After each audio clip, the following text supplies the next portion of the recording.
let's jump right in to secret number one. Secret number one is use transition signals effectively. Use transition signals effectively. Transition signals are like bridges that connect your ideas when you speak English. Instead of only using simple words like and or but, it's time for you to start using more advanced phrases. Let me break this down for you. Here are some examples. To add information, say furthermore, in addition, or moreover. Again, if you're trying to add information, you're explaining something, you're telling someone something, and you want to tell them more, here are 3 transition phrases or signals. Furthermore, in addition, and moreover. Here's example number 2.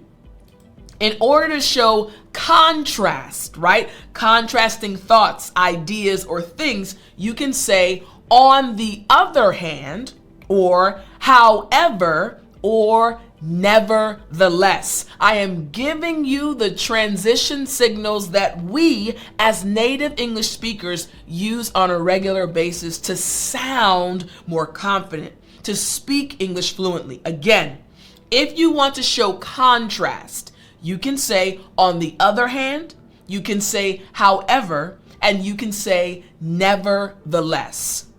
Here's another set of examples. If you want to show results, you can say consequently, or as a result, or therefore. Again, if you're showing results, you can say consequently, as a result, or therefore. So why is it so important for you to understand secret number one? Using transition signals effectively. Here's the first reason why this is so important. It makes your speech flow more naturally.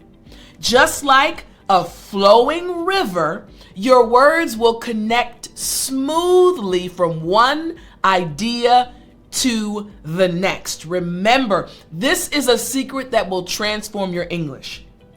My friend, you're intelligent, you are smart, and you have a lot to say.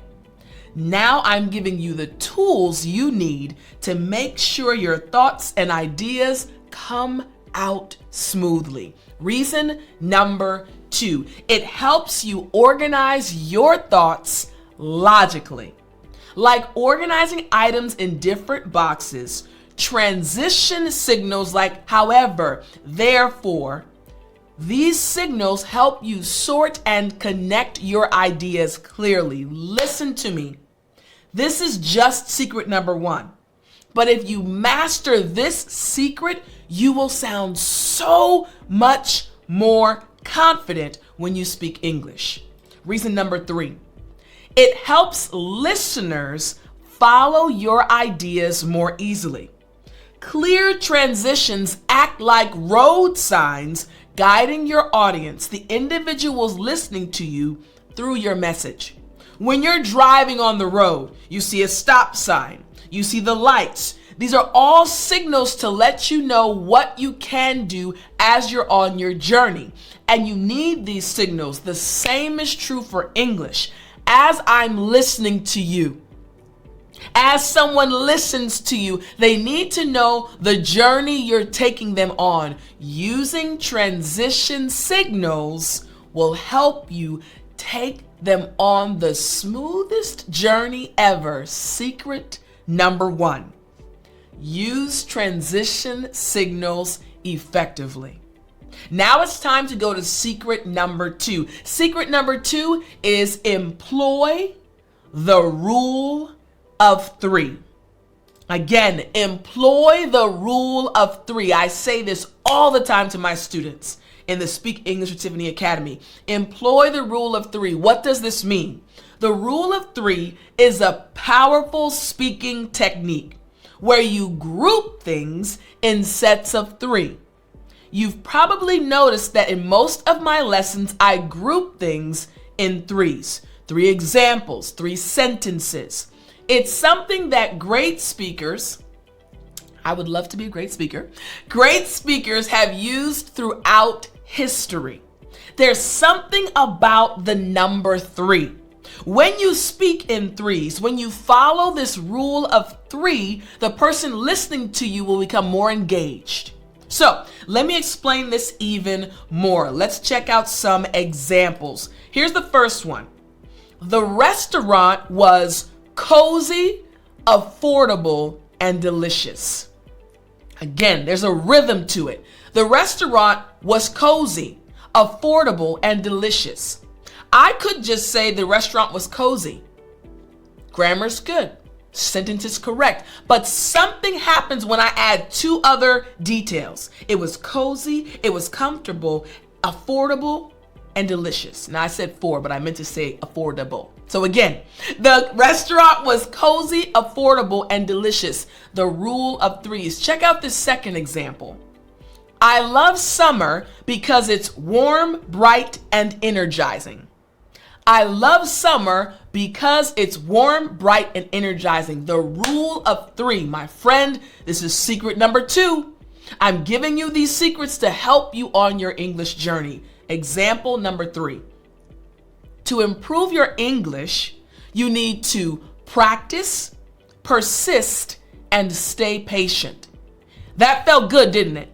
That sounded good to your ear. There's something about the rule of 3 when it comes to the way our brains operate. When it comes to the way we hear things, the rule of 3, it's like music to our ears. Again, to improve your English, you need to practice, persist, and stay patient.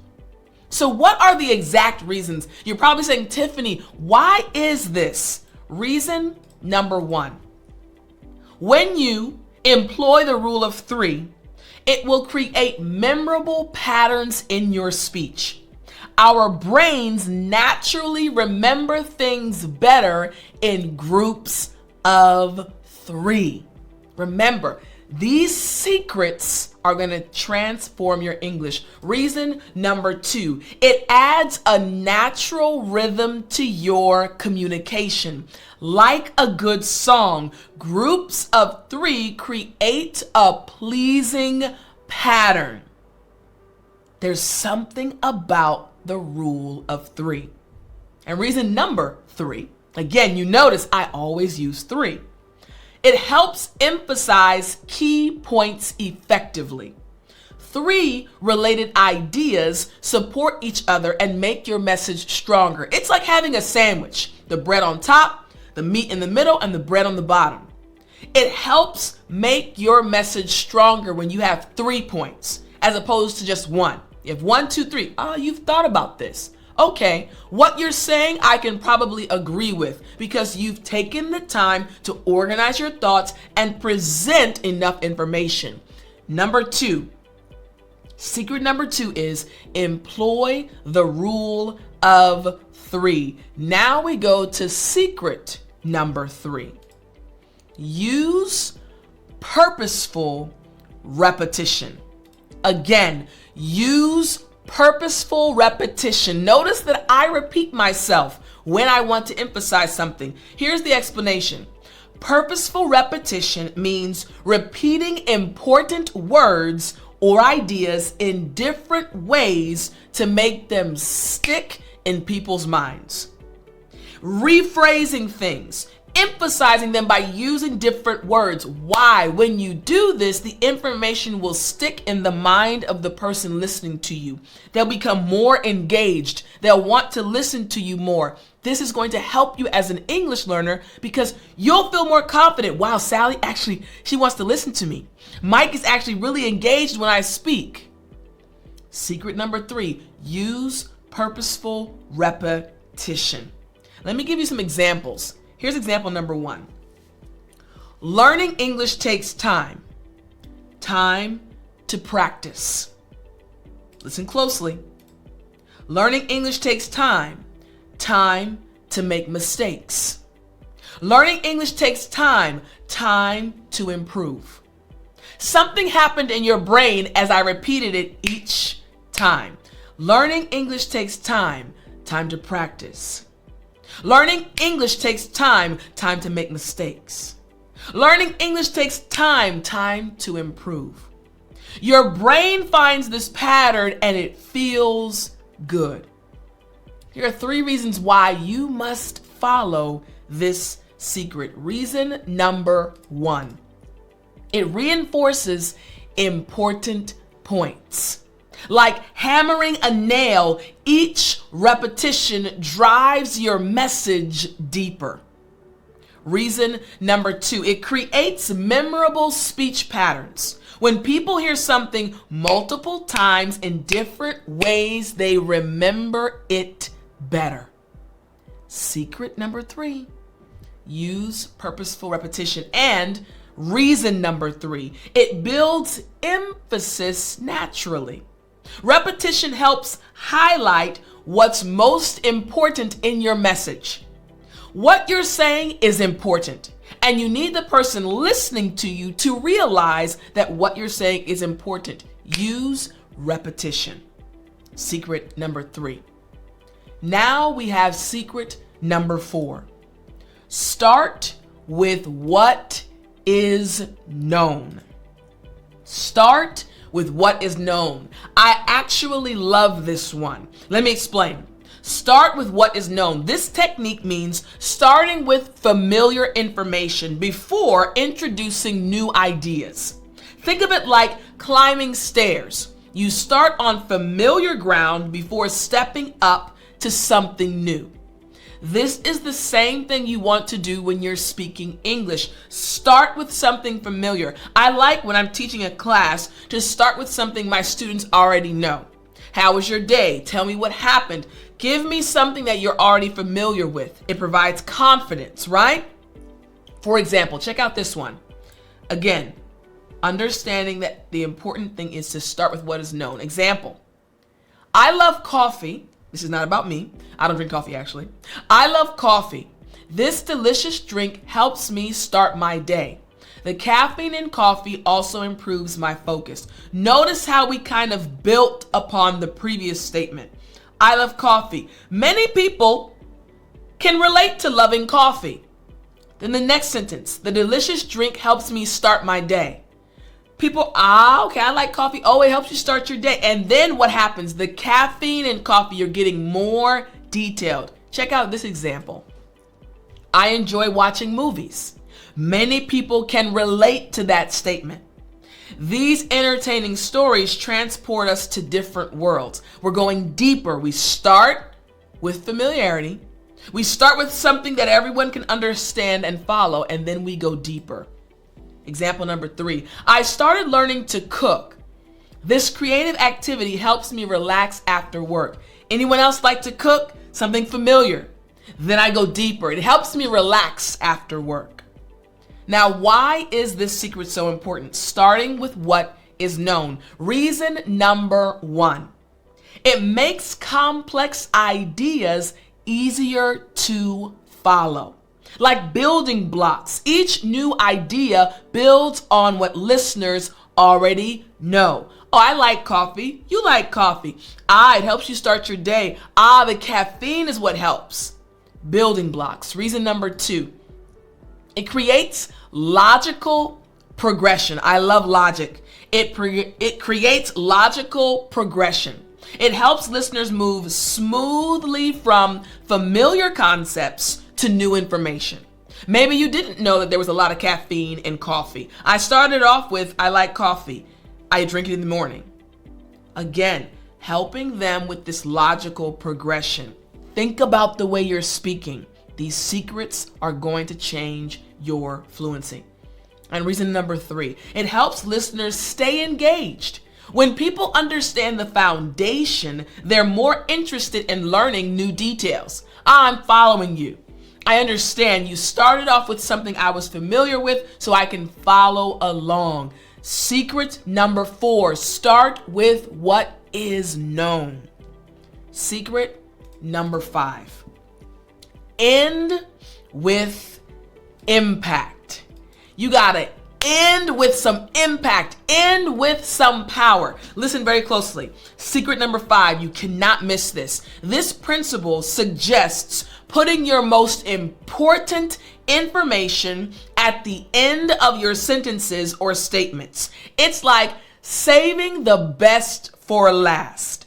This is what you're doing as you're speaking English. Let me explain by giving examples. Here's the first example. The exciting news is that I got promoted today. You see what happened? I said the exciting news is, and you're waiting like, yeah, what is it? It keeps you engaged until the very end. I didn't say I got promoted today. That was exciting. Reverse it. The exciting news is, oh my goodness, I got promoted today. End with impact. Example number 2. Again, instead of saying the exciting news is that I got promoted today, you could also say today at work, I got some news, I received a promotion. Now the first one, I ended with impact, but then now I'm expanding it even more. Today at work, now I've pulled you in, now you're with me at work, I got some news. I received a promotion, so I built up even more. Now the first one, it's still good. The exciting news is that I got promoted today. I still had you. I ended with impact, but the second one is even more powerful. Today at work, I got some news. Oh, really? Okay, what happened? I received a promotion. So again, with both examples, I've pulled you in and ended with impact, but the second one is more impactful because I built it up even more. Why is this so powerful? Reason number 1. It makes key points memorable. People often remember the last thing they hear most clearly. Reason number 2, it creates this natural emphasis. Ending with important information gives it more power and more impact. And finally, reason number 3, it helps structure your thoughts effectively. Knowing where to place information, specifically important information, makes your speech more organized. Think about what's happening in your mind right now. When I speak, I want to end with impact. I do want to make sure I use repetition. I want to make sure ... This is why these secrets are so powerful. Secret number 5, end with impact. I hope this lesson helped you, and I'll talk to you next time. Let's jump right in. Element number 1, consistency in practice. I cannot emphasize this enough. Consistency in practice. Daily engagement with English through various activities. As you're going throughout your day, when you wake up in the morning, when you make your breakfast, when you meet with other people, constantly be thinking in English. Constantly be thinking of ways to describe situations in English. If you meet someone and you find out that either they're learning English or they are a native English speaker, try to speak to them. Try to speak with them in English. Again, number 1, consistency in practice. Why, you might be asking, is this so important? Here is the first reason why this is so important. Reason number 1, it builds muscle memory for natural English expression. The more you do it, the easier it will become. Here's the second reason. It creates lasting neural pathways for language retention. The more you do this, the more you are telling your brain, hey, this is a habit I want to make sure is a part of my life moving forward. It will help you speak easier, more fluently, and with confidence. And the third reason why it's so important for you to remain consistent with your practice is it develops automatic responses in English conversation. If you're constantly telling your brain to speak English in every situation, when it's really time to speak English in a conversation, it will come out automatically. So number 1, consistency in practice. Number 2, active listening skills. Again, active listening skills. Many times I have spoken with students and they've said, Tiff, I want to speak English fluently. I want to speak. But you as an English learner must realize in order to speak English fluently, you have to understand how to listen actively. Think about a child. A child does not come out of the womb, out of his mother's belly, being able to speak. No, the child spends several months of its life actively listening. This is the same thing that you must do. Regular exposure to native speakers through podcasts, movies, and conversations is important. Why, you might be asking specifically. Here's the first reason why this is so important. It trains your ear to recognize natural speech patterns and intonation. In order for you to be able to speak naturally, you have to hear someone else do it first. The second reason, it improves your comprehension of different accents and speaking speeds. You are used to my accent. You are used to my speech pattern. But the more you listen to others, the more your ear will be trained to understand other people's accents as well. And finally, it helps you internalize correct grammar structures naturally. Now you're probably saying, wait a minute, Tiffani, you never teach us grammar. You are correct. However, my students' grammar always improves. Why?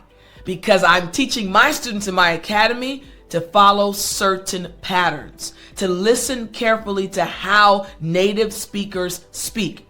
That will naturally help your grammar improve because your brain will say, hey, this is the pattern they used. This is the structure they used, and you will mimic that when you speak English. So again, number 2, active listening skills. Number 3, vocabulary building. Again, we're speaking about the important elements of English fluency. Vocabulary building, systematic approach to learning and retaining new words in context. If you want to speak English fluently, you have to follow a plan that will help you improve your English vocabulary, your knowledge, improve your English vocabulary usage and ability. You have to build your vocabulary. Why?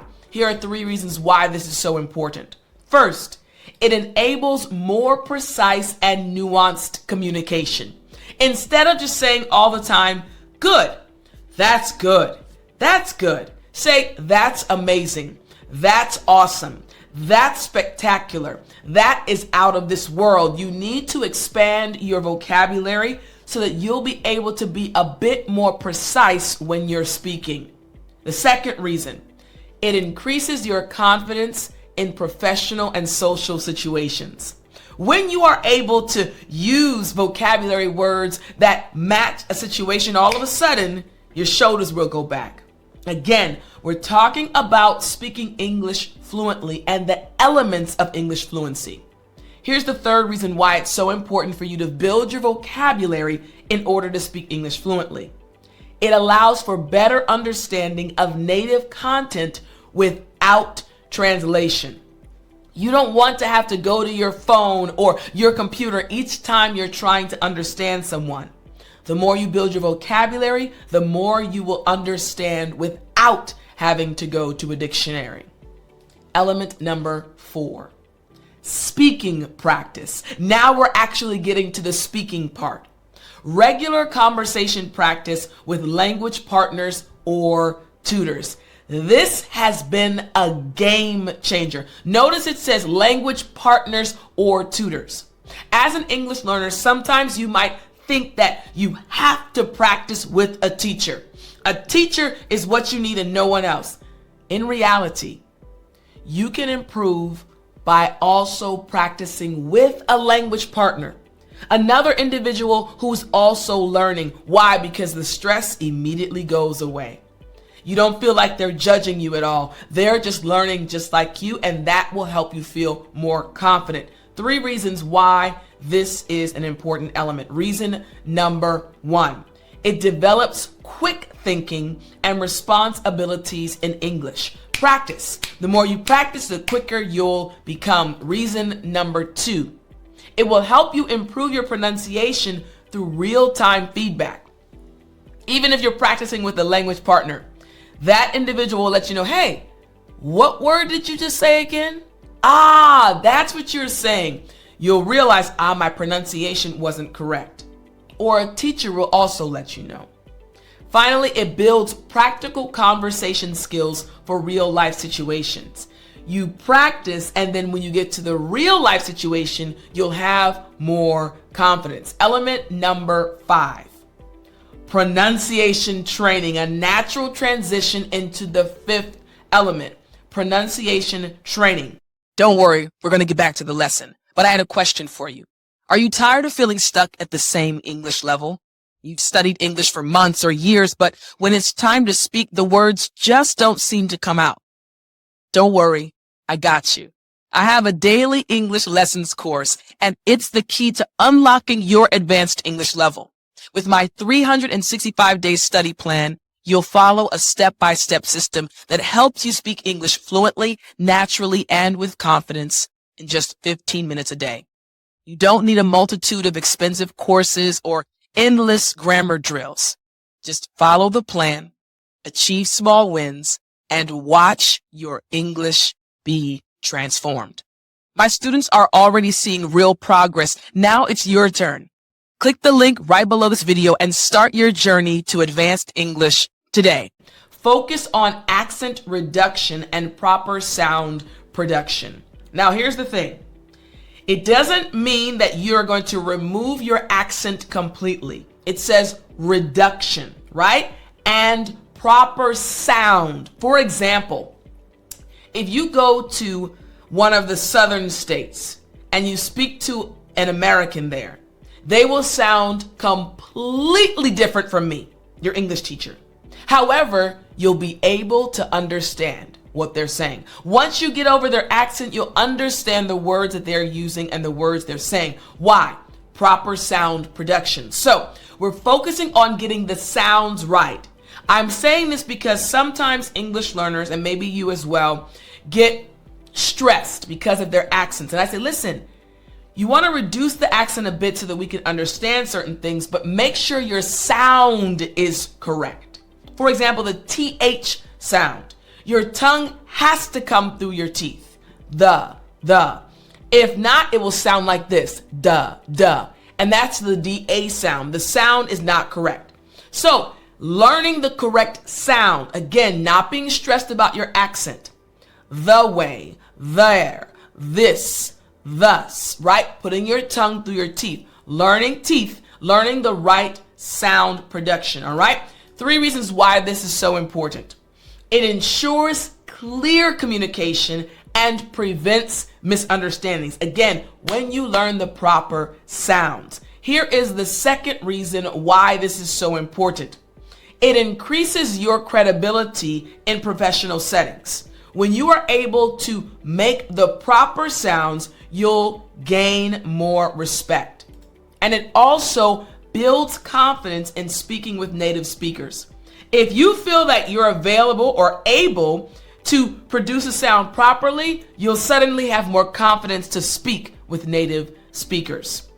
Element number 6, writing skills. We're speaking about English fluency, but we have to tackle each and every element. The 6th element is writing. Regular practice in expressing thoughts clearly in written form. There's something that happens when you write things down. Again, if you're watching, you see I have all of these notebooks, and I have many more in my closet in my office. I write things down. For you as an English learner, it's important for you to write things down. Find a notebook, write things down, because this will help you organize your thoughts. You know, I always talk about the 5 W's: who, what, when, where, and why. It's all about organizing your thoughts. When you're able to organize your thoughts, it will result in you being able to speak English more fluently. Here are 3 more reasons. Reinforces grammar rules and sentence structure. I don't teach you the grammar rules, but When you write, you're able to edit yourself and say, wait a minute, this doesn't look correct. This doesn't look right. And you'll slowly but surely improve your sentence structures. Here is reason number 2. It develops organized thinking in English. When you write things down, you are processing your thoughts. And later on, when you go to speak, you've already processed your thoughts, so you'll be able to speak more clearly. And it improves professional communication abilities. Even when you get into a professional environment, you'll be able to speak well. Again, element number 6, writing skills. Element number 7, cultural understanding. Remember, we're speaking about your ability to speak English fluently. In order to speak English fluently, you have to understand culture, learning idioms, expressions, and cultural context. When I was studying Korean, I experienced this exponential growth when I started understanding more about Korean culture. So, why is it so important for you as an English learner to understand culture? First, it prevents cultural misunderstandings in conversation. Think about it. If you're speaking without understanding the culture and you offend someone, all of a sudden they'll stop listening. And you'll think, oh, my English is not good. And it has nothing to do with your English. You have to understand the culture. It also will enable you to use the expressions in a natural way. The expressions and the idioms, when you understand the culture. And finally, it will help you build strong connections with native speakers. The more you understand American culture, if you're learning American English, the more naturally you'll speak and the more comfortable native English speakers will be when they speak with you. It's very important. Element number 8, goal setting. We're speaking about English fluency, and there are so many elements that are attached to you speaking English fluently. Number 8 is goal setting. Clear, measurable objectives for learning the language you're trying to learn, which is English. So on this language journey, you have to set clear goals. Let me explain why this is so important. Reason number 1, it maintains motivation through visible progress. I mentioned earlier all of my notebooks.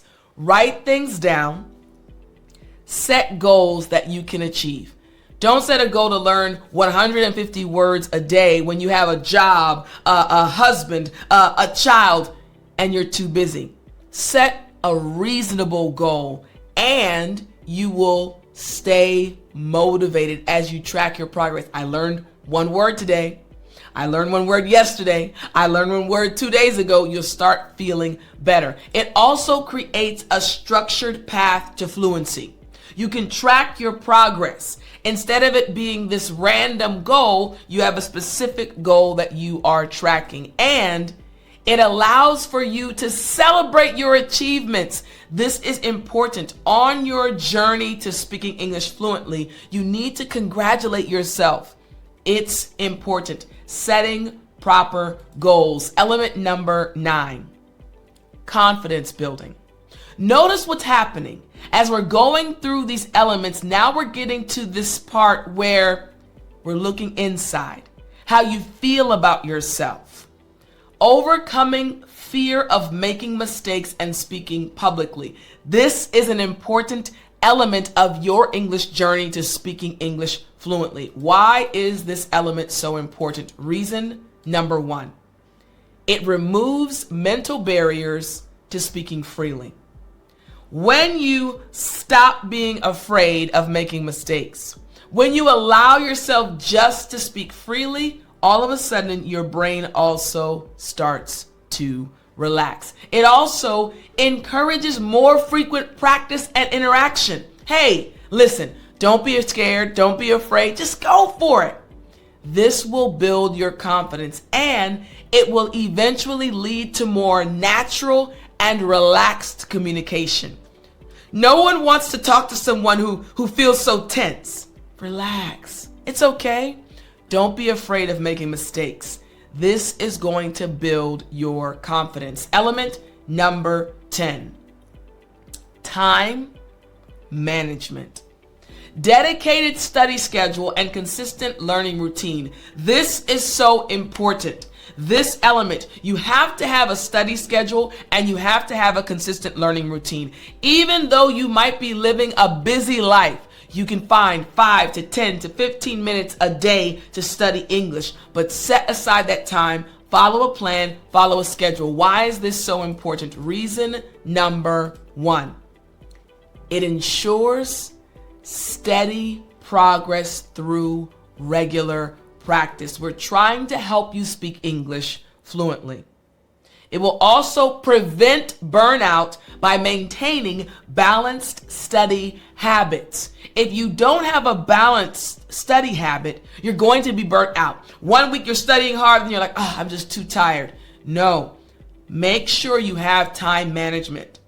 And it creates sustainable long-term learning habits. Hey, if you're managing your time, you'll be able to consistently, continually, over time, continue to study English. Element number 11, self-assessment. Regular evaluation of progress and adjustment of your learning strategies. The more you learn, the more you need to assess yourself. Hey, what did I learn? How am I applying it? Here are 3 reasons why this is so important. It identifies areas needing improvement. Hey, I learned this, but I struggled with this aspect. Okay, you can start to make adjustments. Remember, you're trying to speak English fluently. You're on this journey. Assess your progress. Here's reason number 2. It will prevent plateaus in the learning progress. You've seen this happen before. You're learning, and then you kind of plateau. Many intermediate English learners experience this plateau. You don't think you're improving at all. Well, if you're constantly assessing yourself, you won't experience these plateaus. And it also allows for personalized learning strategy adjustments. This is something that I try to encourage my students to do all the time. Pay attention to how you've improved. Pay attention to how much you know now versus how much you knew last month. This will help you be more confident, and it will also help you move forward on your journey because you'll recognize how much you have improved and also which things you need to work on more. I hope this lesson helped you. Remember to check your notes, and I'll talk to you next time. Let's jump right in. Step number 1. Step number 1, and I want you to make sure you are writing these down. Step number 1 is organize your thoughts before speaking. Once again, organize your thoughts before speaking. It's important to take a moment to structure your message mentally before delivering it. You want to make sure your ideas are organized in your own thoughts before you try to share them with other people. You are intelligent. That's a fact. You are smart. That is a fact. Before you speak, in order for other individuals to recognize your intelligence and to recognize your English speaking ability, you need to organize your thoughts and be prepared. So you're probably saying, Tiffani, how can I do this? Step number 1, write down key points or create a quick outline before speaking. This is going to help you immensely. Write things down. Write your key points, what you like to say. Then step 2, break your message down into a clear beginning, a clear middle, and a clear end. Remember, your goal is to deliver your ideas, your thoughts in a clear and concise manner. So, break your message down, beginning, middle, and end. Step number 3, use the 5 W's method to structure your thoughts. Write things down. Figure out what your starting point is, what your middle point is, and what your ending point is, and also use the 5 W's. Who, what, when, where, and why. My friend, I want you to speak clearly and concisely. And in order to do this, step number 1 is you must organize your thoughts before speaking. Step number 2, use the 1-3-1 method. I'll emphasize this again. Use the 1-3-1 method. What is the 1-3-1 method? 1 point, 3 reasons or examples, and then 1 point. A structured approach to deliver your message effectively. How can you do this? Again, 1 point, 3 examples or reasons, and then 1 point. The 1-3-1 method. Here is how you can actually use this or do this step. First, start with a clear main point that introduces your topic. A point that shows what you are trying to say, the message you are trying to get across. This is the first one. Clear main point that introduces your topic. Step number 2, support your main point with 3 distinct examples or pieces of evidence. Make sure your examples flow logically and build upon each other. 1 main point and then 3 distinct examples or reasons to support your point. Finally, the last one is return to your main point at the end, which will reinforce what you were saying, and you're reinforcing it with the evidence presented. In other words, this method, the 1-3-1 method, can be called a sandwich. You're starting with your main point, then the ingredients are in between the top point and the bottom point. You're proving your point. You're supporting it with examples or reasons, and then you're restating your point. Remember, we're helping you speak clearly and concisely. This is how you speak English with confidence. So again, step 2, use the 1-3-1 method. Here is the third step. Step number 3, focus on key message points. Stick to 2 to 3 main ideas rather than overwhelming with too much information. Think about it. When you watch my English lessons or when you listen to my English lessons on the Speak English with Tiffani podcast, you know that you're not coming to a lesson that's going to have 1,000 points. No. You're going to have a certain number of points that you can follow along with as you listen to or watch the lesson. So the same is true for you. Your goal is to speak English fluently and with confidence, which means clearly and concisely. And in order to do this, step 3 is focus on 2 to 3 key message points. How can you do this? Don't worry, we'll get back to the lesson. But I want you to imagine this. You're in an English interview and the recruiter asks you a question. Your mind suddenly goes blank. You start second guessing your words, and just like that, your chance slips away. Sound familiar? This is exactly why I created How to Pass an English Interview, a step-by-step guide that teaches you exactly how to answer interview questions with confidence, fluency, and ease. You don't need expensive courses or months of studying. With my proven strategies, real interview examples, and audio practice files, you'll be ready to impress any recruiter with your English. My students are already landing their dream jobs. Now it's your turn. Get instant access to the ebook and the package today by clicking the link right below this video.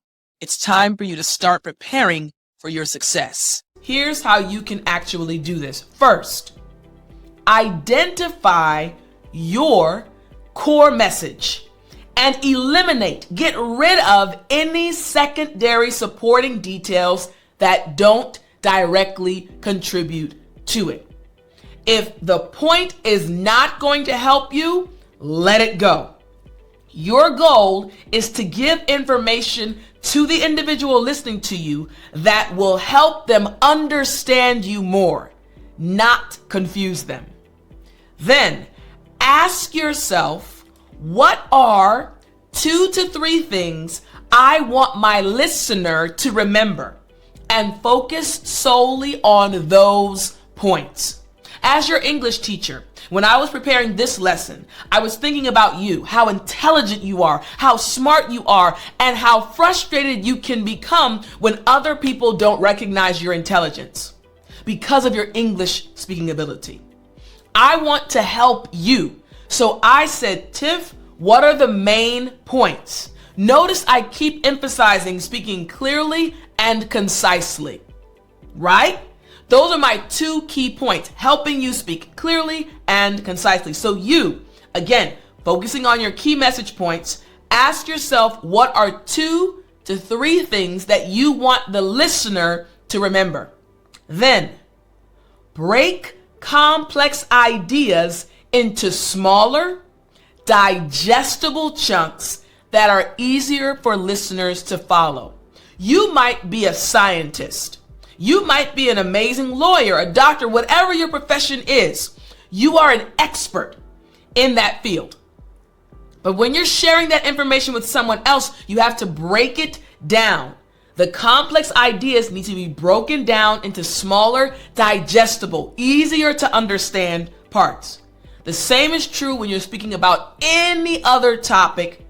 You want to make sure the listener will be able to understand. So again, step 3, focus on key message points. Step number 4, practice the pause technique. You see, instead of using fillers or other sounds, embrace strategic pauses to gather thoughts. I'm going to show you something. And if you're listening, you will hear it. If you're watching, you'll see it. I'm going to say this one more time, and I'm going to utilize this step. Here we go. Step number 4. Practice the pause technique. Instead of using fillers, embrace strategic pauses to gather thoughts. Now, I said the exact same thing, so you already knew what I was going to say, but I used strategic pauses. Now, you didn't get bored when I paused. It actually probably drew you in even more. So for you as an English learner, wanting to speak English clearly and concisely, notice what I'm teaching you has nothing to do with words, has nothing to do with expressions or grammar rules. Instead, I'm teaching you how to speak with confidence by speaking clearly and concisely. Use the pause. It's your friend, but it has to be strategic. This pause needs to come at the right time. And as you pause, think, my friend. So how do you do this? I want to tell you how to do this. Again, talking about step number 4, practice the pause technique. First, identify natural pause points in your speech, such as between main ideas or at the end of sentences. So you don't want to pause at awkward points in time. Pause after you've made an important point. I really enjoy chocolate ice cream. Let me tell you why. I stopped at the main point. That's not true. I don't really like chocolate ice cream. I don't mind it, but example. All right. Here's the second way. Again, speaking about how you can practice the pause technique. Next, practice counting 1, 2 silently during pauses to maintain a comfortable duration. Again, you're practicing the pause technique. Take your time. 1, 2, then speak. You also can use pauses strategically before important points to create emphasis and build anticipation. Just like I did right then. I paused before I gave you the actual word. So, practice the pause technique. Step number 5. Use simple language. Choose clear, straightforward words instead of complex vocabulary. Listen, I, as your English teacher, I want you to continue improving your vocabulary database. Please do. By the way, check out my other YouTube channel, English Vocabulary with Tiffani. I teach each week brand new words. I want you to learn more vocabulary words. Remember though, we're speaking about the technique of speaking clearly and concisely. You have to know your audience. So it's not just about using large words or bigger words or complex advanced vocabulary. It's about making sure you're getting your point across and being straightforward. Let me explain how you can do this. What you need to do is choose everyday words that most people use in regular conversation instead of formal or technical terms. I am your English teacher, but my profession, I went to college and university for web design. So I studied computer science and art. So my background is actually in tech. I love technology. Each and every week, I'm watching podcasts, the video podcasts, listening to podcasts about tech. I know a lot about tech, but I'm not going to use some of the terms that I'm learning when I'm teaching you English. Why? I want to make sure you understand everything that I'm saying. So choose everyday words that most people use in regular conversation. Next, break down complex ideas into shorter, familiar phrases that are easier to understand. I think you're picking up on the main idea. Your goal is to make sure the person listening to you understands.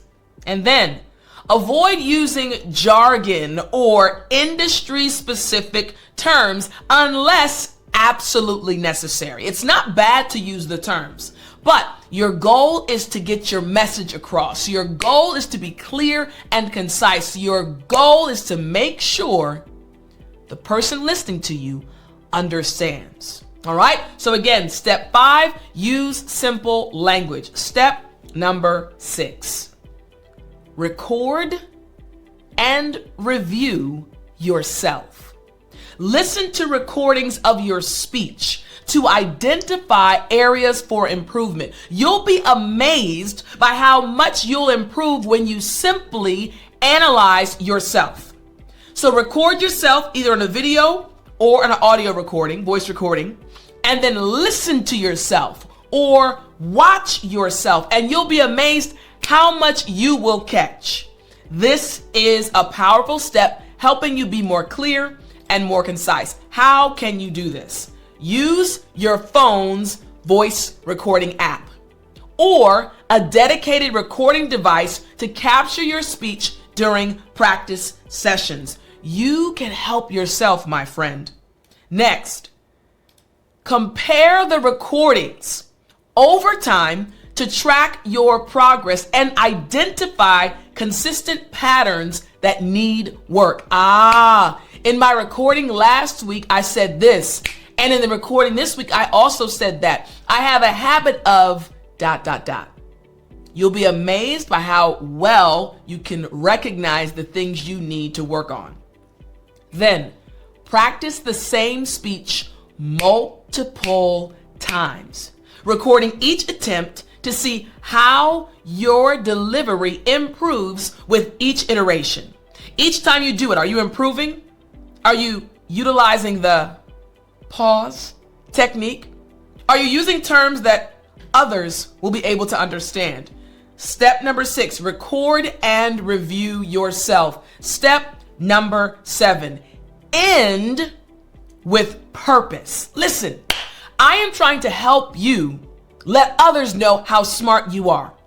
I am trying to give you the tools you need, my friend, to be confident when you speak English, to speak clearly and concisely. And in order to do this, you must end with purpose. Let me explain.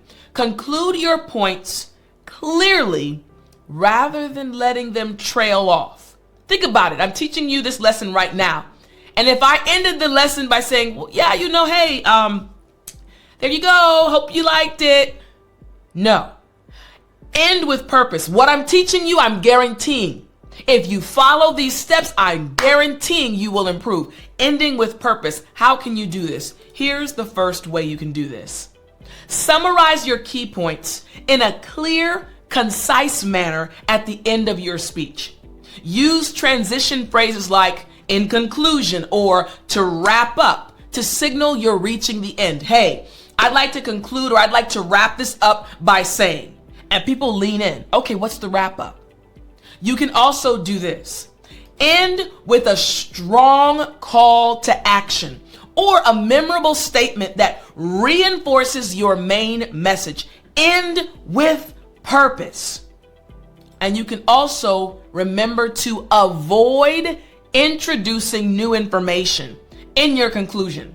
Stick to reinforcing what you've already discussed. You don't want to introduce anything new. You're trying to wrap up your message, your idea. End with purpose. So I'm going to end this with purpose by saying, I believe in you.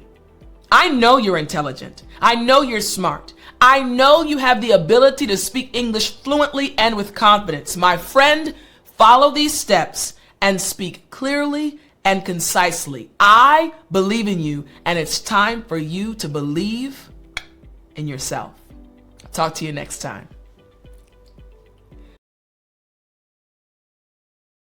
Let's jump right in. All right, so any topic in English. Now, just like the previous episodes in our series, we are going to be focusing on 6 days, all right? 6 days. So day 19 all the way down to day 24. If you've missed any part of this series, please go back and start with episode 1. All right, so we are going to day number 19. And day number 19 is all about talking about various topics using the 5 W's. So let's go to day 19. Again, talking about various topics. So on day 19, what we're going to be doing is focusing on listing out multiple topics. Again, as an English learner, you're going to be in many different situations. Situations where topics will be discussed that maybe you're familiar with or maybe you're not familiar with. But this 5 W's method will help you speak English fluently about any topic.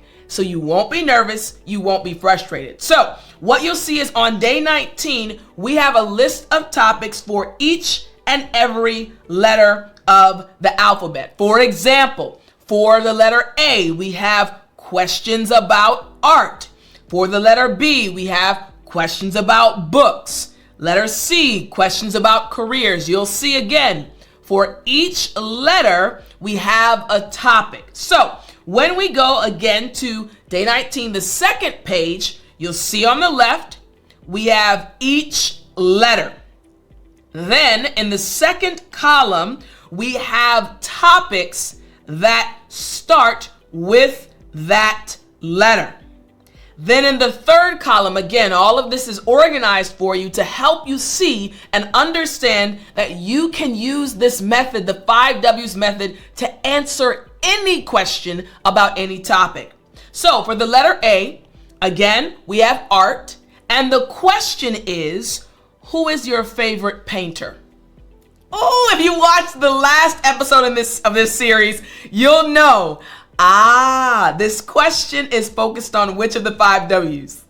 Yes! Who is your favorite painter, right? And we talked about last time, once you recognize which of the 5 W's is the focus of the question, you'll know how to answer the question using that W. I got excited because this is exactly what happened in our last lesson.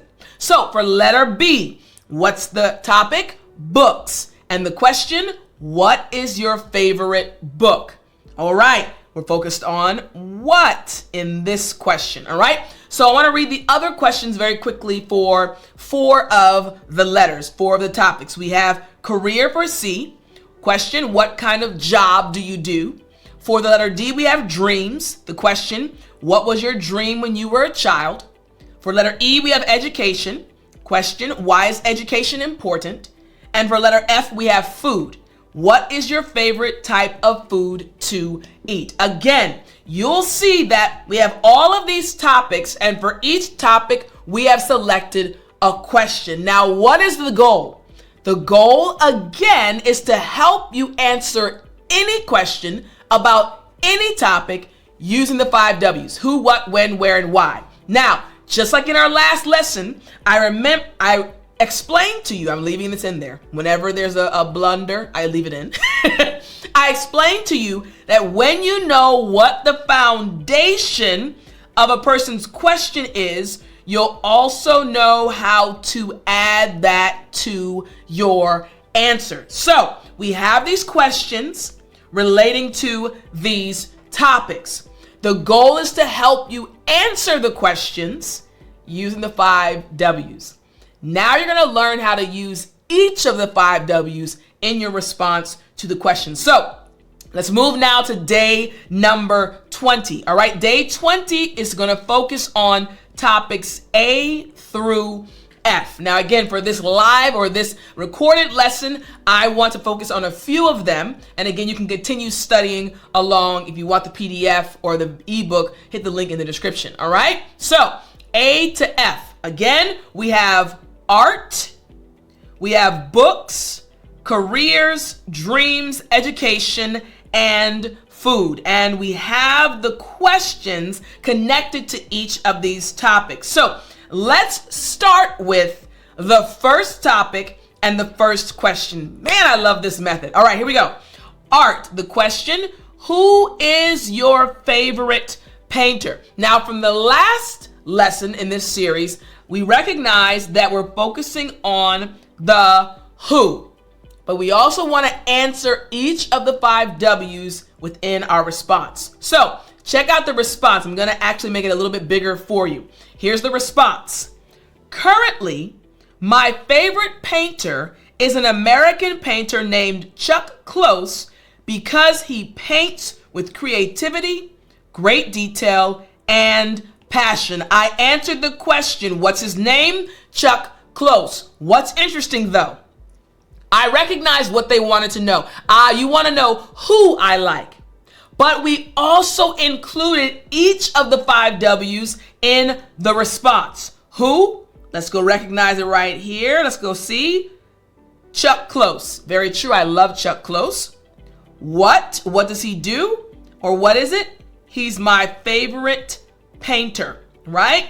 When? Currently, right there. Where? He is an American. You see, I'm adding the information, right? Why? He paints with creativity, great detail, and passion. Even though I recognized which of the 5 W's is the center or was the center of the question, I was able to add the other details to answer the other 5 other W's in my response. You can do the same. So check out the second question. Again, we're looking at different topics based on the letters of the alphabet. We have books. The question, what is your favorite book? What's my response? We're talking about my favorite book. Here's my response.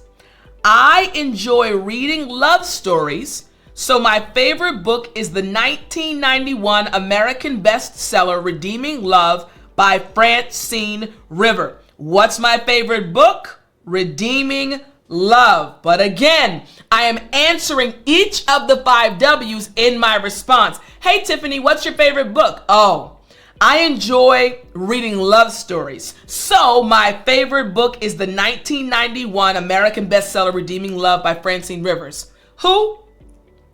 Francine Rivers. What? My favorite book. When? 1991. Where? American bestseller. Why? I enjoy reading love stories. You see, The question is about a topic. The topic is books, and my response includes each of the 5 W's. Let's check out another one. The career question. What kind of job do you do? Remember, you want to include each of the 5 W's in your response. As we're moving through this series, as we've moved through the series, you've seen the progression. Understanding how to go from short to longer sentences, understanding how to describe images, understanding how to recognize which of the W's is at the foundation of a question. Now being able to answer any question on any topic using the 5 W's. So my answer to the question, what kind of job do you do? Since 2010, I have enjoyed working as a computer engineer for a design firm in my city because my friend is the CEO. What happened? In my response, I answered each and every one of the 5 W's. You see what's happening, right? The power of the 5 W's. So, day 20. Now moving to day 21. Again, we're looking at just a few of the topics, and you can always go back and go over the remaining topics. But for day 21, we have topics G through L. So I want us to focus on 2 of the topics from day 21. We're going to do G, games, and we're going to do K, karaoke. So G, the question is, what types of games do you play at parties?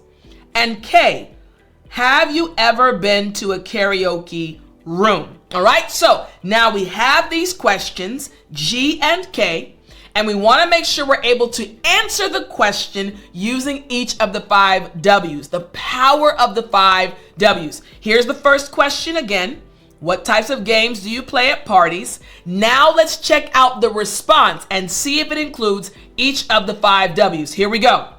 I usually play acting games when I go to parties with my friends because we love those types of games.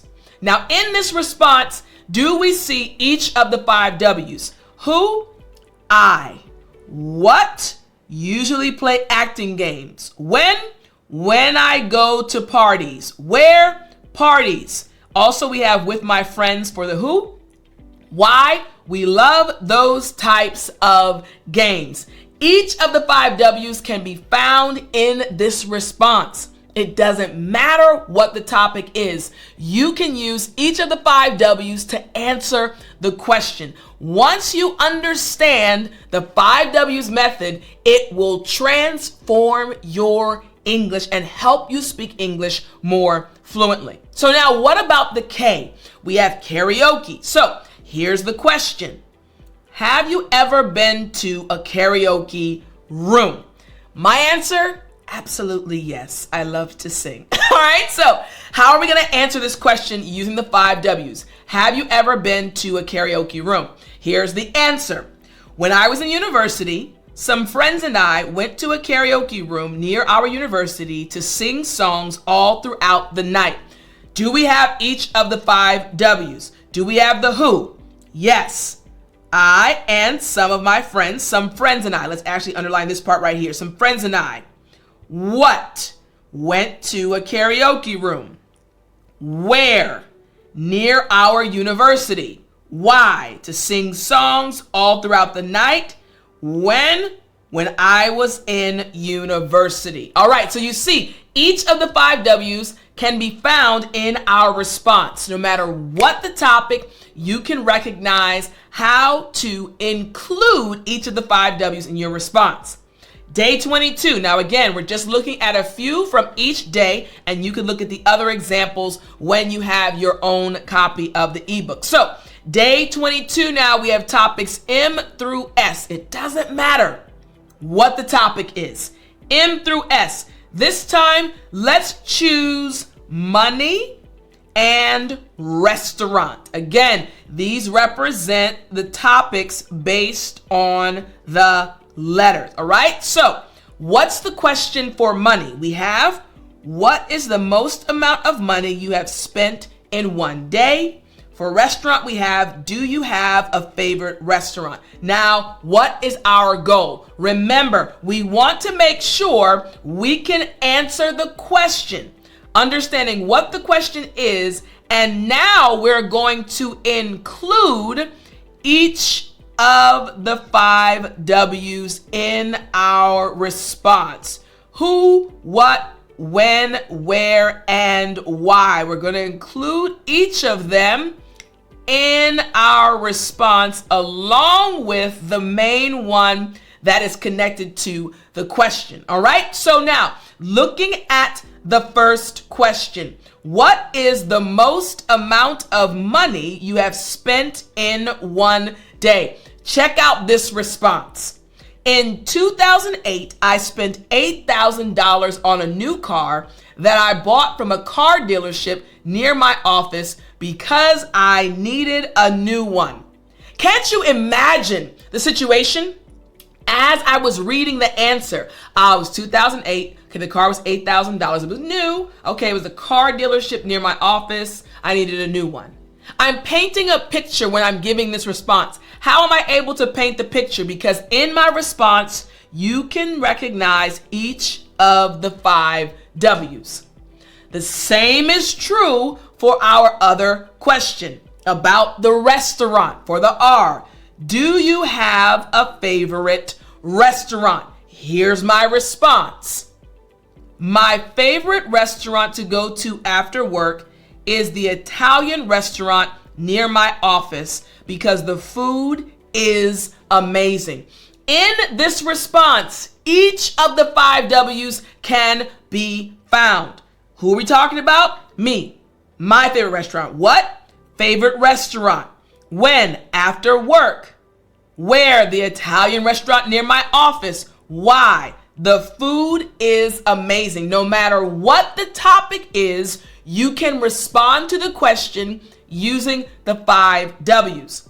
Day 23, we have even more topics, again, based on the alphabet, topics T through Z. Remember, what we're doing is we're showing to you, we're helping you see that no matter what the topic is, you can respond to a question using the 5 W's. So let's pick one of the topics for day 23 because I want to actually continue on to the next section and to give you more information. Let's say vacation for V. The question is, when was your best vacation? All right, so we have a question. When was your best vacation? Check out this response. My best vacation was in 2014 when I traveled to an island with my friend for our summer vacation. In this response, we see each of the 5 W's. What? My best vacation.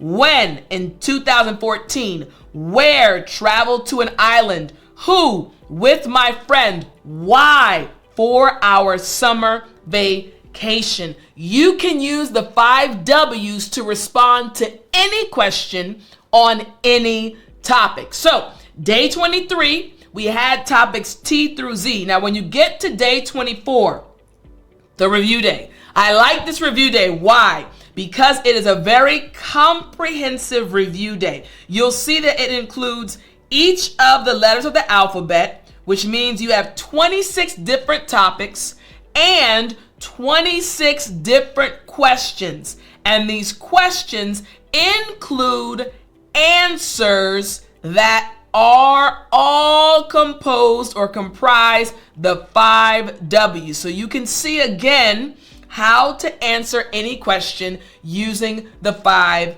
W's. Now, day 25 to day 30, I quickly want to explain to you that this section, section 5, again, we're not going to go over it here. This is a very important section because it will help you understand how to put these lessons into practice. For example, there are 4 specific methods, and I want to wrap up our lesson with these methods. There are 4 methods that will help you put everything you learn in this series to practice. Using a spreadsheet, using a series of images, using various English articles, and using an English journal. On Mondays, use a spreadsheet. On Tuesdays, use images. On Wednesdays, you can find articles. And then on Thursdays, you can use an English journal. You can master this method. The 5 W's method is the method that will help you speak English fluently. I really hope you've enjoyed this series. If you missed any part of the series, go back and watch the entire series. My goal is to help you speak English fluently, and I hope you enjoyed it. I'll talk to you next time. Let's jump right in. Now, the Fluency Panion is a framework that is broken down into 3 levels. These levels will help you finally speak English fluently. Let's start with level 1. Level 1 is all about giving 3 details about the topic. At this foundational level, the focus is on providing basic factual information about a subject.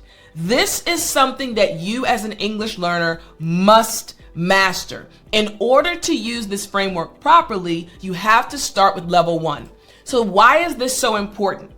Level 1, giving details about the topic. First, it's so important because it helps you develop clear and concise communication skills. In order for you to speak English fluently, you have to speak clearly and in a concise manner. This level 1, also is important because it builds essential vocabulary related to specific topics. Have you ever been in a situation and felt like, I just can't think of a word? Level 1 will help you and you won't experience this anymore. And finally, the third reason why this level is so important is it creates a strong foundation for more complex discussions. So we have level 1, giving 3 details about a topic. What does this actually look like? Here we go. Let's imagine someone asks you this question. What is your favorite hobby? And your simple answer might be, my favorite hobby is playing the guitar. Well, remember, we are talking about level 1 of the framework, the Fluency Panion framework. And level 1 is all about giving 3 details. So let's expand our answer. Again, my favorite hobby is playing guitar. Detail number 1, practice guitar for 2 hours daily. Detail number 2, own 3 different acoustic guitars. And detail number 3, learned through online tutorials. You see, I gave 3 details that connect to my response. Remember, we're looking at level 1 of our Fluency Panion. Level 1 of the Fluency Panion framework. So what will our response look like now that we have 3 details? Here's the combined response.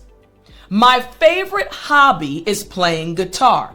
I practice for 2 hours daily, own 3 different acoustic guitars, and learn through online tutorials.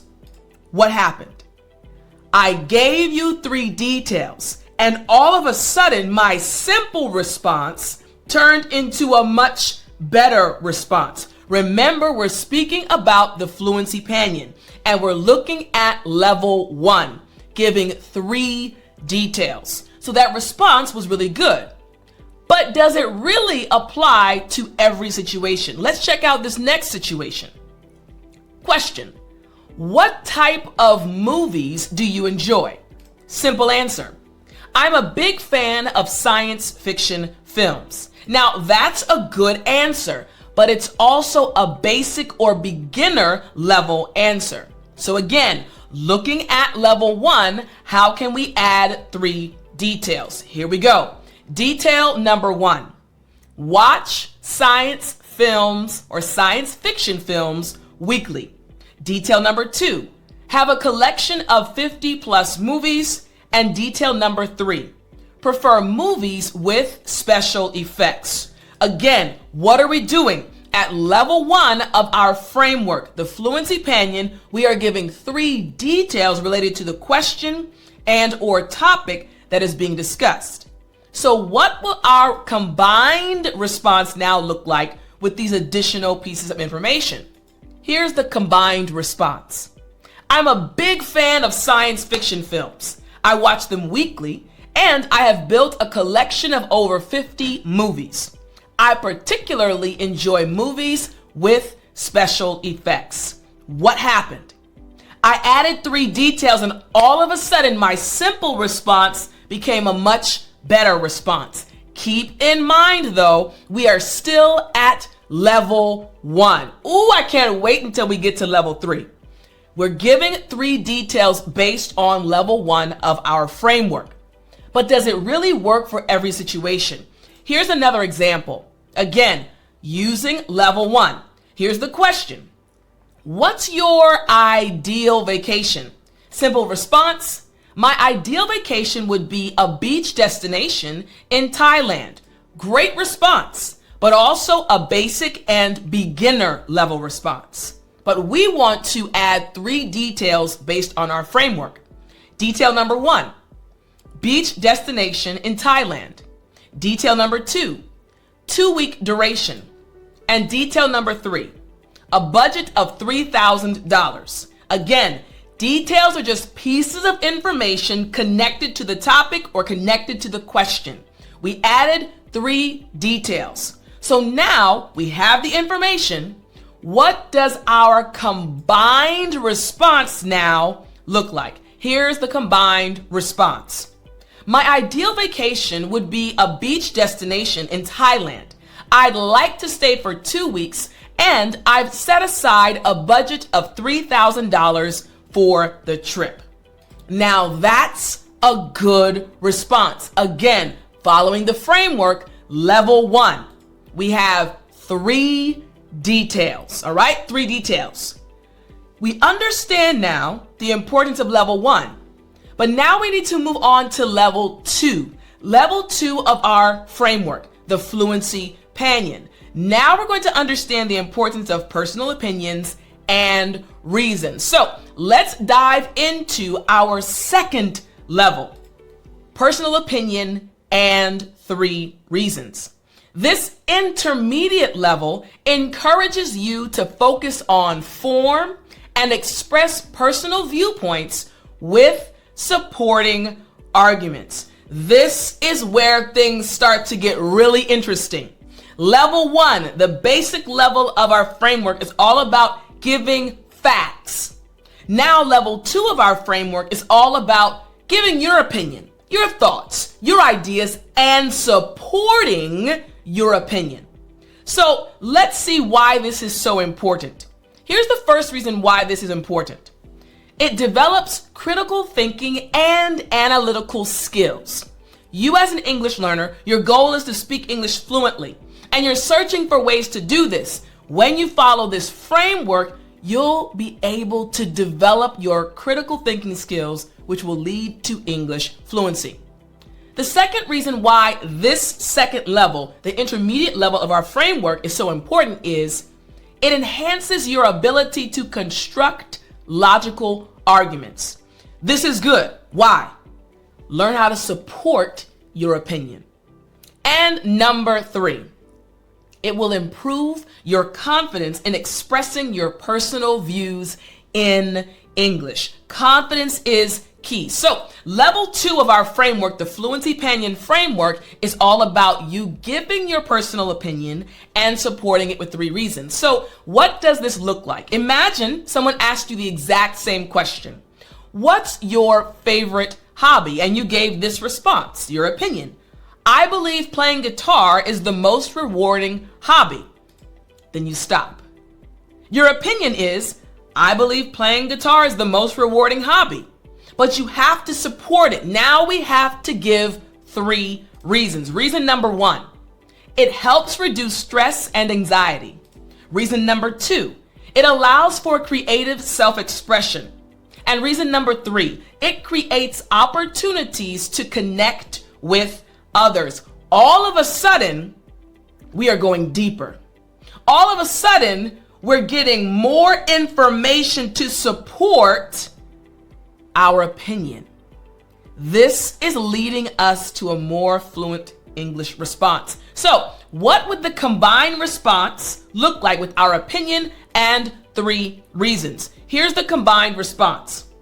I believe playing guitar is the most rewarding hobby because it helps reduce stress and anxiety, allows for creative self-expression, and creates opportunities to connect with others. Listen, if you are preparing for an exam, maybe the IELTS exam or TOEFL, any English exam, you're going to have to be able to respond by supporting with reasons, supporting your ideas, supporting your thoughts. This framework, again, helps you.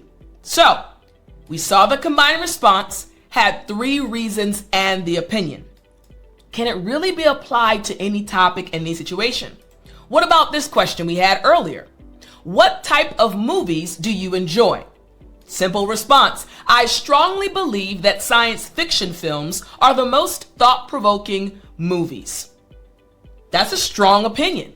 It's your opinion, but that's a strong opinion. Now you have to support it with what? 3 reasons. Again, remember, what are we doing? We're using the framework, the Fluency Panion framework, and we're on level 2, the intermediate level, personal opinion and 3 reasons. So we've supported our opinion with these 3 reasons. Reason number 1, they explore potential future scenarios. Reason number 2, they challenge our understanding of reality. And reason number 3, they often address current social issues. So I've stated my personal opinion, and I've also given 3 reasons to support my opinion.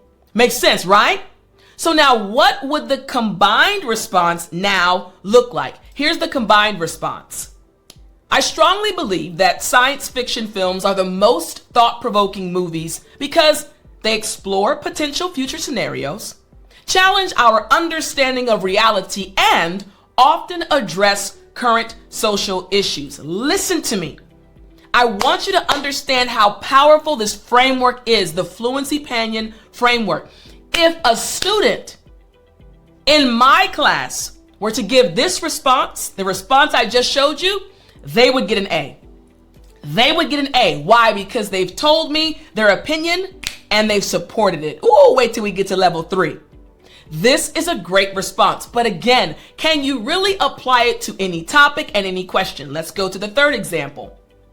The question again, what's your ideal vacation? Simple response, I'm convinced that beach destinations in Thailand offer the best vacation experience. That's your opinion. Honestly, I like Thailand. It's true. I've never been there before, but their food, come on. Give me some Thai food any day. Very true. So this person is saying, hey, in my opinion, beach destinations in Thailand offer the best vacation. Reason number 1, the local culture is incredibly welcoming. Reason number 2, the cuisine offers unique flavors. And reason number 3, the natural scenery is breathtaking. You're recognizing what's happening, right? We're on level 2 of our framework. A personal opinion was given and 3 reasons to support that opinion were also given. So now, how do we turn this into a combined response? Check out this combined response. I'm convinced that beach destinations in Thailand offer the best vacation experience because the local culture is incredibly welcoming, the cuisine offers unique flavors, and the natural scenery is breathtaking. You are going to get an A. If you give this response in my class, you're going to get an A. Why? Because you followed the 2nd level of the framework. Level 2, the intermediate level, personal opinion, and 3 reasons. Now, we have to get to level 3. Level 3, they're building on each other. Level 1, you're giving 3 details. Level 2, you're giving your personal opinion and 3 reasons. Level 3, the 3rd level of our framework, the Fluency Panion framework, is where things really start to get good. So level 3 of our framework is all about personal experiences and the 5 W's. So the advanced level focuses on detailed storytelling using the who, what, when, where, and why framework. Now, if you've been with me For any amount of time, you have heard me speak about the 5 W's and how powerful they are. Who, what, when, where, and why. And the third level of our now Fluency Panion framework utilizes the 5 W's method. So why is this level so important before we get into the examples? The first reason this level is important, it strengthens your narrative skills and your use of descriptive language. My friend, I believe in you. I believe that you have the ability to speak English fluently. You just have to believe in yourself, and you also have to properly apply this framework, giving you the ability to use descriptive language. Reason number 2, it develops your ability to share experiences in a structured way, following a structure so the person listening to you can follow along as you speak. And reason number 3, it enhances memory recall and organization of thoughts in English. This is so important. On your journey to speaking English fluently, you have to be able to remember things and also organize your thoughts in English. So what does this look like? Example number 1. Question: what's your favorite hobby? Answer: let me tell you about my experience with playing guitar. You see how I'm naturally leading into my personal experience, but I need the 5 W's. Who, what, when, where, and why. Who? My guitar teacher, Sarah, and I. What? Had my first public performance at a local coffee shop. When? Last summer on a busy Saturday evening. Where? The Acoustic Corner, a popular venue downtown. And why? To overcome stage fright and share my progress. So we have listed each piece of information to answer one of the W's. Each of the W's has a piece of information attached to it.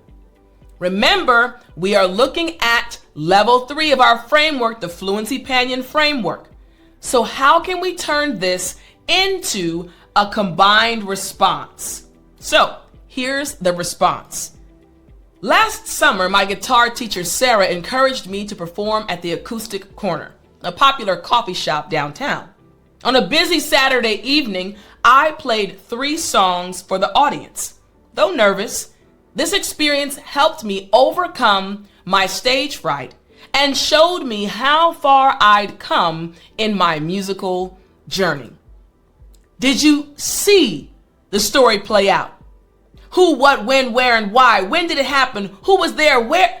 This is all you need. This framework will help you get to the level where you can tell a story and include each of the 5 W's. Okay, what about this situation? What type of movies do you enjoy? Initial response: let me share a memorable experience with science fiction movies. So I'm leading right into the story, right? But we need who, what, when, where, and why. So, who? My friends from the Sci-Fi Club and I. What? Attended a midnight premiere of a major sci-fi film. When? During the winter break last year. Where? At the IMAX theater downtown. And why? To experience the film with fellow enthusiasts. All right, so we have a lot of information organized, but it was easy to organize it because, once again, we followed the framework, and the framework for level 3 is personal experience, and then who, what, when, where, and why. We've organized the information. During last year's winter break, my Sci-Fi Club friends and I attended a midnight premiere at the downtown IMAX theater. It was a major sci-fi film, and we wanted to experience the film with fellow enthusiasts. This experience perfectly captures why I love being part of the sci-fi community. What happened?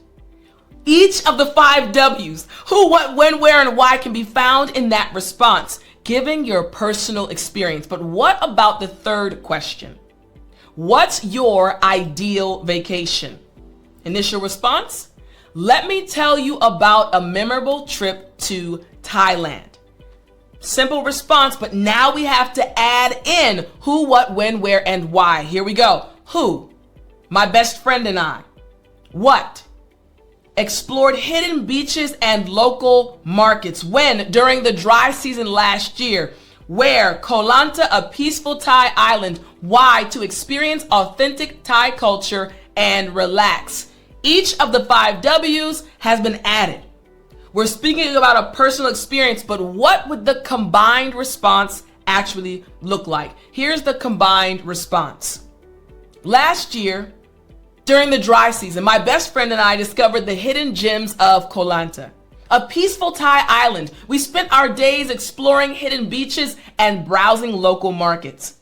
Our goal was to experience authentic Thai culture while also taking time to relax. That was an advanced English response. Why? Because we used the framework, the Fluency Panion framework, giving a personal experience, including who, what, when, where, and why.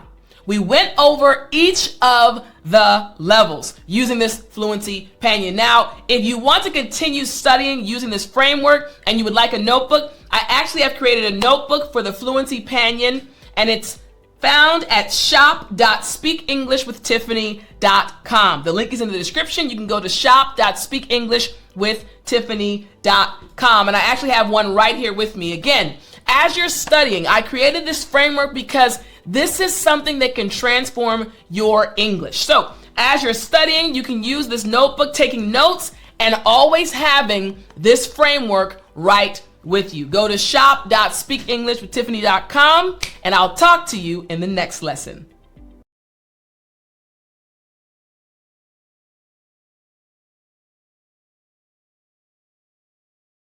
Let's jump right in.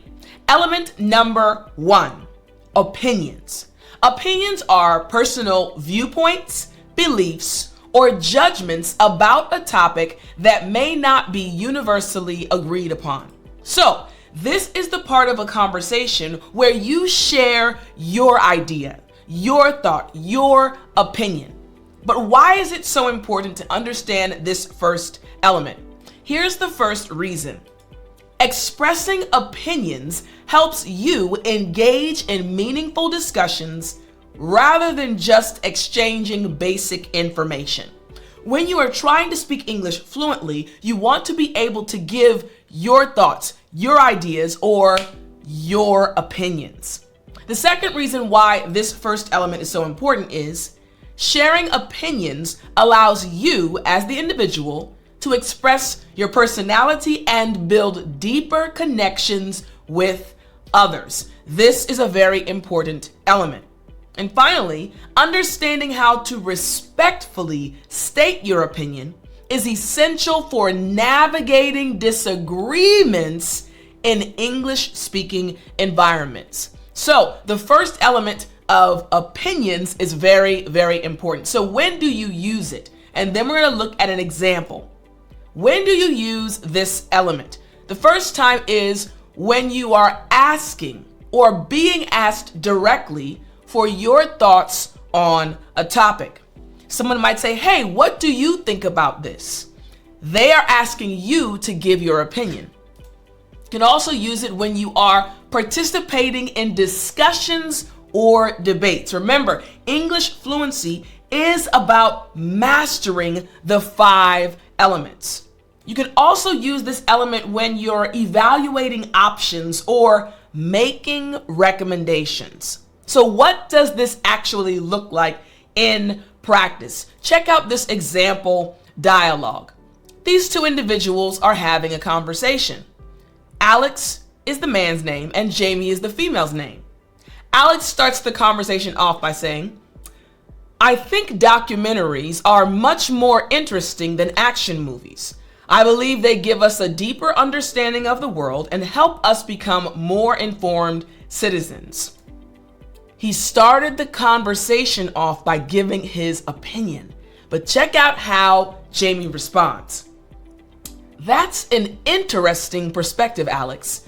I can see why you'd value that educational aspect. However, in my opinion, action movies are more entertaining and provide a better escape from daily life. I feel that documentaries can sometimes be too slow and academic, especially after a long workday. Jamie was able to give her opinion very clearly, and she acknowledged that she understood Alex's opinion. But the conversation continued. Alex then responds by saying, "I appreciate your point about needing an escape, Jamie. We all need that sometimes. But I still maintain that documentaries offer more lasting value. I consider them to be intellectually stimulating in a way that stays with you longer than the temporary thrill of action sequences." Jamie responds, "I see what you mean about lasting impact, Alex. That's fair. Still, I hold the view that good entertainment has its own kind of value. I'm convinced that well-made action movies can develop creativity and imagination, particularly when they explore thought-provoking scenarios that make us question what's possible." These individuals only used the first element. Yes, you got it. Opinions. Excellent. They went back and forth in the conversation, giving their opinions. Element number one. Then we have element number two, reasons. Reasons are explanations, justifications, or logic supporting an opinion or decision. So you have an opinion, but you have to support it with information. So why is it so important to use this element? Here's the first reason why reasons are important. Providing reasons makes your speech more persuasive and helps others understand your perspective. Remember, a conversation is about going back and forth. In order for it to go back and forth in a good way, you need to make sure the person understands what you're saying. Second reason, explaining your reasoning demonstrates critical thinking skills valued in English-speaking academic and professional settings. My friend, you are intelligent, and this element of English conversation helps you to show the other person how intelligent you are. The third reason is giving reasons creates more sophisticated and mature conversations beyond simple statements. So here's the question: when can you use this second element of English conversations? When can you use reasons? Here's the first time you can use it. After stating an opinion to support your viewpoint. We just heard the dialogue between Alex and Jamie where they gave their viewpoints, their opinions. In a conversation like that, you could add the second element, giving your reasons. You can also use it when you're explaining decisions or choices you've made. And finally, when trying to persuade someone, hey, you know this is the best dessert. Hey, you know this movie's really good. We should go watch it again. When you're trying to persuade someone, you can use the second element of English conversations, reasons. So check out this example dialogue. Let's say, for example, we have Sarah and Michael. Sarah starts off, I prefer to shop at local farmers markets because the produce is fresher and hasn't traveled so far. I also shop there because it supports small businesses in our community and helps maintain local farming traditions. She gave very good reasons for her opinion. Then we continue with Michael's response. I can definitely see the appeal of fresh local produce, Sarah. For me, though, I tend to shop at supermarkets because they're more convenient for my busy schedule. I also choose them because they often have lower prices for everyday items, which helps me stick to my monthly budget. Again, Michael used the second element of English conversations. He gave reasons for his opinions. Sarah responds, budget concerns are important, Michael. I agree. Despite the sometimes higher costs, I shop at farmers markets because I can talk directly to the people who grow the food. I find value in this because I learn about how my food is produced and make more informed choices about what I eat. Again, if we were actually listening to this conversation in real time, in person, it would be hard to pick a side because they're both giving good reasons. Listen to Michael's final response. You know, having that direct connection to food producers sounds meaningful, Sarah. That's something supermarkets can't offer. Still, I shop at supermarkets because they have consistent quality standards and regulations. I appreciate this because it gives me confidence in food safety, especially with products that might not be available locally. Both sides, they both used the second element of English conversations. They both gave strong reasons. It's a powerful element. What about the third element? The third element is personal experience. You see, personal experiences are events, situations, or circumstances that you have personally lived through or witnessed. This third element is powerful. Again, helping you speak English fluently using the 5 elements of English conversations. Why is it so important though? The first reason why personal experiences is so important is sharing personal experiences makes conversations more authentic and relatable. You enjoy hearing about their personal experiences, about how they were affected, about how they learned from the situation. The second reason why it's so important is personal stories help illustrate complex ideas in concrete and memorable ways. Personal experiences are powerful. And finally, discussing your experiences improves narrative skills, which are highly valued in social and professional English contexts. We're talking about helping you speak English more fluently. So when can you use personal experiences? When can you use this third element of English conversation? So the first time you can use this element is to create connections by sharing relevant parts of your life. Connect with people. Let them in. Tell them more about yourself. The second time you can use it is to illustrate a point with a real life situation. When you're trying to kind of support your point by giving a real life situation. You can also use it when you want to give advice based on what you've learned firsthand. This is a powerful element. So let's see it actually in action. Imagine this situation between Lisa and Thomas. Lisa starts off by saying, when I visited Japan last year, I was amazed by the efficiency of their public transportation system. Trains arrived exactly on time, down to the minute. I've also lived in New York where the subway runs 24 hours, but isn't always reliable. She's giving her thoughts by telling us more about her personal experience. Now, how does Thomas respond? Thomas says, Japan's punctuality is remarkable, isn't it?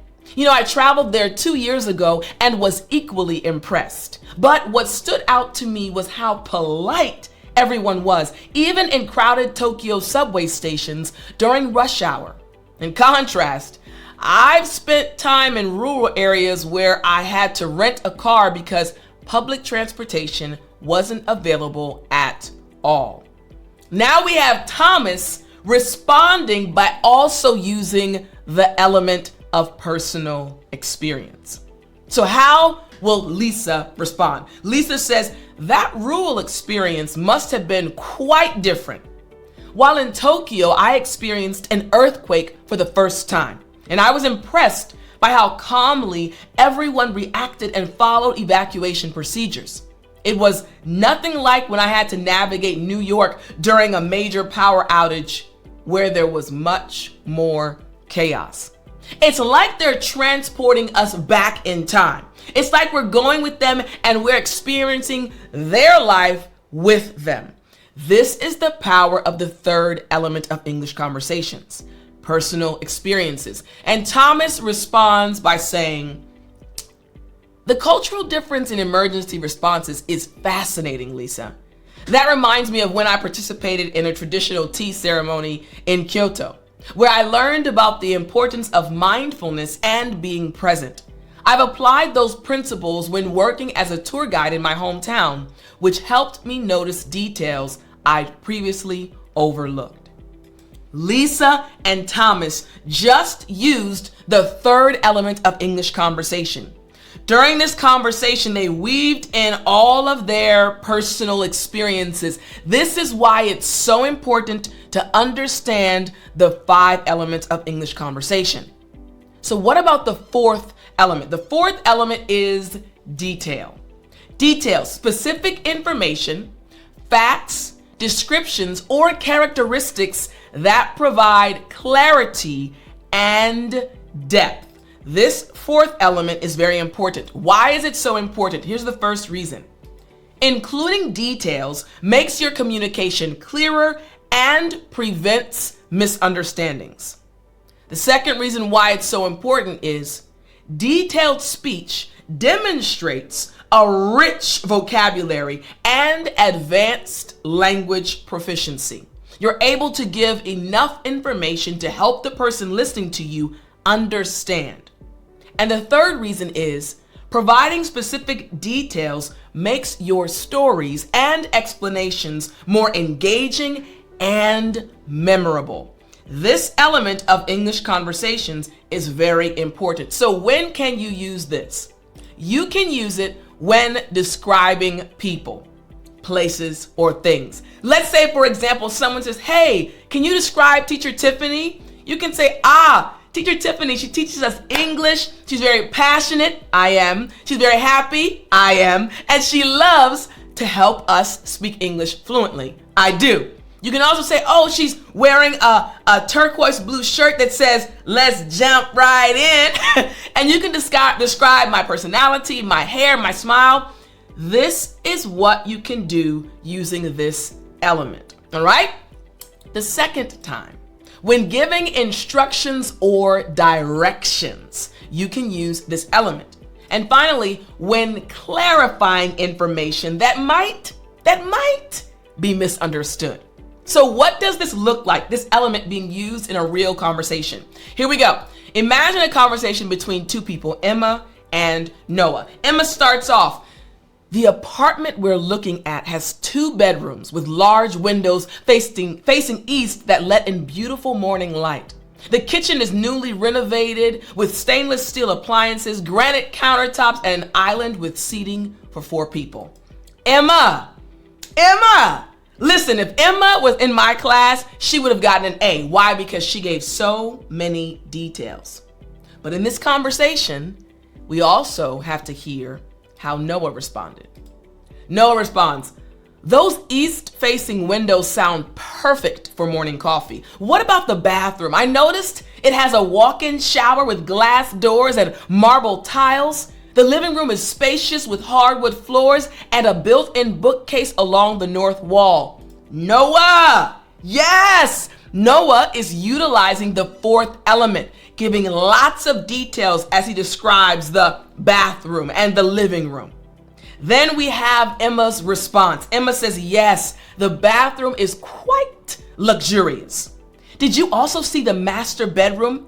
Features a walk-in closet with custom shelving and a ceiling fan with a remote control. The second bathroom is currently set up as a home office with high-speed internet connections and soundproofing panels." What are they doing? In this conversation, they're using the fourth element of English conversations. They're giving details. They're helping us even see and imagine what the apartment looks like. And finally, Noah responds, "The home office setup would be perfect for our remote work needs. I was also impressed with the building amenities. Have you checked out the rooftop garden with raised beds for growing vegetables? The neighborhood location is convenient too, with 3 coffee shops within walking distance and a year-round farmers market." This is the perfect example dialogue to understand how to utilize the fourth element, details. Makes sense, right? Now we have to jump into the fifth element. The fifth element is examples. Specific instances, illustrations, or cases that demonstrate or clarify a point. Now, why is this element so important? Here's the first reason why it's important to understand the element, number 5, of examples. Using examples helps clarify abstract concepts and makes them easier to understand. It also helps you to demonstrate your ability to apply general principles to specific situations. And finally, this element is important because it helps you provide relevant examples which show your knowledge depth and makes your speech more convincing. Examples are powerful. So when can you use this element? You can use this element to support general statements with specific instances. You can also use it when you're comparing different situations. And finally, when you're demonstrating patterns or trends, you can use this 5th element of English conversations by giving examples. So what would an example dialogue look like? Here we go. Between David and Sophia, David starts off, many animals use camouflage for protection in the wild. For instance, chameleons change color to blend with their surroundings and avoid predators. Another example is the leaf insect, which looks exactly like a leaf with body parts that resemble leaf veins and edges. What is happening? David is giving examples and we're following along as we listen and read the conversation. Then Sophia responds, "Those animal adaptations are fascinating, David. You know, in the business world, we see similar adaptive strategies. Some companies offer great work-life balance. For example, Google provides on-site childcare and flexible hours for parents. Another example is Patagonia, which encourages employees to take time off for outdoor activities." They are giving examples in this conversation. So David now is going to respond to Sophia. The Patagonia example reminds me of how nature and business can both develop specialized solutions. Certain plants have adapted to extreme environments, such as the barrel cactus, which stores water in its thick stem to survive desert conditions. Another fascinating example is the Venus flytrap, which catches insects to supplement its nutrition in poor soil. Notice how they're not just giving examples, they're acknowledging the person before them, right? They're acknowledging what the person said and then they're adding their examples. So how does Sophia respond? Sophia now says, "That's a perfect parallel to environmental adaptation in architecture, David. There are excellent examples of sustainable buildings, like the Edge in Amsterdam, which uses solar panels and rainwater collection. Another impressive example is the Bullitt Center in Seattle, which is designed to be net zero energy and process water much like those specialized plants you mentioned." What happened? They used element number 5. They gave examples. These 5 elements of English conversation are powerful. I hope you enjoyed this lesson, and if you want to continue studying with me and mastering these 5 elements, you can join our family, our English family, by going to speakenglishwithtiffani.com/SELN. Once again, speakenglishwithtiffani.com/SELN. Each month there is a new topic where I teach you and students around the world how to finally utilize the 5 elements and speak English fluently like a native English speaker. I'll talk to you in the next lesson. Let's jump right in. Understanding the why. Explaining why is essential for fluent English conversation. It helps you express your thoughts clearly and keep conversations flowing naturally. Now, there are 3 reasons for the why aspect of a conversation. Reason number 1, it creates a natural conversation flow. When you explain why, you naturally extend the conversation and give others something to respond to when you add the why to your conversation. So let's check out an example to understand this a little bit better.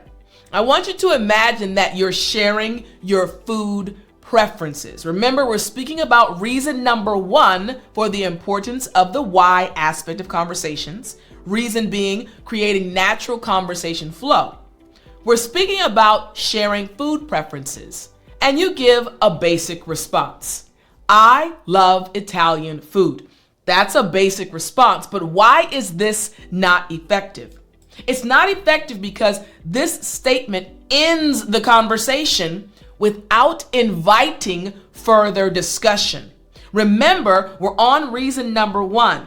The why aspect of a conversation creates the flow. So with this basic response, I love Italian food, there's no why, which means the conversation ends. So let's see what this would look like if we add reasons. So, speaking again about sharing food preferences, now here's the response. I love Italian food because the fresh ingredients are always high quality.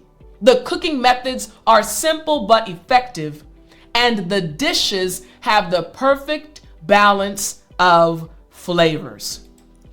You saw what I did, right? I simply added why. I answered the why aspect of the 5 W's: who, what, when, where, and why. I gave 3 reasons. Remember, why is just representing the reasons for your response.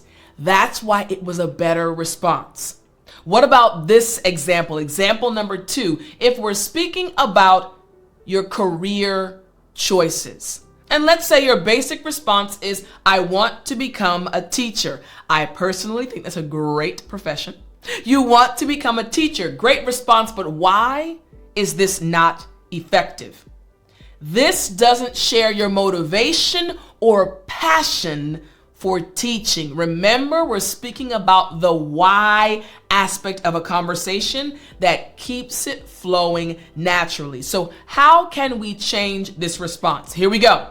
Again, discussing career choices. Now adding reasons. I want to become a teacher because I love helping others learn. I enjoy creating engaging lesson plans, and I want to make a positive impact on students' futures. I gave you the why, the reasons why I want to be a teacher. And you see how that ended up leading to a fluent English response. What about this example? Example number 3. And the topic is expressing your opinions. And so your response is, the movie wasn't good. You're giving your opinion on the topic of movies. The movie wasn't good. That's my opinion. Why is this not effective? It's not effective though, because it doesn't explain your perspective or invite discussion. It doesn't explain where you're coming from, nor does it invite the other person to give their point of view. How can we change this with the simple trick, adding the why or the reasons? Here we go. Again, expressing your opinion. I didn't enjoy the movie because the acting was poor, the storyline was confusing, and the ending made no sense. Now we have a support, many supports actually, for your opinion.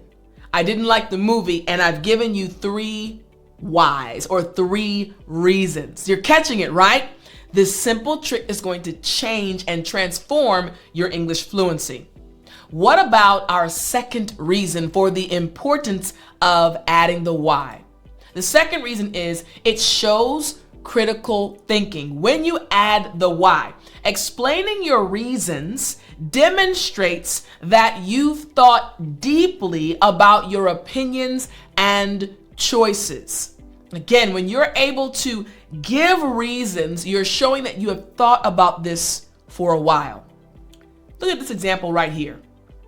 The topic, making decisions.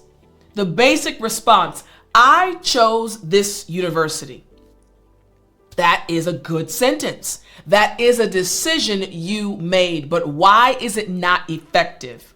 This doesn't reveal your decision-making process. Now, if we add reasons or add the why, this is what the response would look like or sound like.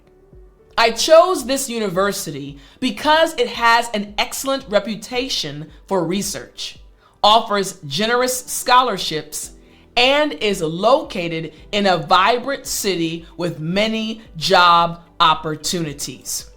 Now that's a great response. Why?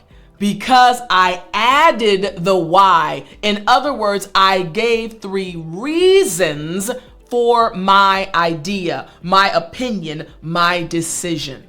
Makes sense, right? Excellent. All right, check out this next example. Now we're going to speak about lifestyle choices. And we have a basic response. I started exercising regularly. Great response. I started exercising regularly. But why is this not effective?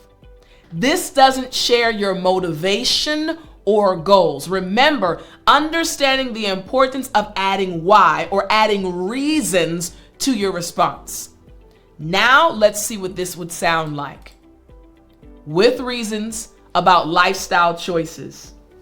I started exercising regularly because it boosts my productivity at work, helps me manage my anxiety, and keeps me healthy. What did we do? We added 3 reasons. We answered the why question. Remember, who, what, when, where, and why. We answered that by giving 3 reasons, and that's how we got the fluent English response. What about this example? Example number 3. Travel preferences. Basic response, I prefer traveling in spring. I prefer traveling in spring. Why is this not effective though? This doesn't explain your reasoning or preferences. We don't have any understanding of why you prefer traveling in the spring until we add the reasons or answer the why.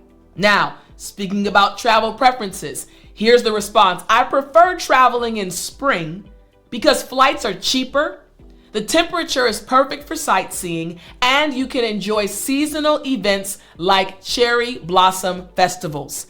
Now we understand.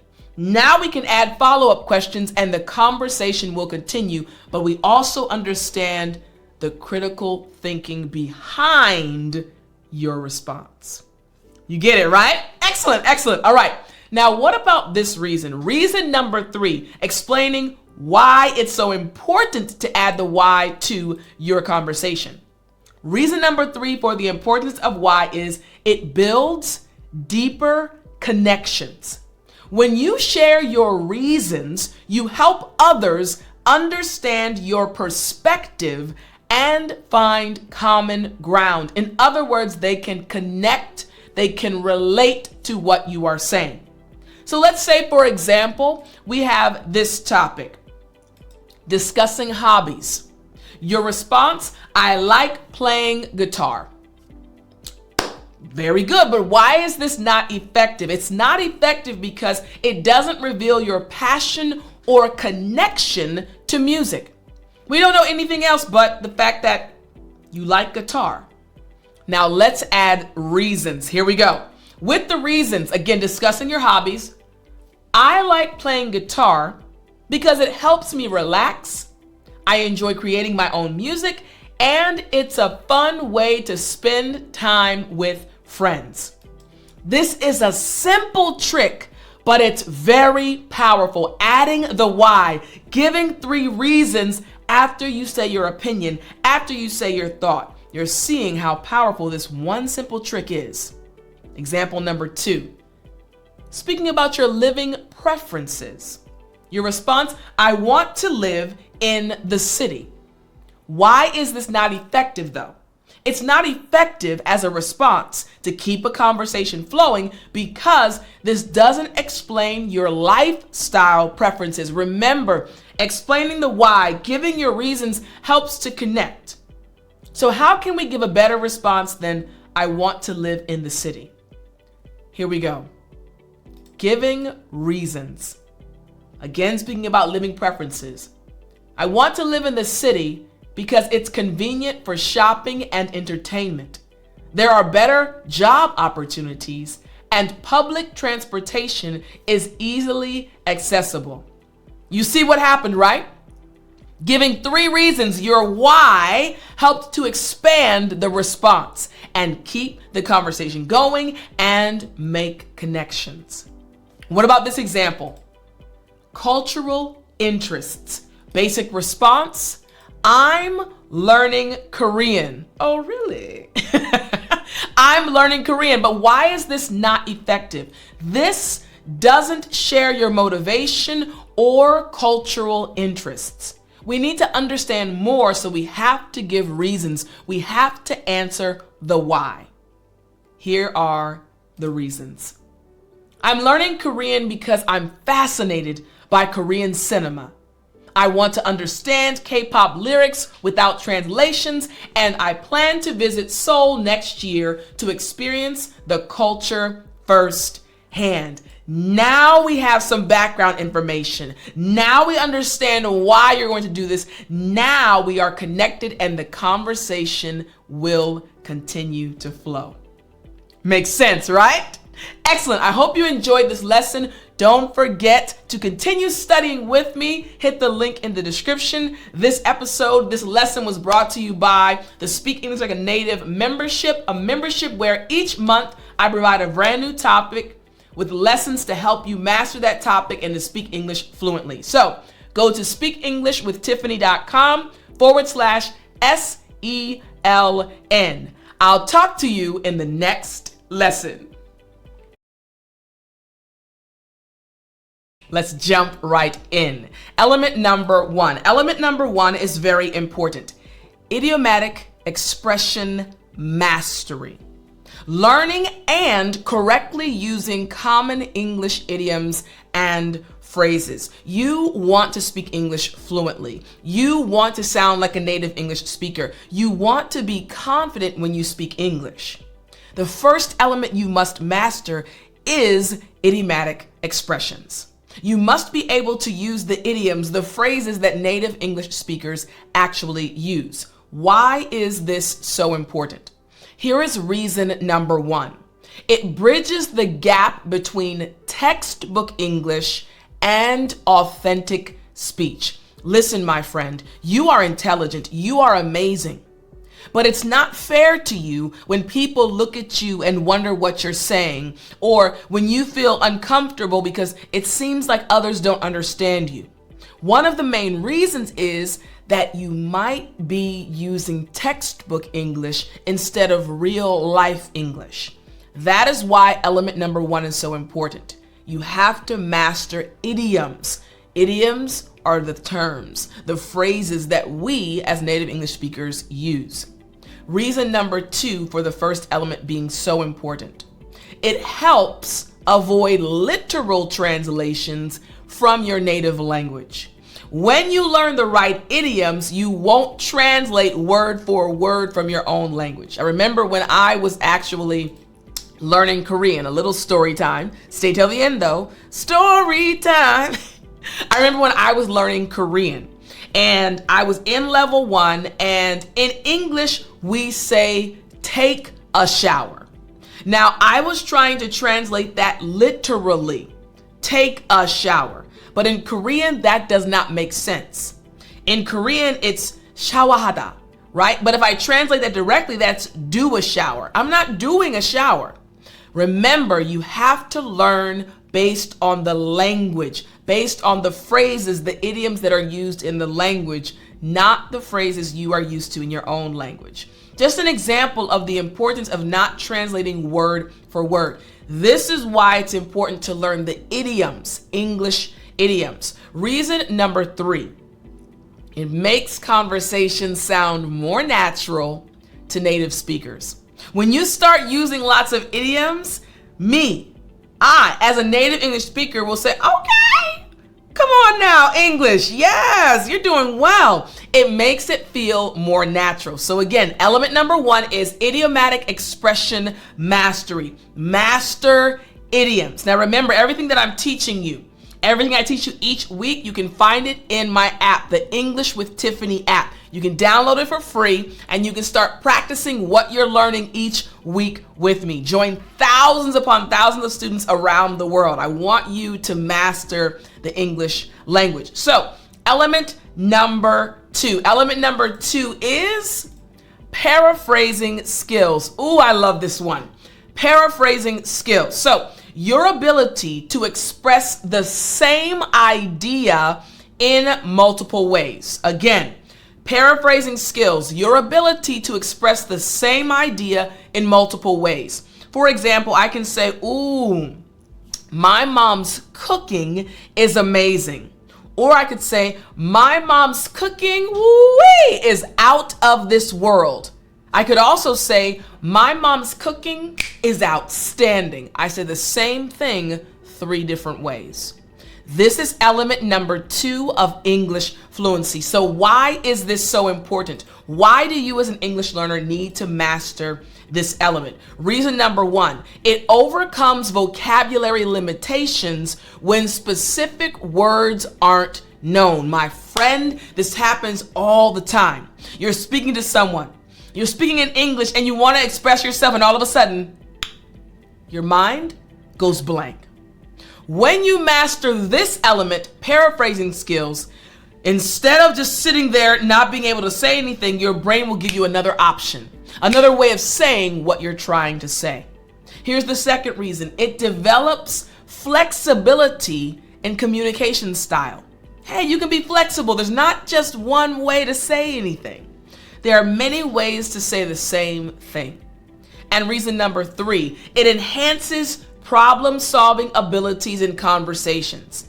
English is not easy, but I'm your teacher and I'm here to help you. I'm also going to tell you the truth. English is challenging. When you master paraphrasing skills, it will enhance your problem-solving abilities. So when you face a challenging situation, when all of a sudden you can't think of a word, your brain will kick in because you've been practicing how to paraphrase, how to say things in a different way. Element number 2, paraphrasing skills.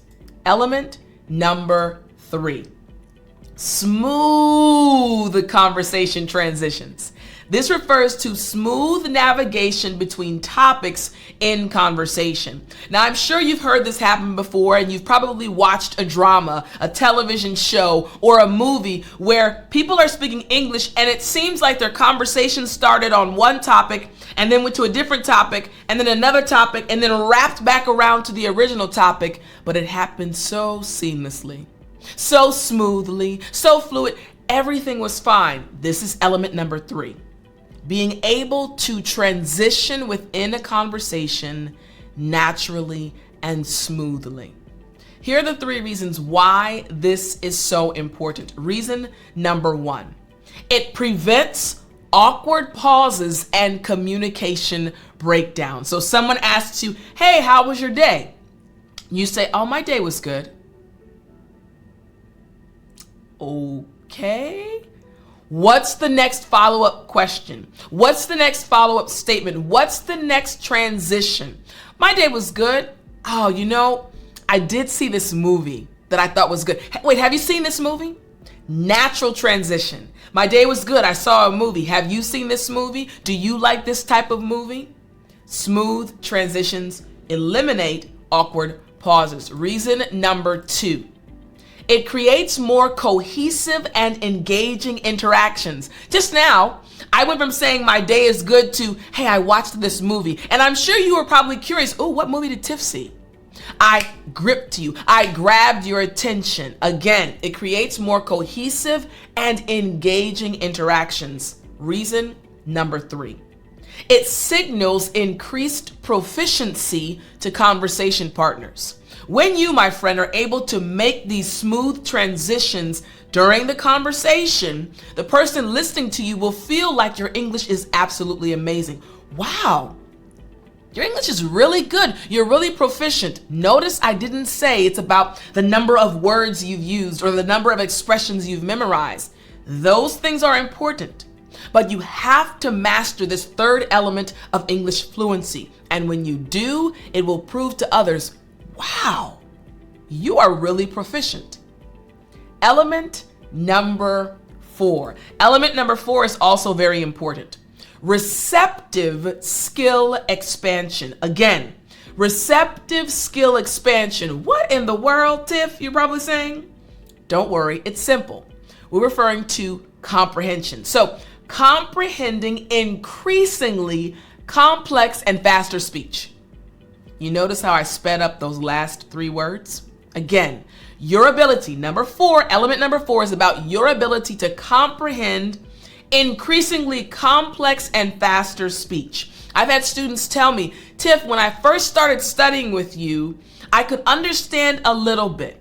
I could follow along a little bit. Fast forward a few months, now I can understand you completely. When you do story time, I understand everything. And during story time, I speak at a faster pace. Why? I want you to get used to the speed that native English speakers actually speak at. You got it? Element number 4, receptive, or helping you comprehend faster and understanding faster speech. Why is this important? Reason number 1, it develops the ability to follow native speed conversations. It develops this ability in you to understand, to follow along, to not get nervous, to not get frustrated, but to actually understand. Reason number 2, it improves your understanding of reduced forms and connected speech. What does this mean? So, when I'm teaching you English, I normally slow down a bit. I'm speaking at a regular pace, but I'm enunciating. I'm making sure that each and every word that I'm saying is clear and you are able to understand. Now, I'm going to switch it. Let's say I say, I am going to switch my speaking speed. Normal. I'm going to switch my speaking speed. I'm going to switch my speaking speed. I said the same thing, but very fast. I almost got a tongue twister right there. But I said it very fast. Why? I want to help you understand that native English speakers use connected speech. I am going to. I'm gonna. I am going to. I'm gonna. So when you make sure you master this element, receptive skill expansion or comprehending fast speech, it will also improve your English fluency. Reason number 3, it prepares you for real world listening challenges. When you get to the real world, when you come to visit America, when you're around native English speakers, they are going to be speaking very quickly. The more you practice, the more you master this element, the less stressed you will be, the happier you'll be, the more confident you'll be. And as this improves, so will your English fluency. Element number 5, functional language fluency. Functional language fluency. In other words, mastering language for specific purposes. Requesting, suggesting, etc. This is where you are focusing on a specific skill, a specific topic in order to improve your English. I have a program where I help students each month by focusing on a topic and they master that topic. They learn the English phrases, the expressions, the words related to that topic. Again, functional language fluency. Let me explain why this is so important. Reason number 1, provides ready-made language chunks for common situations. It gives your brain a platform. Hey, what I'm going to be inputting is related to this topic. So later on, if this topic comes up, this is what we need to use. Reason number 2, it improves social effectiveness in everyday interactions. When you feel confident, when you feel like you have what is needed, the database about a specific topic, when you get to a real life situation, you won't be nervous. I studied this topic. I know words related to this topic. And it will enhance your interactions. And reason number 3, it builds confidence for handling practical situations independently.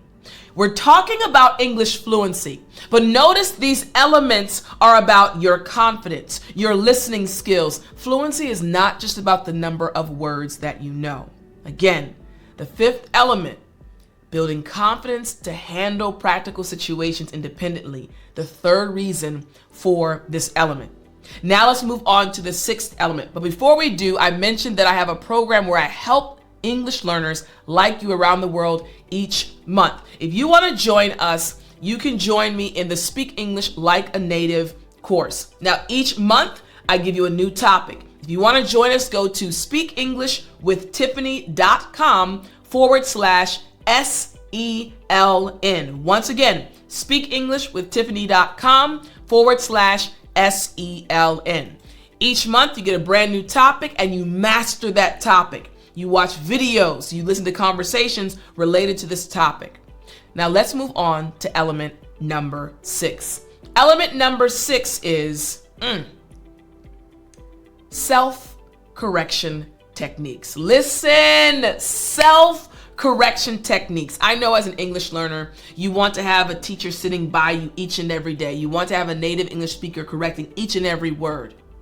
But there is power in self-correction. So the sixth element, again, self-correction techniques, developing awareness of and ability to fix your personal speech errors. Let's dive deeper into this. Why is this so important? Reason number 1, it reduces dependency on teacher feedback. I just mentioned that. I know I've been a teacher for a long time. I have taught literally thousands upon thousands of students in person and online.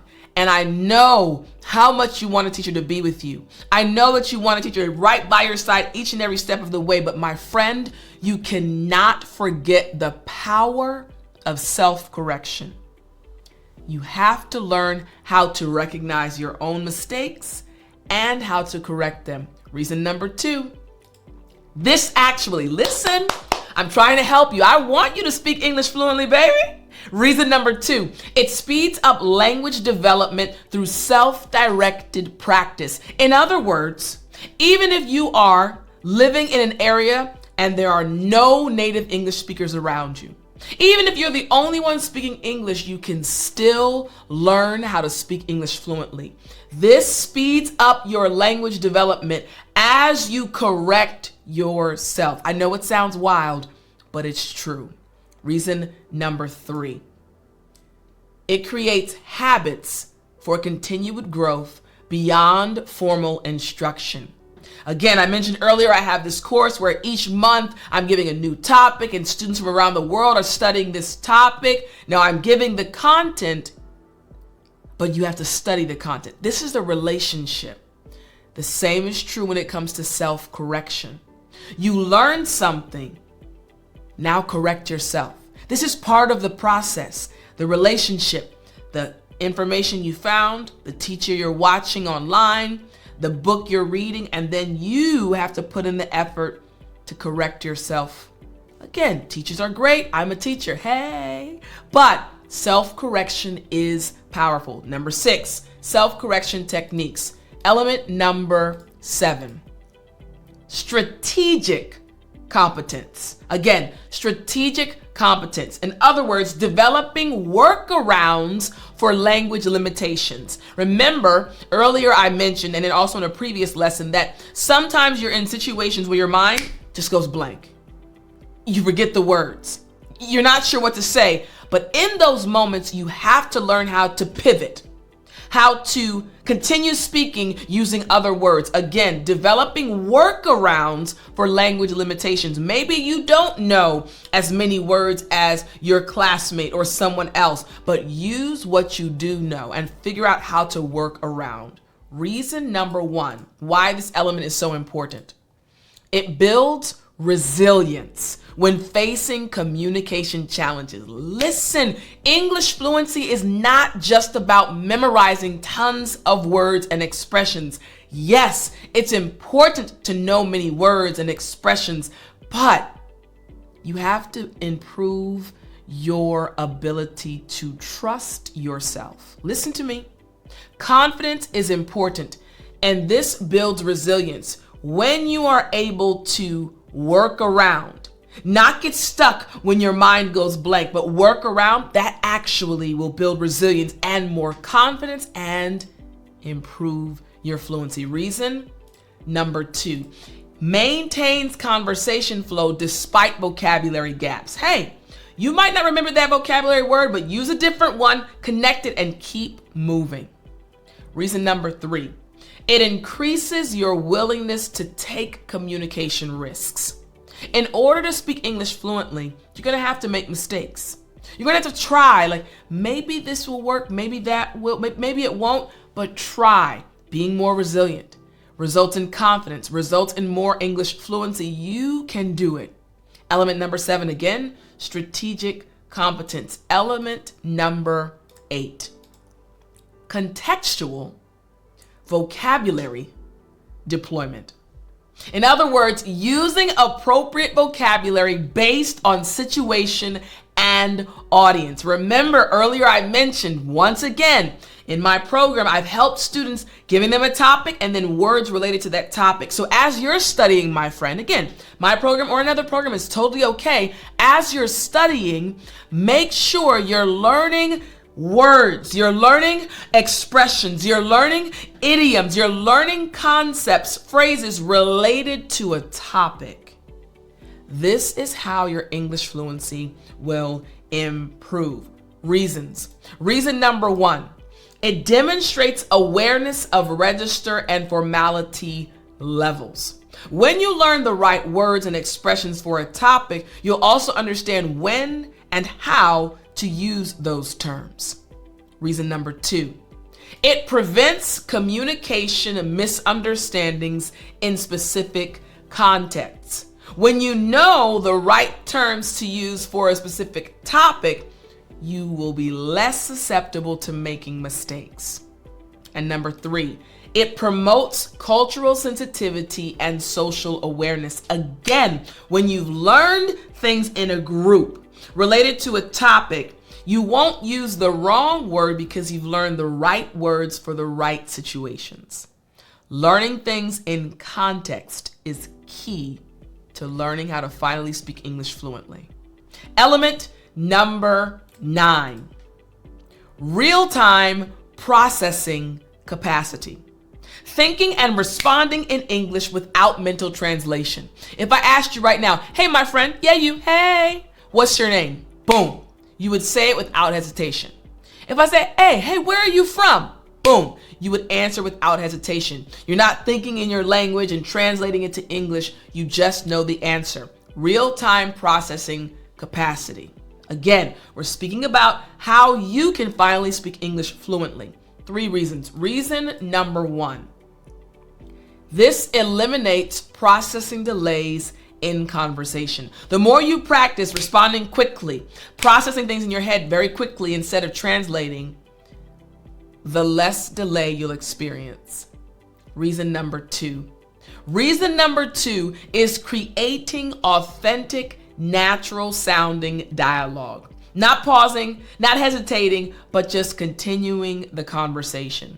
And number 3, it reduces mental fatigue during English interactions, specifically extended English interactions.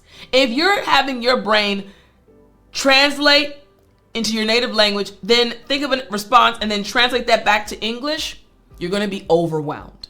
So again, element number 9, real-time processing capacity. My friend, I hope this lesson helped you. Don't forget, if you want to continue studying with me based on a topic each month with a brand new topic, all you have to do is go to speakenglish.com/SELN. Each month, I'll give you a new topic and provide you with new terms and much more to help you speak English fluently. Hope you enjoyed this lesson, and I will talk to you in the next one. Let's jump right in. Tip number 1. This is very important. Use signpost language. Again, use signpost language. What is signpost language? In other words, you're going to guide your listeners through your speech with clear verbal markers. Listen, when I say this first tip, we have 6 more, but this first tip is so important because each and every native English speaker uses this tip. So How can you do this? Here is a breakdown. The first thing is to start with phrases like first, next, or finally to help listeners follow your sequence of ideas. Think about it. Even I just used this marker, this phrase. I said first. Native English speakers use these markers, these signposts as we speak. Here's the second way you can do this. Use transition phrases such as for example, or in contrast, or similarly to show relationships between ideas. Let's say you're speaking on the topic of travel and you say, I lived in South Korea. I did. And you're speaking about Korea and you can say, similarly, Japan also has ... You've mentioned things in Korea. Maybe they're stationery. I love stationery, by the way. Pens, come on. Woo-wee. And then you say, similarly, Japan also offers great stationery products. Again, these phrases help the person to follow along as they're listening to you. And it also, using this technique, again, using signpost language, also helps you be more concise, more clear, and speak English more fluently. What about this one?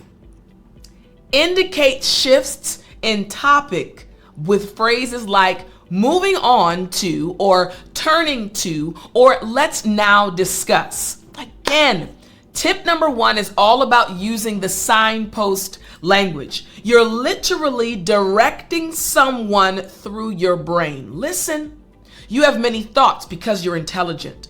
You have many ideas because you're amazing. You have many things you want to say, and the person listening to you wants to go on the journey with you. But just like when you're traveling somewhere, there are signposts. There are different things to let you know where you are on the journey. Signpost language is important as you are speaking. First, okay, we're on the first point. Next, okay, we're on the next point. In conclusion, okay, we're wrapping up. Use signpost language. Tip number 1. Now, before we go to tip number 2, I want to give you this bonus tip, baby. So I have the English with Tiffani app, and I want you to download it because in this app, each week, you will find lessons to help you. You can download the app for free, but I want to specifically show you right here, if you're watching, the weekly English fluency lessons with teacher Tiffani. Each week, you will find lessons that coincide with my YouTube lessons. For example, we are in 2025 right now. You will find each of the lessons for this year. Each lesson from each week, you can click on, let's click on this one right here, and you can practice. You can review what I taught you in this YouTube English lesson, or if you're watching on the podcast, you can practice what you've learned. So again, download the English with Tiffani app and continue studying with me. You can download it totally for free. Now we're going, after the bonus, to tip number 2. Tip number 2 is implement the rule of 3. Listen, baby, I love this rule. It's very important. The rule of 3. So you're going to organize information in groups of 3 for maximum impact and memorability. Again, when you group things in 3, something happens in the brain of the person listening to you. They're able to grasp what you're saying. So again, implement the rule of 3. Now you're asking, Tiff, how do I do this? I got you. Don't you worry. How to do this. So you're going to structure your main arguments or examples in sets of 3 whenever possible. Let's say you're speaking about your favorite, let's do your favorite television programs. Instead of saying 16 television programs, pick 3. Say your top 3 television programs. Let's say you're speaking about your favorite drink, right? Juice or soda. I don't drink alcohol. But you can say, I love apple, I love mango, and I love pineapple juice. Or you can say, I love Sprite, I love Fanta, and I love grape soda. Again, grouping them in 3s. Here's the second way you can utilize this tip. You can use 3-part lists to make your points more memorable and impactful. I actually just gave you a few lists, right, for the soda and for the juice. Again, it's very powerful to implement the rule of 3. You can also apply the pattern of setup, confrontation, and resolution. 3 parts: setup, confrontation, and resolution when telling stories or presenting cases. Remember, at the very end of each lesson, I tell you a story for story time. So don't miss it at the very end. But I usually give you the setting, the setup, then a confrontation, something happens, and then the resolution. 3 parts. Again, tip number 2 is implement the rule of 3, my friend. Tip number 2. Tip number 2 is, and we're calling these tips or steps to help you speak English fluently. So tips or steps. Here we go. Practice active listening. Now, you want to improve your own speaking, right? You want to speak English fluently. In order to do this, you have to become a better listener. When you become a better listener, you'll also become a better speaker. So how can you do this? Here we go. How can you do this? Observe how effective speakers organize and deliver their messages. Think about your favorite speaker, your favorite teacher. Hopefully it's me. And think about how the individuals actually organize their thoughts. How do they present the information? As you're dissecting, as you're breaking down, as you're picking out the important parts, your brain will naturally try to apply those same things when you speak English. Another way, pay attention to the speaking techniques that capture your interest and adapt them for your own use. Hey, I really like when Tiff tells stories, or I really like when Tiff gives 3 reasons, or I really like when Tiff gives 3 examples. The things that catch your attention, the thing that grips you, the things that grab your attention or your interests, try to mimic them. The third way is analyze what makes certain speakers clear and concise, and then incorporate those elements into your speech. What is it about that person that makes it so easy for me to understand them? What are they doing? For example, something you'll notice if you're watching me right now on YouTube as I'm teaching this lesson. Something that I do all the time is I use my hands. And you've probably been watching me the entire time. You've noticed it, but I want you to think about this.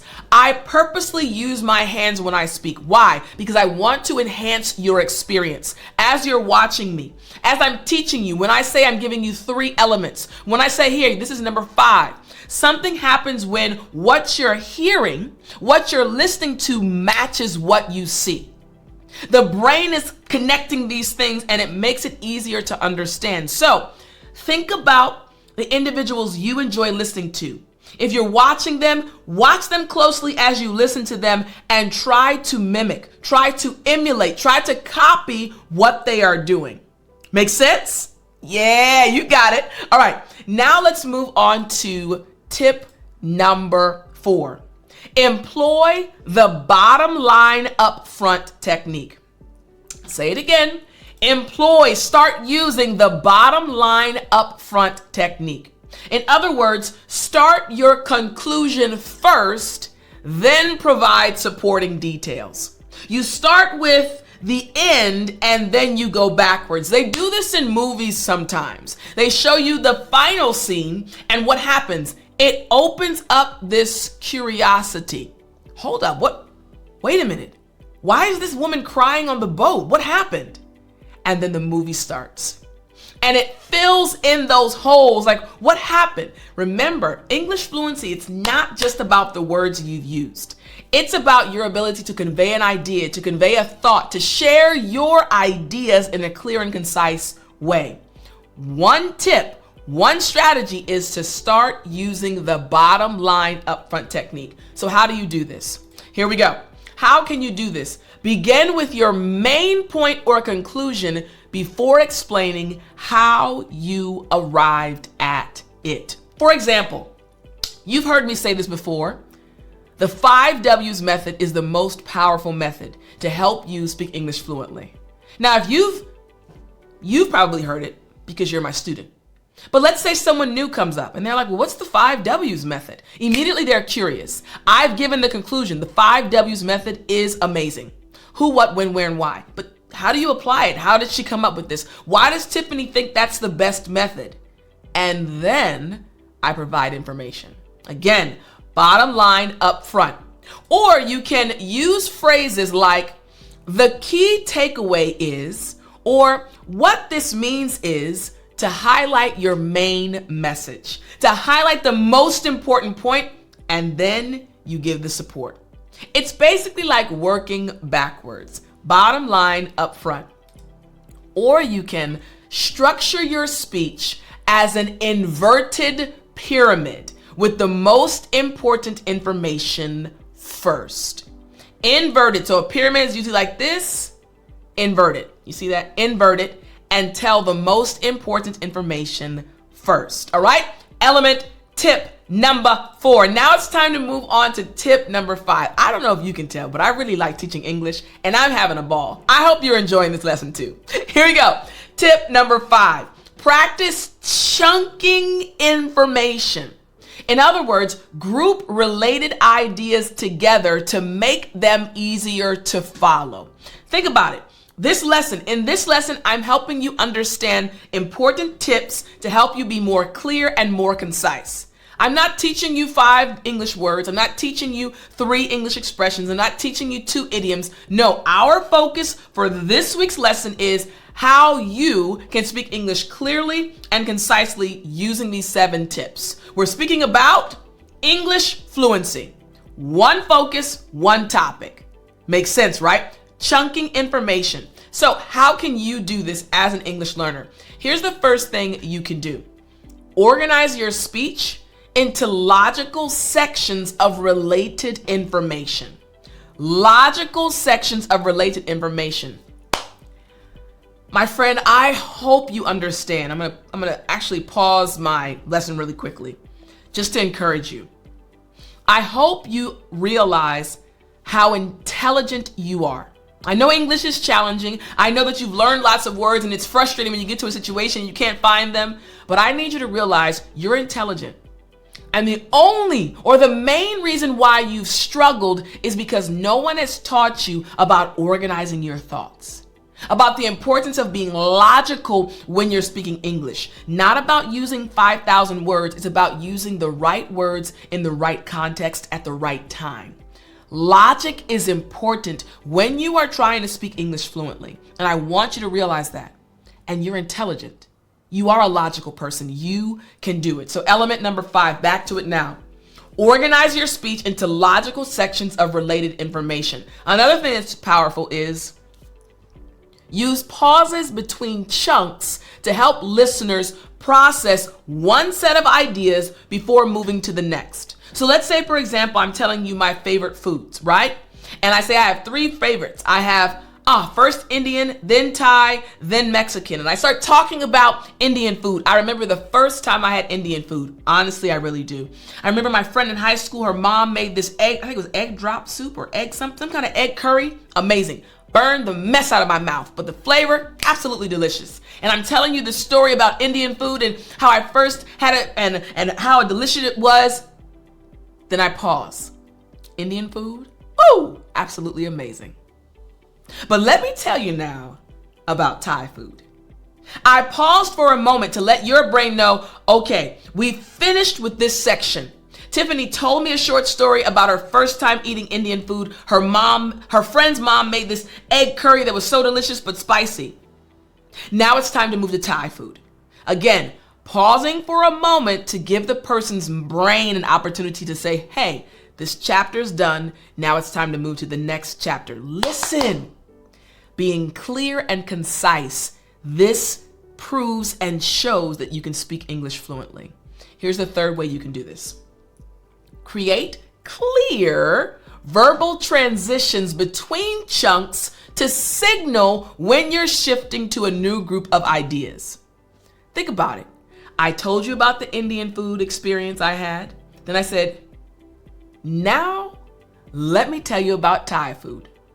I transition, verbal transition. Now I'm stopping what I was saying. Now I'm moving to Thai food. Verbal transitions are important. So again, tip number 5, practice chunking information. Tip number 6. And these are tips, listen, my friend, these are tips that even native English speakers have to implement, have to utilize. Why? You don't just automatically become an amazing speaker, just out the womb, as soon as you're born. You learn. And I'm saying this because even native English speakers, we have to learn how to speak English fluently, just like you learned how to speak your language fluently. I'm teaching you the principles, the methods, the strategies that we as native English speakers have to follow in order to speak English fluently.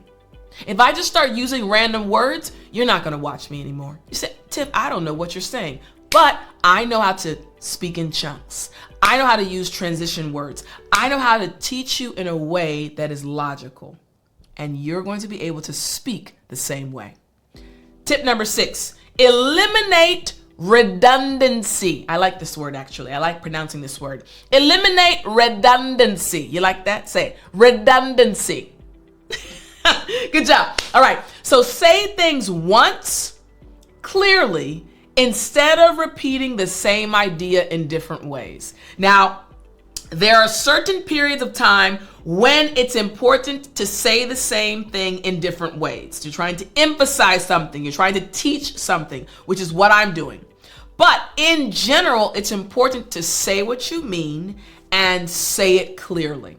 Let me explain how you can do this. Again, we're on tip number 6. How can you do this? Review your speech for instances where you say the same thing multiple ways and choose the clearest version.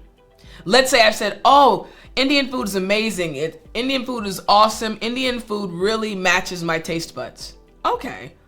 Well, really matches my taste buds is a bit clearer than amazing, awesome. It helps the person know, Tiff likes well-seasoned food. Tiff doesn't mind spice. Why? I said it matches my taste buds. All right, so pick the clearest version. The second way you can do this is replace wordy phrases with more concise alternatives.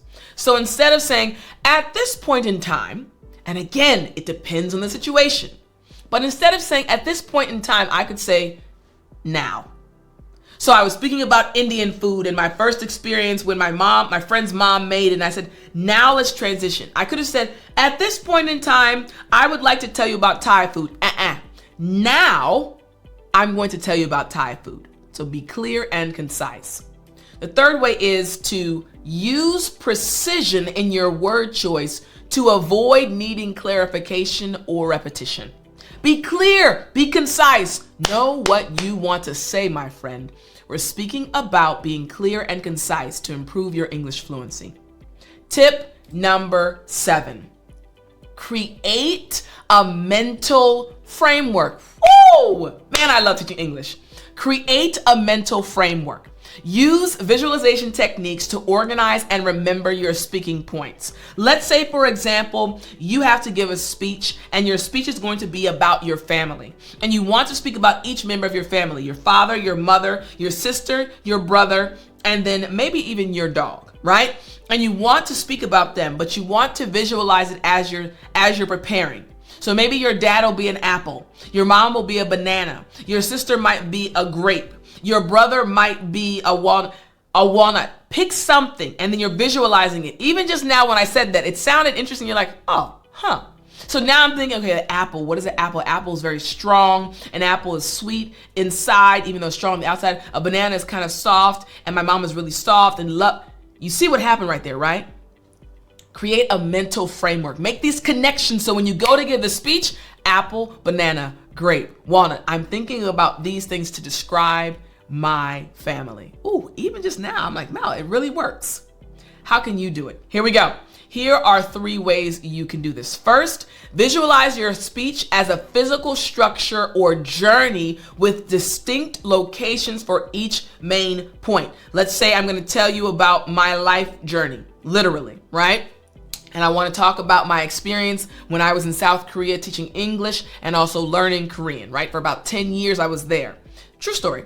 And I'm trying to take you on my journey. So what's the first thing? Oh, okay, I want to talk about the institute that I worked for. Okay, then I want to talk about my favorite restaurant. Okay, this Korean restaurant with the Ajumma and how she used to feed me delicious food in the morning. Then I want to tell you about, oh man, when I used to actually visit my friend. So you see, and I did the mountain. So I'm creating this journey in my mind and also being able to express it to you, clear and concise. Next, you can also do this. Associate key points with familiar objects or places to help recall them smoothly. What fruit did I say my dad was? You got it. I said my dad was an apple. You see, just that simple connection. Apple, my dad, my mom. Banana, my sister. Great. You see, just those simple connections. I just said it as an example, yet you remembered it. Again, associate key points with familiar objects. We all know apple. We all know banana. We all know grape, right? The third way you can do this, practice walking through your mental framework before important speaking situations.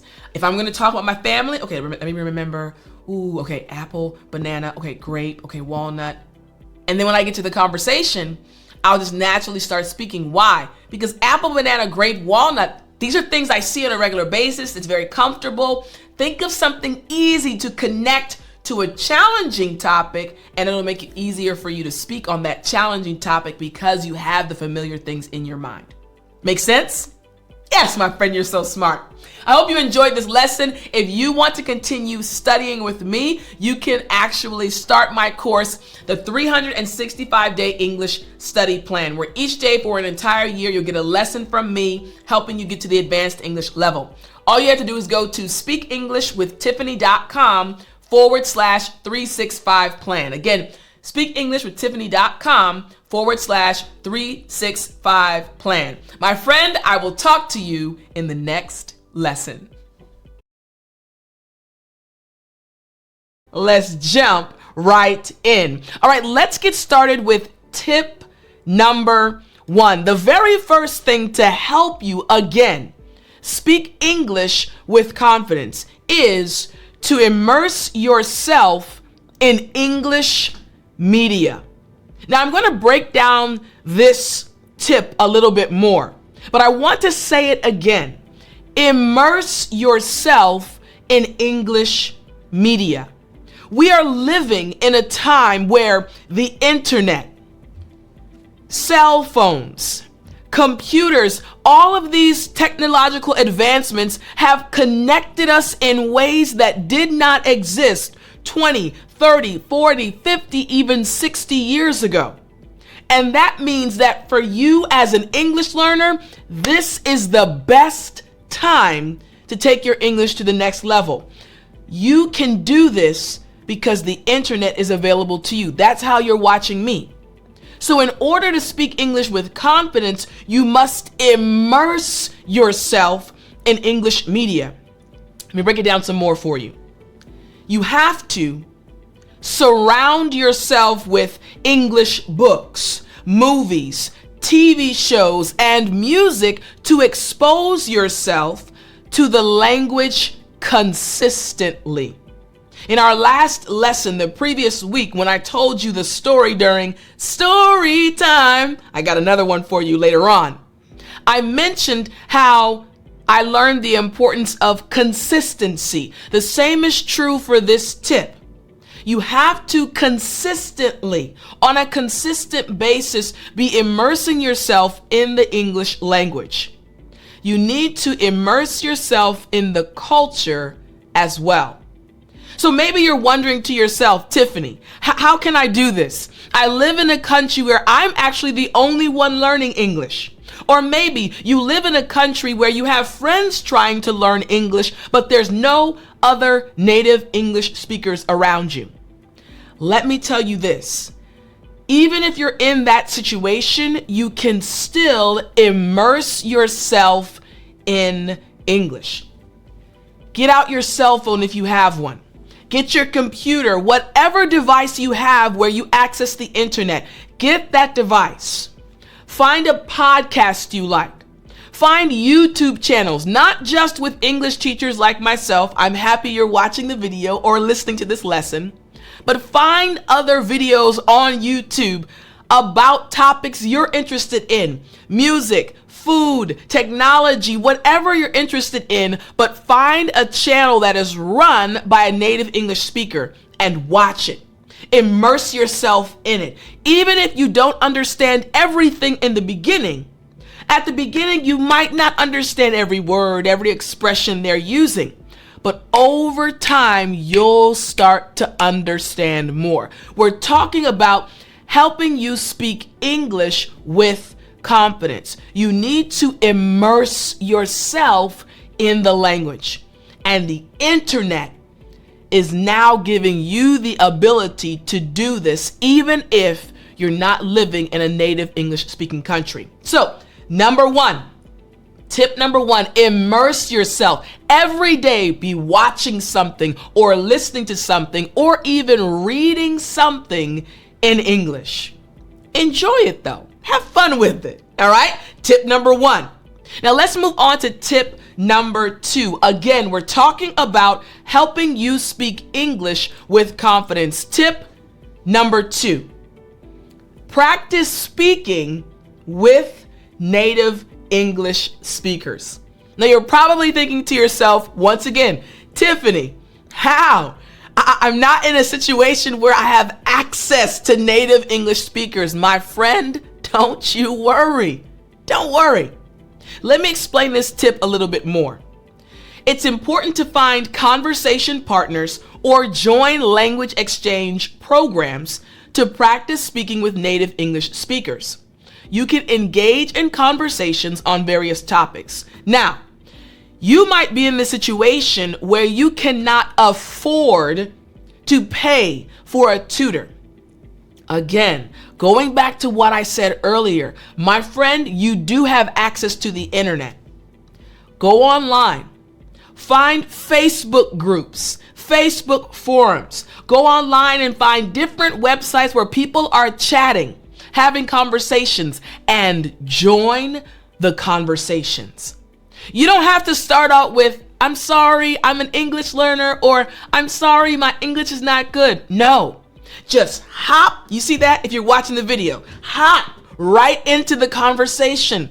That's how you will improve your English confidence. People don't care if your English is the best or if you make mistakes. Just get involved with the conversation. People will be interested in what you have to say. Now, the important thing is when you're entering these conversations, make sure the conversations are about topics you're actually interested in. If you don't like politics, don't join a politics forum. But maybe you're a gamer, right? Maybe you like video games, or maybe you're an individual who enjoys talking about history. Join forums, join groups where these topics are being discussed. And what's going to happen is you're going to develop relationships. You're going to develop friendships. And over time, you'll start speaking more with certain individuals in these groups. And you might actually say, hey, you guys want to hop onto a Zoom call and let's actually see each other? Let me tell you a quick story. This is not part of story time. Don't worry. Story time is coming later. But this happened. So in my academy, I run the Speak English with Tiffani Academy. And again, you are welcome to join our family. The link is in the description. But in my academy, I have watched my students become best friends. I have watched students travel to other countries to meet each other. And they literally are now best friends. They've met each other's families. Why? Because online, they were interacting with each other. Now, the same can happen with a native English speaker if your goal is simply to get to know them. This is a tip I want to give you in conjunction, in addition to this tip. When you are speaking with native English speakers, remember, we are humans too. We know that you want to learn our language, and we know, again, I'm a teacher, so it's totally okay. My position in this relationship is as your teacher. But when you're trying to have conversations with other native English speakers, remember the other person on the screen, if you're having a video call, the other person on the opposite side of your texting is a real person. So they don't want to feel like, oh, you really don't care about me. You just want me because of my English. Just remember, we're all human beings. And the moment you start caring about them as a person, that's when you'll start developing deep relationships and will actually help your English fluency. I experienced this many times when I lived in Korea, and I had so many conversations with other English teachers saying like, man, there are some students we just click with. Why? Because they treat me like I'm a person. I'm not just someone that can give them what they need, but they care about me. And I've developed some close relationships with students of mine who were students initially, but are now literally very close friends. So again, this tip, I want to help you. Your goal, yes, I know you want to speak English with confidence, but with this tip, in order to practice speaking with native speakers, care about the native speaker. Unless you're paying for a tutor, it's totally okay. In that relationship, they are your teacher, they are your tutor. But if you're going to these free platforms and trying to start conversations, just keep in mind, they are people and they want to get to know you just like you'd like to get to know them. You got me? Excellent. All right, let's move on to number three. Tip number 3 is listen to English podcasts. When I say you have so many podcasts, totally free podcasts at your disposal, ready for you. You can again take out your cell phone or on your computer, listen to these podcasts totally for free. Now, again, you already know about my podcast, the Speak English with Tiffani podcast. Of course, I think it's a wonderful podcast. Many students agree, and I hope it helps you. But I'm not just speaking about podcasts run by English teachers. I'm speaking about podcasts run by native English speakers where they're just speaking about topics that they're interested in. This is so important. Again, it starts with you knowing your interests. What are you interested in? And then go online, go to your phone. If you have a podcast app, look for podcasts about that topic and start listening. Here's the thing. Listen to English podcasts on a variety of topics to improve your listening skills and expose yourself to different accents, vocabulary, and expressions. We are talking about helping you speak English with confidence, but the way you start speaking with confidence is also by improving your listening skills. You'll gain confidence in your ability to comprehend what is being said, and then you'll apply the patterns that you're hearing, the words that you're hearing being used, and the expressions, which will inevitably help you improve your English speaking ability. Makes sense, right? Now, again, it's important to find podcasts that are related to topics that you are interested in.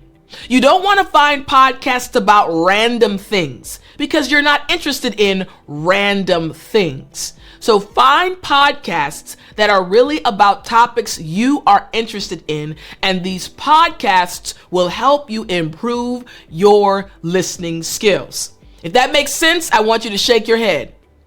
There you go. I love it. I love it. All right. Now I want us to move on to number 4. Tip number 4. Another very important tip. If your desire is to speak English with confidence, you need to write in English daily. Listen, you need to write in English daily. Now, I'm going to show those who are watching this lesson. I know those that are listening cannot see what I'm about to do, but those that are watching this lesson, right behind me, you'll see tons of notebooks right here. These are just some of my notebooks, and I have tons of notebooks on the right side of me, and also in my work bag, in my office closet. I have tons of notebooks everywhere. Why? Because I write a lot. Now, I write down things related to this business. How can I help more English learners? How can I make better lessons? How can I ... in an effort to help you reach your English goals.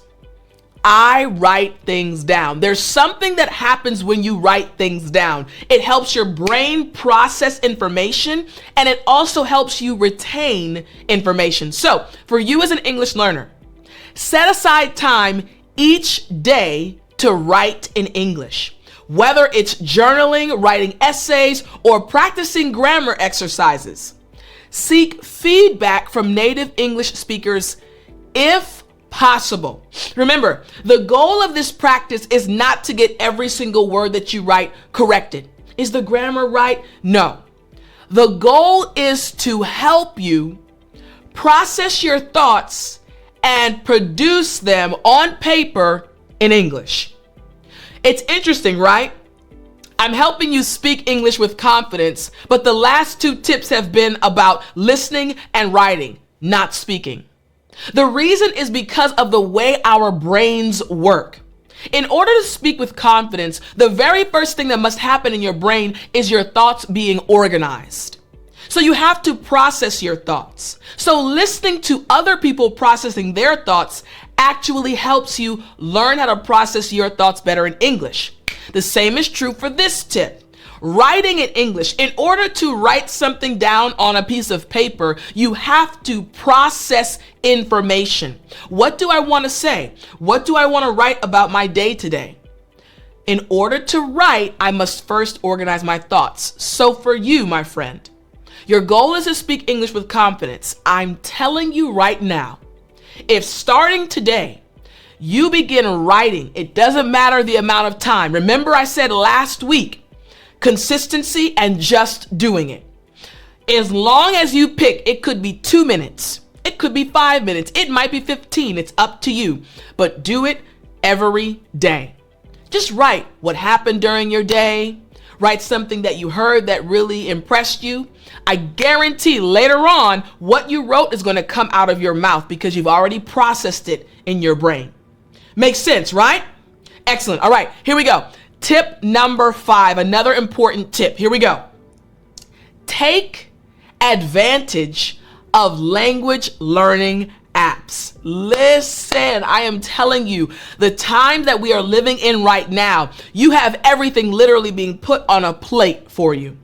Meaning it's so easy to access things that back in the day were very challenging to access. I remember when I was learning Korean, at that time, the only thing really available was Rosetta Stone. Some of you may remember and some of you might not remember what Rosetta Stone actually was. It was the most popular language learning program at that time. At that time, we didn't have these amazing cell phones with all of these language learning apps. My friend, download a language learning app and use it. Now, of course, you know, I also have an app, the English with Tiffani app, and I encourage everyone to download the app. The app is free to download. But why do I encourage you to use this app? Again, you might not, that's totally okay. There might be another app that will be helpful for you. Go for it. But why do people like myself, teachers or other individuals, create these language learning apps? Because we know how important it is to be consistently engaging with the language. You always have your phone with you. So when you're sitting on the bus or you're traveling somewhere or you just have a few moments, you can open your phone, open the app, and even for 5 minutes, practice something. So whatever app you choose, again, it might not be my app, English with Tiffani, and that's okay. But if you find another app, make sure you're using it. So let me explain this a little bit more. Use language learning apps, again, like the one I mentioned, English with Tiffani, to reinforce your language skills. Practice on the go and discover new ways to improve your fluency. My team and I, for the app that I've created, again, hopefully you'll download it, the link is in the description. We work continuously to figure out ways to help English learners. Hey, this is a good practice application we can help the students really start using on a regular basis. Or, hey, let's add this to the app, this video lesson to help students. Why? Because our entire goal is to help you achieve your English goals. And the same is true for every other language learning app. You have the opportunity to download multiple apps that will help you on your English journey. All right. Now, again, I have practice lessons after every one of my video lessons. And for those listening to the podcast, you can practice in the app. Why? I want you to reach your goals. And so do other English teachers and people that have created language learning apps. So use the apps. They will help you so much. Now, I hope you enjoyed these tips. Before we end our lesson today, I want to let you know, if you're watching this in real time or listening to this, I am going to be doing live classes on YouTube every month. Once a month, full English class. We are going to have a great time. Words, expressions, American culture. You'll see video clips from my life and so much more. My goal is to help you improve your English this year. I want you to go to the next level. So don't miss out on these live English classes. Go to my YouTube page. You'll see when they're announced and you can join these live classes. They are specifically for the members of my YouTube channel. And again, the first one in January is going to be open to everyone. I want to see you there. Don't miss it. Hope you enjoyed the lesson. As always, remember to speak English. Let's jump right in. All right, so here's the simple intro to this rule. My English teachers, when I was in high school and even when I was in college, they taught this rule to me and every other English student. So native English speakers already know this rule, and now it's time for you to master it. Here's the simple rule. Provide enough support for your thoughts, your ideas, and opinions by giving 3 details, 3 examples, or 3 reasons. You heard me right. This simple rule right here is going to change your English. Let me explain it a little bit more. Starting with part number 1, 3 details. So the first part of this rule focuses on the important details of the topic, the subject, or person that you are discussing. In other words, you, my friend, want to help your listener visualize what you are talking about. So what does this actually look like? Let's look at this example right here. We have a video example and we're going to use this simple rule of 3s, the first part, to describe it. So here's the topic: activities in the evening. The question being, what is your favorite thing to do in the evening? Now, we're going to answer this question by using 3 details. Here's detail number 1. Now again, good book is a detail. Detail number 2, cozy blanket. And detail number 3, cup of hot tea. Now, we're going to use these 3 details to give a long response, a fluent English response. But look at the simple response that does not include the details. Here's a simple response. My favorite thing to do in the evening is to relax. Now, my friend, this is a good answer. It's true, it answered the question, but we are trying to give a fluent English response using the simple rule of 3. So we have the 3 details: good book, cozy blanket, cup of hot tea. Now, using these 3 details, what would the answer look like? Here's what the answer would look like, including these 3 details. My favorite thing to do in the evening is to relax on the couch with a good book, a cozy blanket, and a cup of hot tea. All of a sudden now you're able to visualize me relaxing in the evening. Now I do want to explain this word cozy. All right, so after me, cozy. Excellent. Again, cozy. Very good. Now this word cozy right here, it just refers to a feeling of comfort, warmth, and relaxation. It is often associated with a snug and comforting environment, such as being wrapped in a soft and warm blanket or enjoying a cozy fireplace on a winter day. Now remember, we just looked at the video clip. If you're watching this lesson with the young man sitting on his couch, drinking a cup of hot tea, and now we're describing this scene for the individual we're speaking to. So once again, my favorite thing to do in the evening is to relax on the couch with a good book, a cozy blanket, and a cup of hot tea. We're talking about the simple rule of threes, and we're looking at part 1, 3 details. But what about the second part of this simple rule? Here's the second part of the rule, 3 examples. The second part of this rule focuses on examples of the topic, subject, or person you are discussing. In other words, you want to help your listener understand more by giving them real-life example situations. Remember, this simple rule is going to change your English fluency. So, here we go. I want you to check out this video example. Again, the question and the topic, activities in the evening. What is your favorite thing to do in the evening? Basic response, my favorite thing to do in the evening is to relax. Notice we're still using the basic response. Now we're going to use the simple rule of threes to transform it. So here's example number 1. Curl up on the couch with a captivating book or novel. Example number 2, my cozy blanket envelops me in warmth, creating the perfect atmosphere. And example number 3, I enjoy sipping my tea as I read my novel. Remember, we're on part 2 of this simple rule of threes, and we're looking at examples. So now we have these 3 examples. What would this look like in an actual answer? Here's the answer, and I want you to listen very closely. In the evening, I absolutely love to curl up on the couch with a captivating novel, a very interesting novel. There's just something amazing about getting lost in a fictional world. As I lose track of time, my cozy blanket envelops me in warmth, creating the perfect atmosphere. To complete this delightful experience, I always make sure to have a piping hot cup of tea nearby, whether it's a soothing chamomile or a fragrant Earl Grey. I enjoy sipping my tea as I read my novel.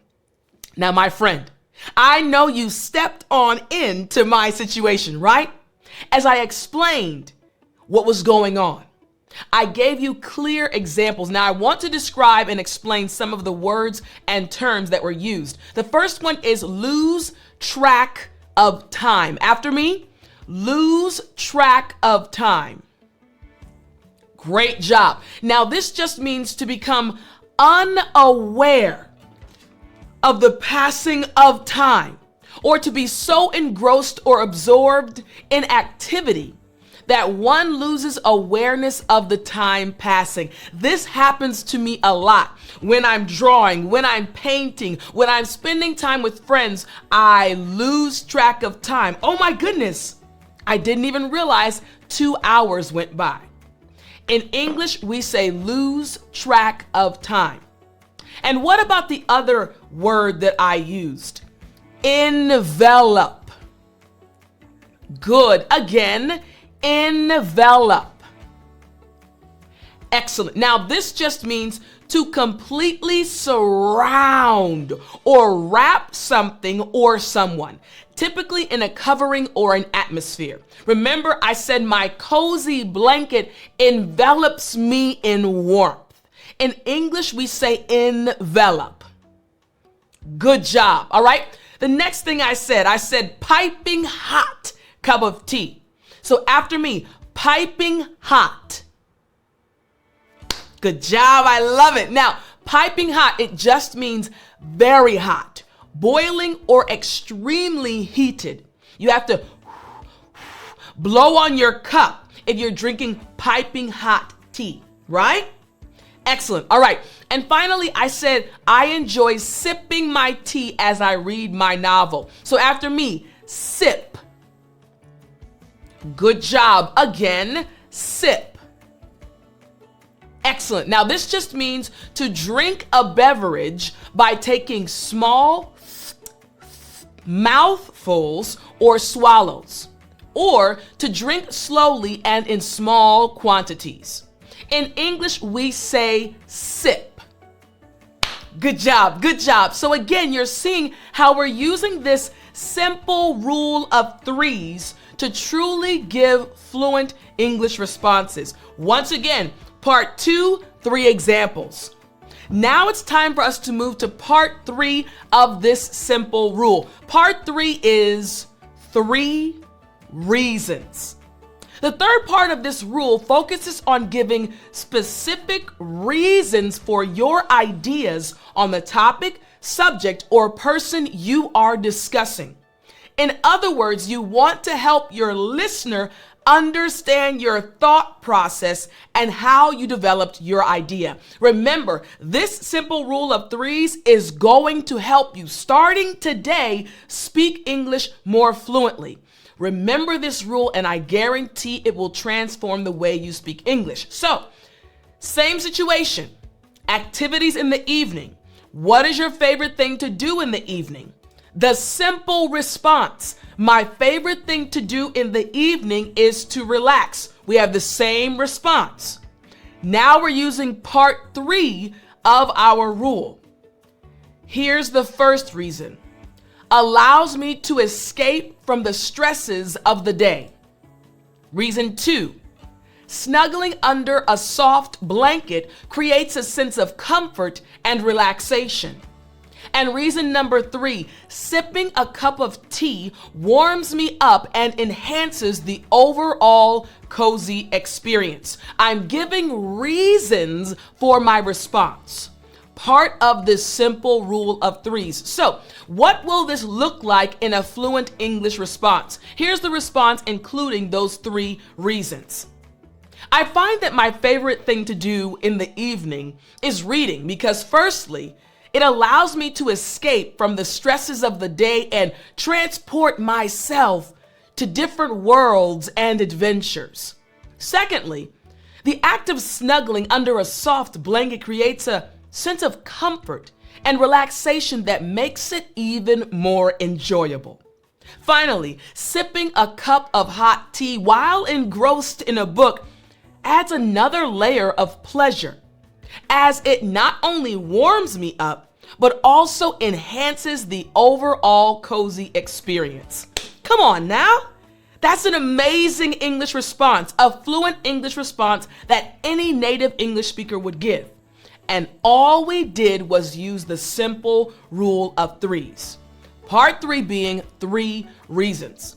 Now I want to break down some of the terms used in this response. The first one is transport. Excellent. Again, transport. Great job. Now, it means to mentally or emotionally carry someone to a different place, situation, or experience. It refers to the act of being deeply engrossed in something to the extent that it feels like being transported to another world or time. In English, we say transport. Good job. Excellent. The next word I used was snuggle. Good again.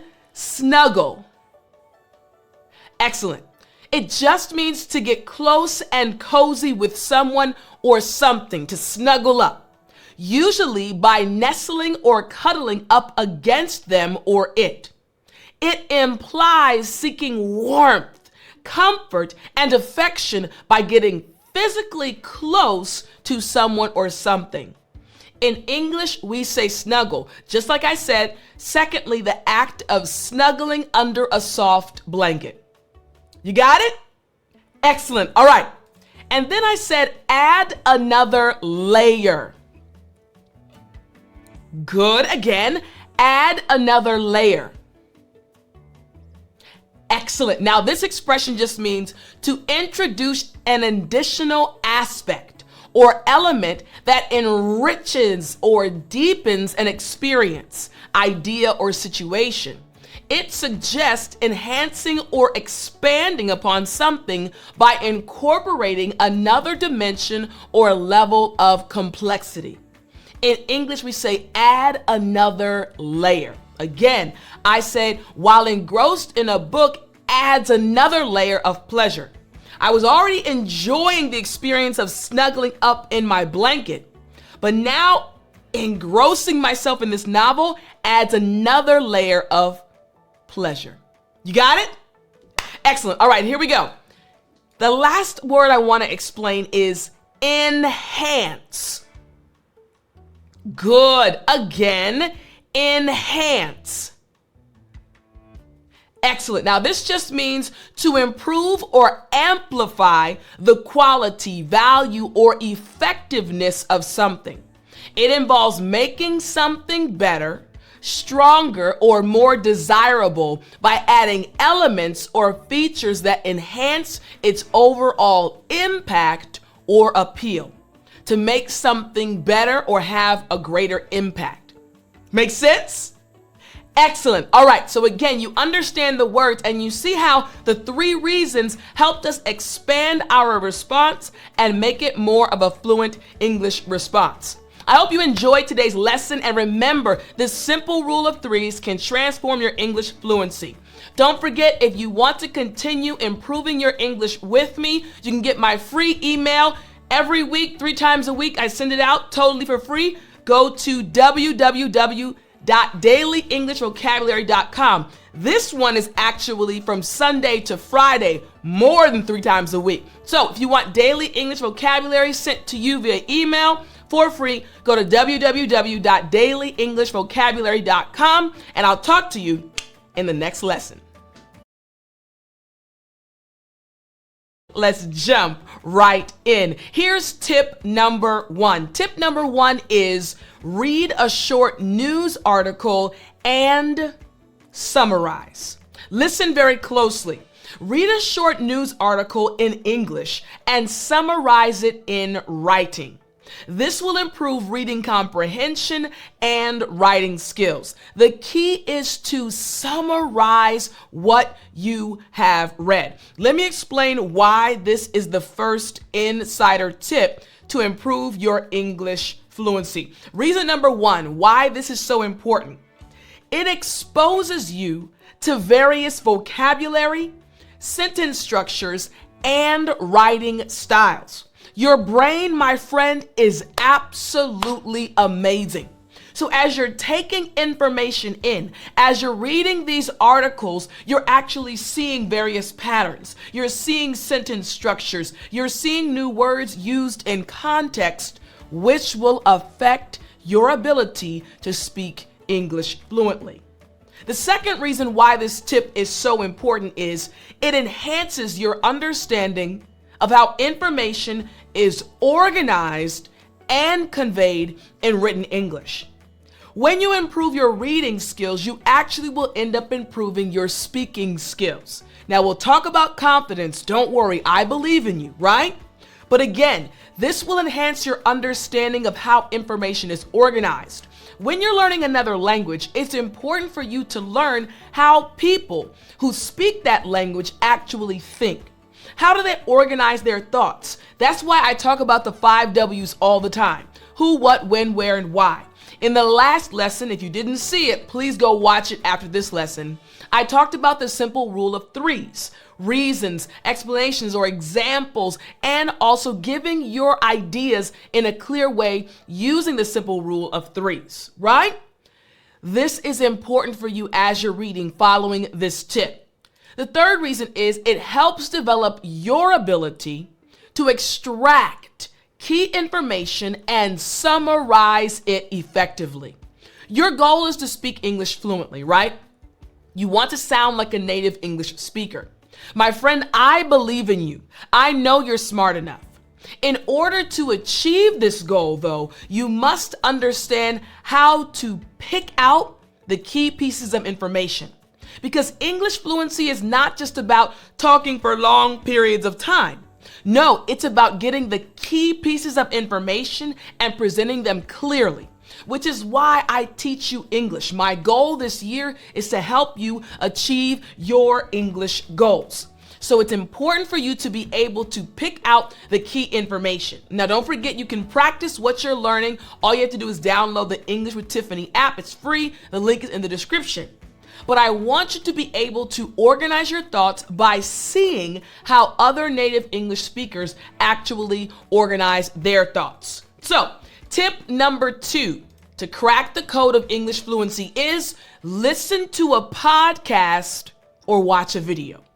These tips seem so simple, but sometimes the simplest things have the greatest results. Once again, the 5 W's, the simple rule of 3s. These things that I'm teaching you, they're simple, but when you put them into practice, ooh-wee, your English will change. So listen to this. Listen to a podcast episode or watch a YouTube video in English. Here's the key. On a topic of interest, something you actually care about. Take notes on key points and vocabulary. We're going back to what we talked about in tip number 1. You need to be able to grab the key pieces of information. This will help you be able to speak English fluently. Remember, we're cracking the code to English fluency. Being able to clearly express your ideas, your thoughts, and your opinions. So, here are 3 reasons why this tip is so important. Reason number 1, it improves your listening comprehension when you're listening to podcasts or listening as you watch a video. It improves your listening comprehension skills by exposing you to different accents, speech patterns, and vocabulary used in real-life conversations. In a class I taught just yesterday for my academy students, one of my students said, "Tiff, I remember when I first joined your academy, I wasn't able to understand people using different accents. But now it doesn't matter where a person is from, which part of the United States or which part of the world, I can understand them." Why? Because they've listened to so many conversations I have in my academy. Natural and real conversations where people have different accents, and they've spoken to other English learners who have different accents. The more you listen, the more your listening skills will improve, and this will affect your English fluency. Secondly, it helps you develop the ability to identify and understand specific information, such as main ideas, supporting details, or opinions expressed. Listen, think about a child, because right now I know you're wondering, "Tiff, I'm enjoying the lesson, but I just don't see how me listening to something or reading something is going to affect my speaking ability." Remember, I'm talking about getting the key pieces of information. You're literally, with these first 2 tips, training your brain to get the most important points. It's like a child. When a child first learns how to speak a language, whether it be your language or English, right? Kids in America, right? My nieces, right? When they were little. Your children or your nieces, your nephews. Children are listening before they can speak properly, picking out key pieces of information so when they formulate their first sentences, they know, hey, let me put the key information. I don't just want to say "and the it." No, I want to say "I want the cup," right? They pick out the most important pieces of information. This is what you're training your brain to do. The third reason, taking notes as you're listening to a podcast or watching a video encourages active listening and reinforces vocabulary acquisition.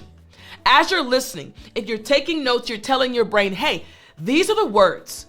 This is the information that is important. I want to retain these words. I want to keep these pieces of information so that I can use them later. We're talking about cracking the code to English fluency. Here's tip number 3 I want you to pay attention to. Tip number 3, find an English language TV show. Now pay attention very closely. Find an English language TV show, movie, or series and watch one episode with English subtitles. Focus on understanding the dialogue and try to pick up new expressions. Notice I said an English language TV show. Not a TV show that has English subtitles, but they're speaking in another language. No, you need to find a TV show. Again, you're learning American English, right? Find an American TV show. Watch it. Turn the subtitles in English on. It's totally okay. Try to figure out what they're talking about. Read their facial expressions. Watch their body language as they're saying certain things. Try to grasp as they're speaking new concepts, new patterns, new structures, new expressions. This is all part of speaking English fluently. Why is this important, this tip? First reason, here's why this is so important. It familiarizes you with colloquial language, slang, and idiomatic expressions commonly used in everyday conversations. The way I'm speaking to you right now, I know I'm speaking clearly, you can understand me, but I don't speak like this when I'm speaking to my friends. I speak clearly, but I use different words. Why? Because we're American. I can be more comfortable as far as the way that I'm speaking. I'm in teacher mode right now, right? And I'm happy to teach you. When I switch it though, I don't want you to be confused, which is exactly why I give you story time at the end. Now during story time, I'm completely natural and I use idiomatic expressions. I use colloquial terms. Why? Because I want you, my friend, to understand and be able to use them in the future. That's why this tip is so important. Here's the second reason. It improves your listening skills by training your ear to recognize spoken words and phrases in context. We're talking about cracking the code to English fluency. You can do it. I believe in you. It's just about knowing the tips and tricks that will work. Here's the third reason. It provides visual and contextual cues that aid in understanding, allowing you to bridge the gap between written and spoken English. Remember earlier I said, watch their facial expressions, watch their body language, see how they're actually moving as they're speaking. These things will help you adapt and actually start using what native English speakers are using in those television programs, all right? Helping you crack the code to English fluency. Here's tip number 4. Write a diary entry. Write a diary entry in English describing your day or expressing your thoughts. This helps improve writing fluency, term, I like to use writing fluency, and self-expression, all right? When you write your thoughts down, you're actually helping yourself be able to formulate your ideas, which will affect your English fluency. Here's the first reason why this is so important. Reason number 1, it promotes regular writing practice, allowing you to experiment with vocabulary and sentence structures in a safe environment. It's your notebook. Listen, you see all these notebooks behind me if you're watching the YouTube video. I have tons of notebooks because your teacher also writes down many things throughout the day. It helps you process your thoughts. Write in an English diary. Reason number 2, it helps you express yourself more fluently and coherently as you learn to articulate your thoughts in written form. Listen, it's going to make you a better English speaker. Why? Because as you're writing, you're practicing organizing your thoughts, formulating your ideas, getting a clear way to express your opinions. And third, the third reason is it develops your writing fluency. I told you earlier, writing fluency, by building confidence and encouraging you, my friend, to think in English. We're talking about cracking the code to English fluency. So far, these 4 tips, you can do each of them even if you're studying on your own. This is why I create these YouTube videos, these lessons, and this podcast for the audio listeners, because I want to encourage you. You can do it even if you're by yourself right now in your country. You can follow these tips and crack the code to English fluency. Here's tip number 5. Learn 5 new English words or phrases. Again, learn 5 new English words or phrases. When you do this, write them down, create example sentences, and try to use them. Here's the key. Try to use them in conversations throughout the day. The same day you learn a new word, the same day you learn a new expression, try to use that word or that expression throughout the day. Why is this so important? Why does this work? Reason number one, it expands your vocabulary, enabling you to express yourself more precisely and effectively. Put it to use. Don't worry about making mistakes. You hear me say it all the time, and my academy students hear me say it all the time. Don't worry about mistakes. Just try. That's all you got to do. Reason number two, it improves your ability to understand and use idiomatic expressions. The more you try, you're learning 5 new words or expressions one day, and then you're putting them into practice on that day, applying them to your actual life. And reason number three, it reinforces learning through active usage, helping you internalize new words and phrases. For example, one word that literally every English learner, every student, every member of our family in the Speak English with Tiffani Academy, they know how to use this word. The word is elated. And if you're my student, I know you're shaking your head right now. Yes, Tiff, I know how to use that word. The word is elated. It means extremely happy. Why? They keep using the word on a regular basis. After they learned it, they use it in practical situations, real life conversations, and now it's really a part of their vocabulary database. So the students in my program, they know how to use the word elated because they put it into use. Tip number 6, watch a TED Talk or a speech. Now, watch a TED Talk or a speech in English and take notes on the main ideas presented. Summarize the talk in your own words. Giving a speech and having a conversation, these are two different things. When a person is giving a speech, it's similar to what I'm doing right now. I'm presenting information. No one is really responding to me, even though I know you're talking back to me, right? Come on now, I know you are, right? But this is why this is so important. This tip is truly important. Reason number 1, it enhances listening and note-taking skills, helping you identify, once again, important details and distinguish main ideas from supporting information. The more you build this muscle you have to recognize the main idea and recognize supporting information, the easier it will be for you to do the same when you're speaking English. In other words, cracking the code to English fluency.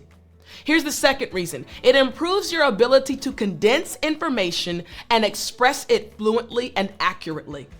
People who give TED Talks, when someone gives a speech, they have to condense a very large topic into easily digestible points.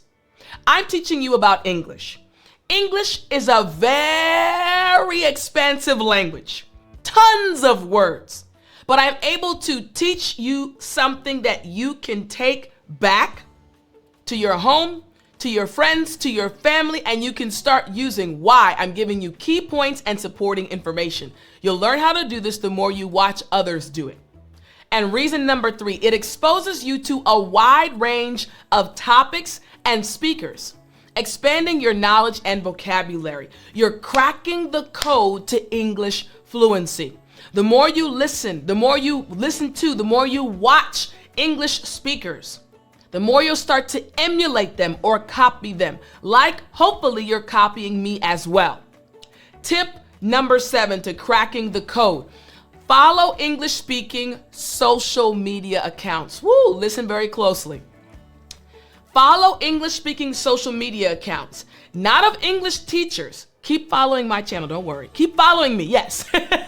But follow other Instagram or TikTok channels with just native English speakers. They don't have to be teachers. You want the accounts to be related to your interests and engage with their content. If you like cooking, if you like photography, if you like art, if you like travel, find these Instagram channels or TikTok channels related to those interests. Follow them and comment in English. Don't be afraid. It's okay to make mistakes. Don't worry. But you need to interact with these channels. Comment, ask questions, and participate in discussions in English. This is all about building your confidence. The more you interact, the more you participate, the more you'll realize how intelligent you really are. We're talking about cracking the code to your English fluency. Here are the reasons. Reason number 1, it exposes you to authentic English used in informal, everyday contexts. How do native English speakers text? How do native English speakers talk online? Well, the only way you'll know is if you actually let's jump right into the conversations and start participating. Next, it improves reading skills as you navigate through writing styles and engage with diverse content. We're using these different tips, these different methods to help you speak English fluently. The third reason, it encourages active participation and provides opportunities to practice expressing your opinions and joining conversations in English. You're giving your brain an opportunity to kick out what's already inside. All right? Tip number 8. I want you to remember this tip. Tip number 8. Learn an English tongue twister or riddle. You got me right. Learn an English tongue twister or riddle and practice saying it out loud multiple times to improve pronunciation and fluency. The more you practice, again, it's like going to the gym and lifting dumbbells, right? Getting stronger, right? Now you're giving your tongue the opportunity to improve its ability. Here are 3 reasons why this is so important, all right? Reason number 1, it will help you fine-tune your pronunciation skills because riddles often contain challenging sounds and phonetic patterns. Reason number 2, it provides practice in enunciating words accurately and speaking clearly, leading to improved clarity in speech. I hear all the time, Tiffani, it's so easy to understand you.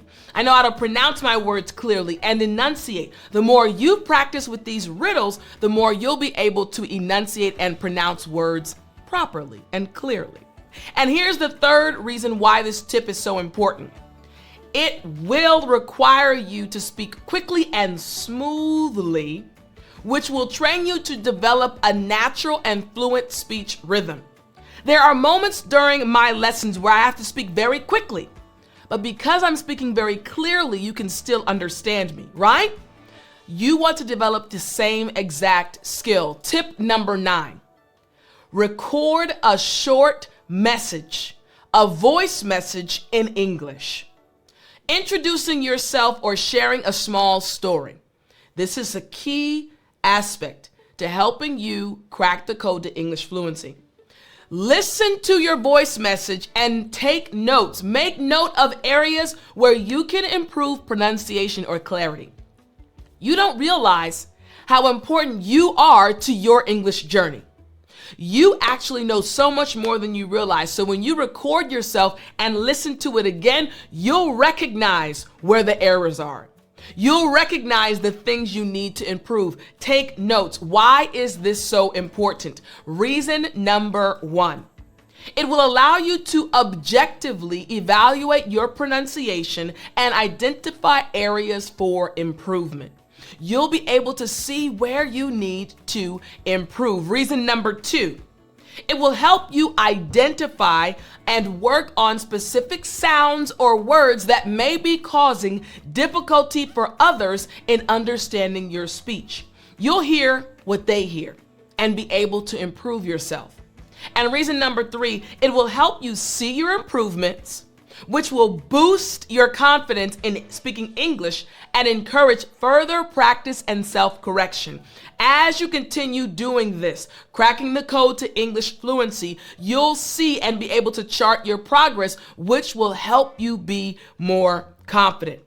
These 9 tips will crack the code for you moving forward to English fluency. I hope you enjoyed today's lesson. I can't wait to talk to you next time. I'll see you then. Let's jump right in. Technique number 1. The first technique you need to understand and start putting into practice is practice English through storytelling. That's right. Practice English through storytelling. Here's the thing. You can improve your fluency and creativity by telling stories in English. This technique encourages you to express yourself confidently and engages your imagination, thus enhancing your overall language skills. Think about it. At the end of every lesson, what do we have? You know. Yes, we have story time, right?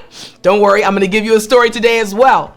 Why do I tell you those stories? Well, I tell you stories so that you can get to know me more as your English teacher, but also for you to enjoy the process of learning English in a different way. Yes, I can teach you words, expressions, and techniques, but when I switch over to telling you a story, you start learning English in a different way. You're just engaged in the story, you're listening, you're enjoying it. So the same thing will happen when you create your own stories. Start telling people stories in English. Your brain starts becoming even more creative, and this will improve your English fluency. So when someone asks you, hey, how was your day? Instead of saying in English, oh, it was good, or oh, it wasn't that good, tell a story. I had an amazing day today. I met this lady at the store and we started talking and ... Tell a story instead of just giving 1 to 3 words as an answer. Make sense? Yes, so again, technique number 1 to improve your English fluency. Practice English through storytelling. You know how much I love telling stories. Number 2, record and analyze real life conversations. Woo, pay attention. Record and analyze real life conversations. You see, you can record your conversations. You heard me right. Your conversations with native speakers or even dialogues from movies or TV shows. By analyzing these recordings, you can identify areas where you need improvement and work on specific aspects of your speech. So, there's power in analyzing your speech, in analyzing your conversation. So once again, this technique, 2 ways. You can analyze your own conversations that you have with others, or you can analyze conversations that you've seen on TV or heard from a podcast. The key is listening very closely. So I want you to think about having a conversation, maybe with your teacher or maybe with another friend you have that's a native English speaker. As you're having the conversation, listen, it might be on the phone, hit record. It might be on the computer via Zoom, hit record. After that conversation, go back and listen multiple times. Analyze the conversation. What did you do well? What do you want to work on? What expressions were used and what expressions could have been used in the place of other expressions? When you start analyzing these conversations, your brain will also start realizing, okay, when you get into another English conversation, now we're going to switch the way we respond. Analyzing conversations will help you improve your fluency. I know you've probably had this issue before. You've experienced this, where you get into a conversation and you find yourself saying the same thing over and over and over again, right? Or maybe you're using the same word over and over and over again. Listen, I know how that feels. When I was studying Korean, I would get frustrated because I'd want to say something else, but I only had one word. I only had one expression. But when you go back and analyze the conversation that you recorded, right? And you see, I always say this word.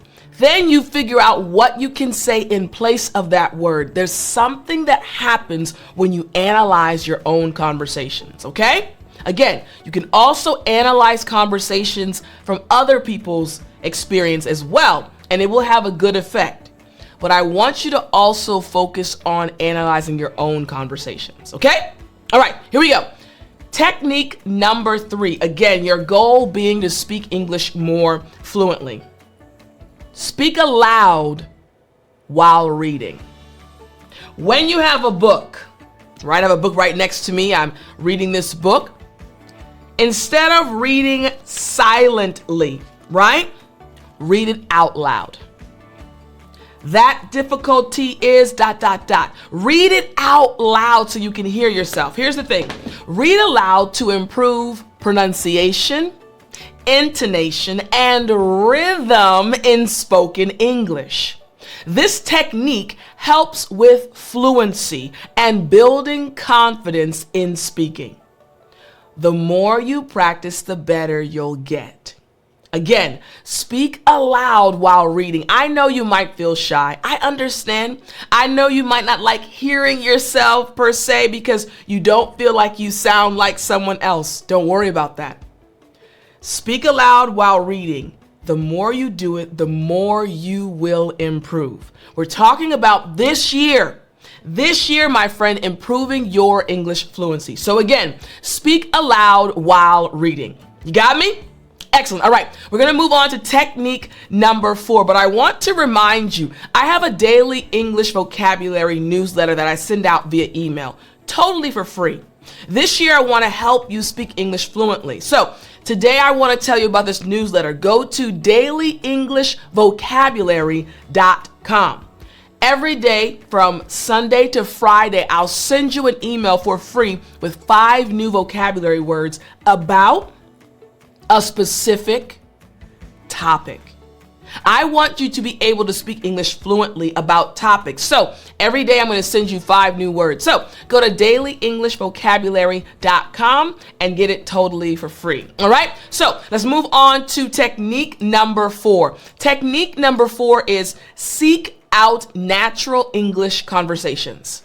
Seek, to look for, to search for, seek out natural English conversations. So, how do you do this? Listen to podcasts or watch videos that feature unscripted, here's the key, unscripted conversations between native English speakers. I'm going to pause really quickly with the description. This is something that I do for my students in my academy every single month. They're in my Speak English Like a Native program, and I'm training them to sound like a native English speaker, to sound like me. I want to help them reach this point. So every month, I actually record a real conversation between myself and another native English speaker. We don't have a script. We literally speak very honestly. We're very transparent. Why? Because I know the power of watching, of listening to real English conversations in order for you to sound like a native English speaker, in order for you to sound fluent, to speak English fluently, to sound natural, you have to pay attention to what natural conversations actually sound like. So here's the thing. Exposure to real life dialogues helps learners understand the nuances of spontaneous speech and fosters more fluid conversations. I've watched my students in this program literally start sounding more natural. They're speaking English more fluently. Why? Because they're seeing every single month a new conversation on a new topic between native English speakers, and they're watching how we speak as they look at the videos. They're listening to our intonation. They're listening to the different nuances when they listen to it via the audio file. This is how you'll improve your English fluency. Once again, seek out, search for, look for natural English conversations. Technique number 5. Technique number 5 is another good one. Engage in group discussions. Engage, participate in group discussion. Here's the thing. Join discussion groups or conversation clubs to interact with other English learners. You are not alone. Engaging in group discussions allows you to practice expressing your thoughts, engage in debates, and develop fluency in a supportive environment. I love watching my students engage with each other. There's this no judgment zone. They're not afraid of making mistakes. Why? It's a supportive environment. Find an environment that you can be involved in, where you can practice speaking English and not feel nervous, not feel shy, not feel scared. The more you practice, the better you'll become. So again, technique number 5 is engage in group discussions. Technique number 6, it's important for you to use mind maps for conversation planning. Use mind maps for conversation planning. This one makes me excited. Let me explain. Prior to discussions or conversations, create a mind map with key points or phrases related to the topic. This technique helps organize thoughts and ensures smoother and more coherent conversations. Let me break this down for you. You know that I've taught you over and over again the 5 W's method. Say it with me. Who, what, when, where, and why. This is one of the methods, one of the techniques I have been teaching you for years. Why? Because when you organize your thoughts, when you create this mind map, who, what, when, where, and why, and then enter a conversation, man, the confidence you have in that conversation will blow your mind because you have your ideas organized. That's what this technique is talking about. For example, if you know tomorrow you're going to be interacting with someone in English, and you know, hey, we'll probably talk about our careers, or we'll probably talk about our families. Prepare. Start now, creating your mind map. Get a pen, get a piece of paper, and I want you to write down. I'm looking for paper. I don't see any paper. But I want you to write down in a notebook on a piece of paper. Okay, draw a circle, family. If we talk about family, draw the circle, mind map now. What aspects of my family do I want to go into? Okay. My husband just got a new job. Okay, my husband's new job. Okay, next, my daughter, she's playing on the soccer team at school. Okay, soccer team, my daughter. Start planning out what you're going to say, and I guarantee you, you'll be able to speak English more fluently, and you'll be at ease. You won't be nervous. You'll be relaxed. So again, use mind maps for conversation planning. Plan ahead of time. Technique number 7. Use the self-repetition technique. Again, the self-repetition technique. Listen closely. Repeat what you just said, but rephrase it slightly. This is something I do throughout my lessons, and you've probably caught on to this. I will say the same thing over again using different words. Why? Because I want to help you learn synonyms. I want to help you see how to say the same thing in a different way. For example, rephrase it slightly. Say it differently. Change the words and say it again. All of these mean the same thing. Each of these statements mean the same thing, but I'm saying them differently. Again, repeat what you just said, but rephrase it slightly. This technique actually gives a mental boost by reinforcing what has been spoken and allows you, that's right, you, my friend, to add more details or clarify your ideas during conversations. Man, this ice cream, it's so good. No, it is delicious. This ice cream is on point. 3 different ways of saying the same thing. Again, technique number 7, use the self-repetition technique. Repeat what you're saying in a different way. We're talking about finally speaking English fluently. Technique number 8, implement the chunking technique. Implement the chunking technique. Here we go. Break down sentences into smaller chunks or phrases and focus on speaking them fluently. This technique helps reduce hesitations and promotes smoother conversations. I used to do this when I was teaching in South Korea all the time. I would recognize when students were having a hard time pronouncing certain words or actually saying something smoothly. So I would break the sentence down. I would get chunks and have them repeat after me.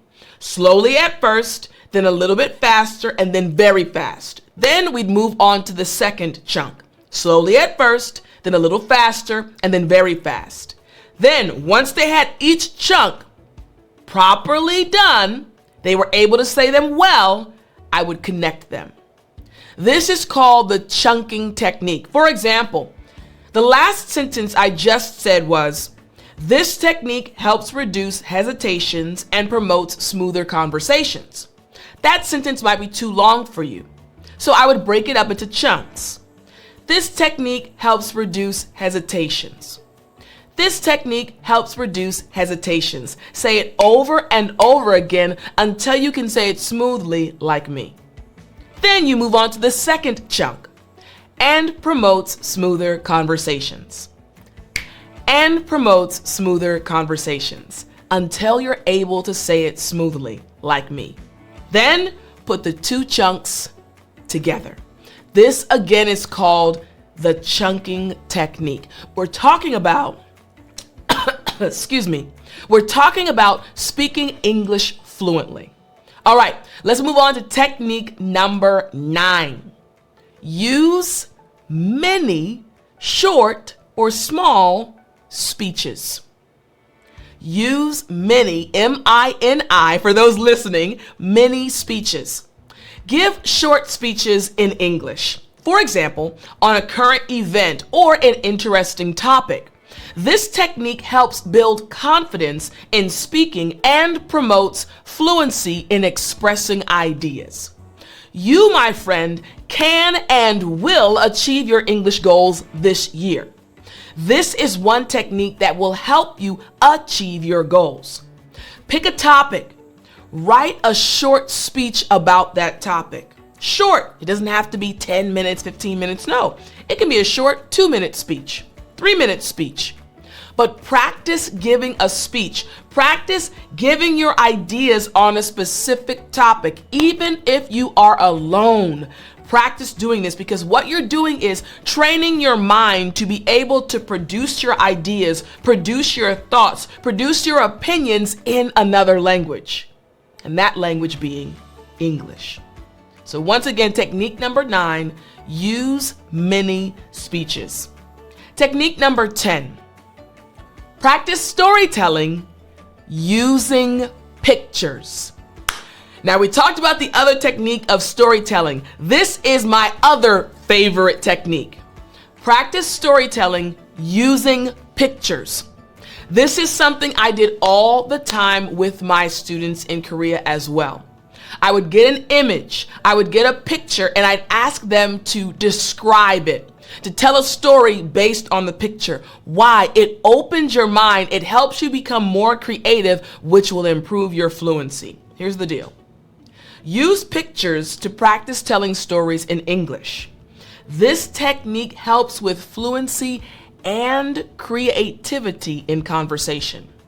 One thing that makes the English language very unique, and again, after learning Korean, I realized, okay, there are differences, and one of the differences outside of grammar and everything else is the fact that English is a very creative language, right? As Americans, native English speakers, right, we focus on being able to share our ideas, share our opinions, and present them in a way that people can understand them. So we have to constantly think in a creative way. We love storytelling. When you meet someone, even if you don't know them, they'll start telling you a story sometimes. It's a very creative language. So when you practice telling stories, when you practice looking at a picture and trying to figure out what that picture is about, it will actually help you improve your English fluency. Trust me, I'm telling you, This is going to change your English this year. I hope you enjoyed this lesson, and I hope these techniques really help you achieve your English goals this year. I'll talk to you in the next lesson. Let's jump right in. Step number 1. Set realistic goals. My friend, I need you to listen to me. Set realistic goals. You need to define clear, attainable, and measurable goals for your English learning progress. This is step 1. If you don't start here, you will fail. Listen to me. As your English teacher, my goal is to help you win. My goal is to help you succeed. The only way you're going to succeed is to start with step 1. Set realistic goals. Listen, in my office, I have tons upon tons of notebooks surrounding me. Why? Because whenever I'm going to do something, I know the importance of starting with a realistic goal. Why is this so important for you as an English learner? This step. The first reason, goals keep you motivated and focused on progress. Listen, when you have a specific goal, you'll know how far away from it you are and also how close you are getting to achieving it. So again, goals keep you motivated as you're on your English journey. This is step 1. The second reason is they allow for monitoring of achievements and also areas needing improvement. How are you going to get to a destination when you don't know what the destination is? All you have to do is set realistic goals, goals you can achieve. And number 3, the third reason, realistic goals prevent feelings of overwhelm and burnout. Listen, I have talked to hundreds of students around the world, and they'll say, Tiff, I want to speak English fluently in 6 months. And I'll ask them, how much do you study? Maybe 10 minutes a day. How long have you studied? Maybe about a year. That's not a realistic goal. So instead, pick a realistic goal, something that you know you can achieve. And what's going to happen is you're going to go above that. Realistic goals will help you from feeling overwhelmed. My goal was to memorize 100 words a day, but you have a husband or a wife, you have kids, you have work. Instead, why not say, I want to memorize 5 words a day? At the end of that day, when you have 5 words memorized, all of a sudden your shoulders are going to go back. You're going to say, I did that. I can do it again tomorrow. But if your initial goal was 100 vocabulary words a day, and maybe something happened at work, or maybe your child had a bad day at school and you didn't get a chance to memorize 100 words, what will happen? I didn't reach my goal today. You'll feel overwhelmed. So again, set realistic goals. This is step number 1. Step number 2, engage in regular listening practice. Regular listening practice. Listen to English content such as songs, podcasts, and movies to improve comprehension and language feel. Get a feel for the language. Listen, I'm telling you things that I used as well when I was studying Korean when I lived in South Korea. I was level 1, but every day I was listening to the news. I was listening to dramas. I had everything in Korean when I was in my apartment. Listening will help you with your English fluency. This is step number 2. Why is this so important? Reason number 1, it acquaints you with different accents and speech patterns. Just like you're able to understand me, you're used to me. You're used to my patterns. You're used to my pace, right? The more you listen, the more acquainted with, the more used to you'll become to different accents and speech patterns. Reason number 2, it enhances the ability, your ability to understand spoken English in various contexts. I love to cook. So when I was level 1, a level 1 Korean learner, I watched cooking programs all the time. Did I know what they were saying in that moment? No, I was level 1, but my ear was getting used to vocabulary related to cooking. I would watch the news. My ear was getting used to hearing vocabulary related to the news. I would watch dramas. My ear was getting used to hearing words related to relationships or the work environment. This is why step 2 is so important. And the third reason, it develops the skill to catch nuances and idiomatic expressions. When you listen to native English speakers having conversations with each other, they're speaking in a very natural environment. They're very comfortable. We say things that we would not normally say to people if we know they're not native English speakers. You want to hear those things in order to improve your own fluency. So step number 2, engage in regular listening practice. Listening is free. Turn a movie on, turn a radio show on, turn a podcast on. Keep it going so your ears can get practice. Step number 3, immerse yourself in the language. Listen, like swimming, dive right on in. Dive into the language. Surround yourself with English through media, conversations, and literature. I have tons of books here. I'm sure you have books where you are. Get English books. You should also do this by thinking in English. And remember the method I teach: who, what, when, where, why. The 5 W's method. Organize your thoughts in English. Immerse yourself. Why is this step so important? Reason number 1. This creates a natural learning environment for the language. You're basically switching your brain over from your mother tongue to a new one. This creates a natural learning environment. Next, it helps in picking up slang and colloquial phrases. When you have native speakers, I mentioned earlier, just speaking with each other, we say things in a natural way. And reason number 3, it will accelerate your learning process through constant exposure. You can't see your brain. You can't see how it's working, but my friend, your brain is absolutely amazing. This step 3, you're basically putting information in, and one day that information will come out. So in order to speak English fluently, you have to go through step 1, step 2, and now we're on step 3. You're putting all of this information in so that later on it will be able to come out. Step number 4, read extensively. I need you to dive into books. Read a wide range of materials in English, including books, articles, and online content. This is very important. Now remember, I'm giving you the steps, the 9 steps you need in order to speak English fluently.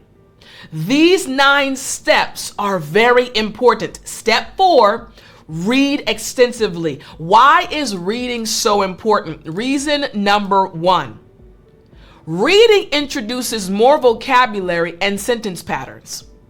Now, you know, I've said multiple times, I don't teach grammar.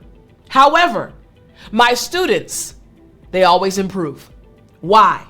Because they're being exposed to English over and over again. They're hearing different sentence patterns. They're hearing grammar properly used in conversations, or when I teach them different vocabulary words and give them example sentences.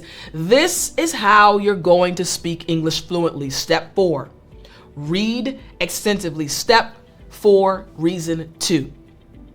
This strengthens your understanding of context and culture. Have you ever heard the expression context clues, right? You're reading something or someone says something and they use a word you've never heard before, but you understand the front part of the conversation and the part after the word. And you use those 2 parts, combining them to guess the meaning of the word in the middle. Context. The third reason, this will improve your overall language comprehension and learning speed. Your brain is amazing. We're talking about speaking English fluently. There are 9 steps, and these 9 steps will help you. You have to follow the 9 steps. Step 4, read extensively. Step 5, write regularly. Notice step 1, step 2, step 3, and step 4. We're all about thinking, right? Putting stuff in, making sure you're understanding context and comprehending. Now we're transitioning to getting it out of your brain. You gotta follow these steps.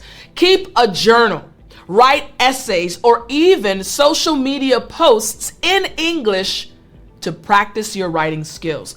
Don't worry about mistakes. Just practice. Practice makes progress. Practicing is how you're going to improve. So again, write regularly. Why? Step 5, reason number 1. Writing helps you formulate your thoughts and ideas better in English.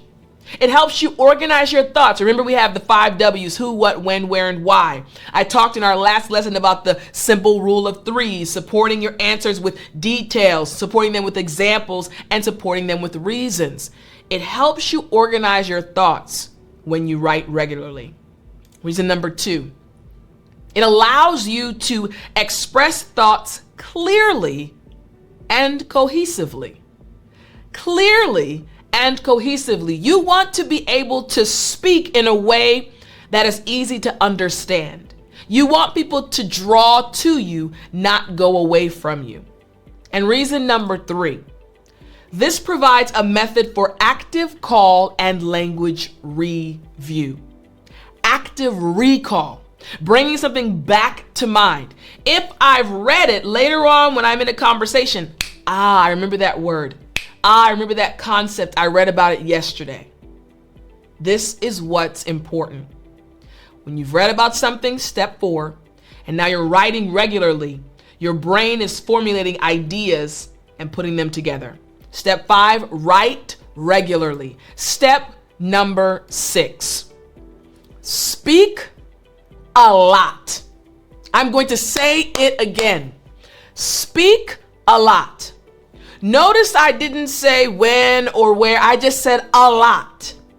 Practice speaking regularly with native speakers if possible, or through language exchange programs, right? So my students in my program, you're welcome to join us, the Speak English with Tiffani Academy. My students speak all the time with each other. They have practice sessions every day of the week, Monday to Friday, and some on Sunday, and they're practicing over and over again. You have to speak, right? Remember, step 1, you have your goals, realistic goals. Then step 2 to step 4, you're putting in the information. Step 5, now you're pulling it out. You're writing it down, formulating your ideas. Step 6, you got to speak a lot. Why is this so important? Reason number 1. Active use of the language helps in retaining learned material. This just popped in my head. So I'm a Christian and I love studying God's word. Sometimes it's challenging to remember the location of a Bible verse. And I've been praying, Lord, help me to retain the actual location in my memory. This literally happened 3 days ago. I've been praying this prayer for months, but I was talking to a friend and the friend was going through something. And I said, hey, this Bible verse will help you. And I showed her the Bible verse and we read it together. This morning, 3 days later, I was talking to God like, Lord, I really want to remember the verses. He said, Tiff, what was that verse you told your friend? Boom, popped right in my head. Why? Because I had spoke about it with a friend. Speaking about it helped me to retain it in my memory. Speaking a lot will help you retain what you learn. Reason number 2, speaking practice develops fluency over time. In the beginning, you're going to be nervous. You're going to be uncomfortable. right? You don't want to make mistakes, and it's okay. Make mistakes. This is how your fluency will improve. And reason number 3, it aids in overcoming the fear of making mistakes. I've had so many students who have joined our family, joined my academy, enrolled in my programs, and at the very beginning said, "Ooh, I don't want to say anything." Nervous, shy. 2 months later, "Tiffani, hey, how are you? Nice to see you." And then they're helping other students, not shy anymore. Why? Speaking a lot helps that fear to go away. Step number 6, speak a lot. Step number 7, practice pronunciation and intonation. Notice the order of the steps. I didn't say practice pronunciation and intonation before you speak a lot. No, speak a lot. Speak a lot. Get comfortable speaking a lot. After you're comfortable speaking a lot, not nervous anymore, not frustrated, then you work on the next skill, pronunciation and intonation. Work on the way you say words and the rhythm of your speech through listening and repeating exercises. Why is this so important? Reason number 1, accurate pronunciation helps others understand you better. Reason number 2, good intonation keeps listeners engaged and conveys the correct meaning. So you do want to work on your pronunciation and your intonation, but you have to do it in a certain order. And reason number 3, doing this will boost your confidence in speaking publicly. Step number 7, practice pronunciation and intonation. What about step number 8? Teach. Listen closely. Teach others English. Share your knowledge with other learners because teaching can reinforce your own understanding. Again, step 1, make sure you set achievable goals. Step 2, all the way to step 4 or 5, you're putting information in. Step 6, now we're moving to actually getting that information out, writing, speaking a lot, practicing pronunciation and intonation, and now we're moving to teaching, bringing others into your English journey. Share your knowledge with other learners because teaching can reinforce your own understanding. Why? Reason number 1, teaching tests your knowledge and clarifies concepts. I've been teaching the 5 W's method, who, what, when, where, and why, well over a decade. So it's easy now because I've done it over and over and over again. And I have students who have been following me for so long that they also can break down the 5 W's method. Once again, teaching tests your knowledge and clarifies concepts. Reason number 2, it requires you to stay informed and sharp in your language skills. When you have to teach something to someone else, you have to make sure you know what you're about to say. And you have to stay on top. Maybe you need new idioms. Maybe you need a new way of breaking things down. This is why it's so important.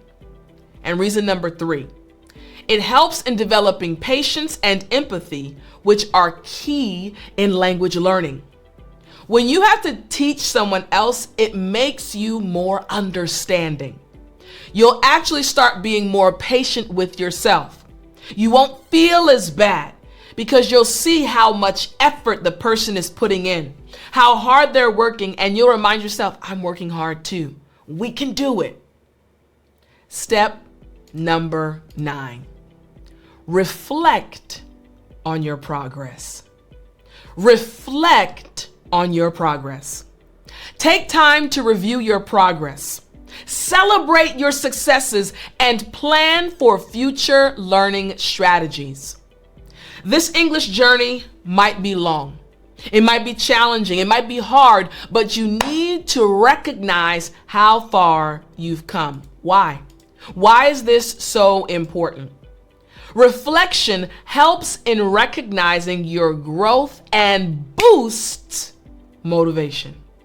When you see how far you've come, you'll realize how far you can actually go. It will boost your motivation. Reason number 2, it aids in identifying effective learning strategies for you. What has worked? What didn't work? What do you want to keep doing? What do you want to stop doing? And reason number 3, recognizing achievements can increase self-confidence in using English. My goal, my friend, is to help you speak English fluently with confidence. These 9 steps will transform your English. I hope you enjoyed this lesson, and I'll talk to you next time. Let's jump right in. The first daily practice, and I want you to pay close attention, is describe something in your home. You heard me right. Describe something in your home. Literally, look around your house, look around your apartment, wherever you live right now, and I want you to pick something. Each day, this is a daily practice, and you're going to try to describe that thing. You might choose a fan. You might choose your toothbrush. Whatever you choose, your goal is to describe that thing. You can set a timer on your phone to see how long you can describe that thing. Now, the question you're probably asking is, Tiffani, why is this such an important daily practice? Here's the very first reason why this is so important, and you must do it on a daily basis. The first reason is this will enhance your vocabulary related to everyday objects. Think about it.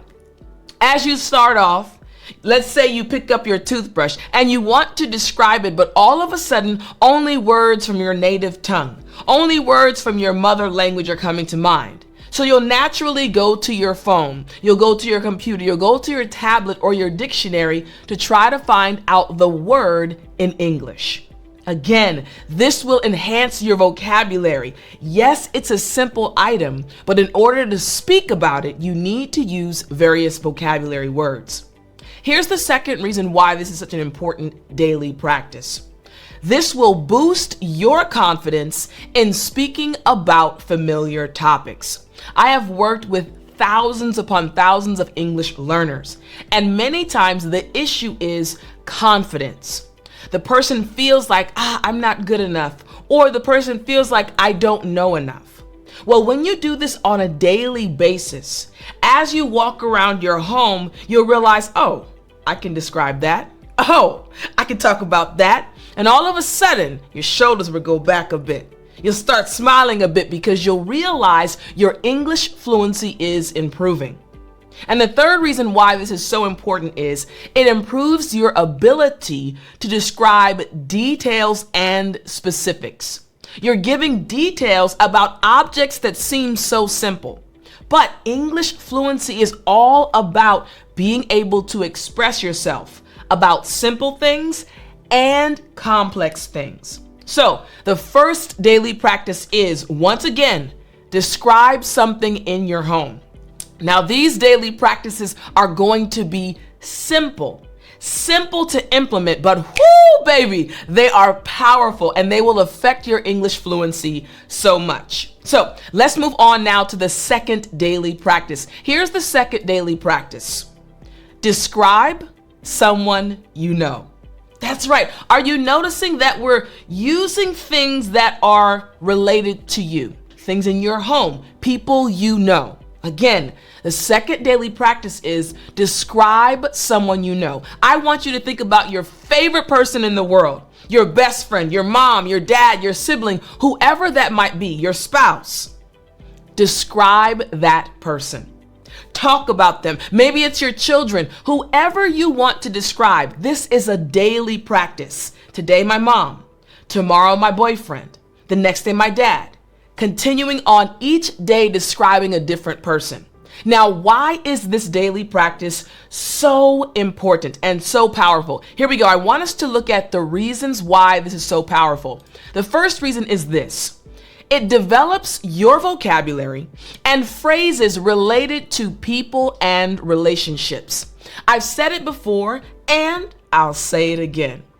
English fluency is all about your ability to express yourself about simple things and complex things. So, when you try to describe your family member or your friend, all of a sudden, all these ideas come into your mind, right? Because you enjoy spending time with that individual that you're describing on that day.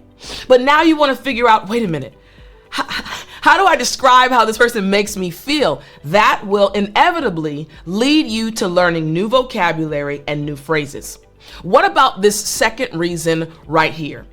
It encourages you to use descriptive language and adjectives. Remember, we are trying to help you, my friend, speak English more fluently. So, when you spend time trying to describe someone you know, you'll figure out new ways of describing them. You'll figure out how to use all this English that you have in your database to describe this individual. Again, a daily practice. And what about this reason right here? It helps you practice sentence structure and grammar. You're probably saying, Tiff, I thought you didn't talk about grammar. Oh, my friend, listen. I don't teach you grammar in a direct way. However, I can give you methods and tips and tricks and techniques that will help your grammar improve, just like this one. So again, the second daily practice, describing someone you know, it actually will help you practice sentence structure and grammar. Your desire is to really put into words how this person makes you feel, the time that you spend with them. Again, the second daily practice is describe someone you know. Listen, I know that there are times when you feel alone. You feel like it's hard to improve your English fluency because you don't live in an English-speaking country, or you don't have English-speaking friends. The list goes on. These daily practices, even if you're not surrounded by people who speak English, will still help you. So, daily practice number 2, describe someone you know. Here is the third daily practice. I want you to tell a story about something that happened the day before. Very important. Something that happened the day before. Now, you know, at the end of every lesson, or maybe you don't, if it's your first time here, at the end of every lesson, I tell a story for story time. Hey, I said it's story time. So at the end of every lesson, I tell you a story, right? You get to know me more. You get to understand my life a bit more. I want you to start doing this on a daily basis. Man, this is going to improve your English fluency so much. So here's again. Tell a story about something that happened the day before. And why is it so important for you to tell a story about something that happened the day before? Because it's something that you experienced. It's still in your mind. You're not making up a story. It allows you to review your day, the day before, right? And remember those things that happened. This is going to really transform your English fluency. Here are the 3 main reasons why this is so important. The first reason is it strengthens your narrative skills and past tense usage. Again, the grammar piece is coming in, right? This will help you improve your grammar, speaking about the past tense, and also your narrative skills. In other words, helping you learn how to tell a story. I remember very clearly being in South Korea, and I had many students, and I had students that were in the intermediate and also the advanced level, extremely intelligent. They understood English. They knew lots of words and lots of phrases, but sometimes when I would ask them a question, I would require them to tell me a story, and they would stop. They didn't know how to put things together to make a story. Now, I taught them over time how to do this, but this is why this daily practice is so important. You have to work on your narrative skills. English fluency is all about explaining simple things and complex things, but in an interesting way. That's the key. Telling stories, that's why you enjoy the story time so much, right? Your brain kind of gets in the moment, right? And you're actually seeing what the person is talking about. You need to develop this skill. The second reason why this daily practice is so important is it encourages you to recall memories and structure your storytelling. Man, I love when my students that are in my academy, the Speak English with Tiffani Academy, start telling stories. I can see the light in their eyes. I can see those listening, my other students listening to their stories, and they're fully engaged. This is what English fluency is all about. Explaining simple things and complex things in an interesting way. Here's the third reason why this is so important. It enhances your ability to connect events and details coherently. Many times as an English learner, you learn words, you learn expressions, you learn phrases, but you're not necessarily sure how to connect the dots or how to use them in certain conversations. Doing this daily practice of telling a story about something that happened the day before, my friend, is going to enhance your English fluency and help you connect events. Here is daily practice number 4. Find a news article or a blog post or social media post and give your opinion about the topic. We're living in an age where technology can be found everywhere. You have a cell phone, you have a tablet, you have a computer, you have so many different tech things that you can use. Go online, find an article, find a blog, find a social media post, and give your opinion on the topic. You can give your opinion by speaking to someone else. You can look in the mirror and talk to yourself. You can record a video of yourself giving your opinion, or you can just write it down. But it's important for you to find a news article, blog post, or social media post and give your opinion. Remember, English fluency, say it with me, is all about explaining or giving your opinion on simple things, good job, and complex things in an interesting way. So, 3 reasons why this is so important. Here we go. The first reason is it expands your vocabulary and, listen closely, understanding of current events. This is so important. You want to get in conversations, right? And you want to speak with confidence. So you have to be aware of what's going on. When you're online, you see maybe there's something in politics, maybe there's something in sports. Right now, when this video is going live, the Olympics, I think, is still going on, right? You want to have a good understanding of what's happening, and you want to make sure you're giving your opinion on these events. English fluency. Reason number 2. This encourages you to think critically and to form opinions. My goal as your English teacher is to help you learn how to think in English, how to organize your thoughts, how to formulate your opinions. This practice of finding an article, a post, or a social media post and giving your opinion will develop this skill and enhance your English fluency. Here's reason number 3. This improves your skills in articulating your thoughts and arguments. How frustrating is it when you have an idea, you have an opinion, but because of your English fluency, you're not able to get it out? It's frustrating, right? I've watched students trying to get out their ideas. I could tell by looking in their eyes that they had an opinion, but for some reason they weren't able to formulate their idea. They weren't able to put it into words. Doing this on a daily basis, my friend, is going to truly improve your English fluency. Here's daily practice number 5. Write a journal entry, listen closely, about your day. You see behind me, if you're watching this, I have tons of journals. And if you've been following me for a long time, you know that I always say I write a lot. I write out my ideas, I write out my plans, because there's something that happens when you put things on paper. So each day, I want you to write a journal entry about your day. It doesn't have to be long. You can spend maybe 2 minutes, write the highlights of your day, right? It doesn't have to be long in the beginning, but as time goes on, you'll begin to write longer. And you might be asking, Tiff, my goal is to speak English fluently. Why am I writing? Because remember, in order to speak English fluently, you have to think first. So as you're writing, you're organizing your thoughts. Woo, I love this. You're organizing your thoughts, which means when you go to speak to somebody the next day and they say, hey, how was your day yesterday? Your brain is like, oh, we got this covered. We already organized our thoughts and wrote it down, and you'll start saying exactly how your day was. Why? Because of this daily practice.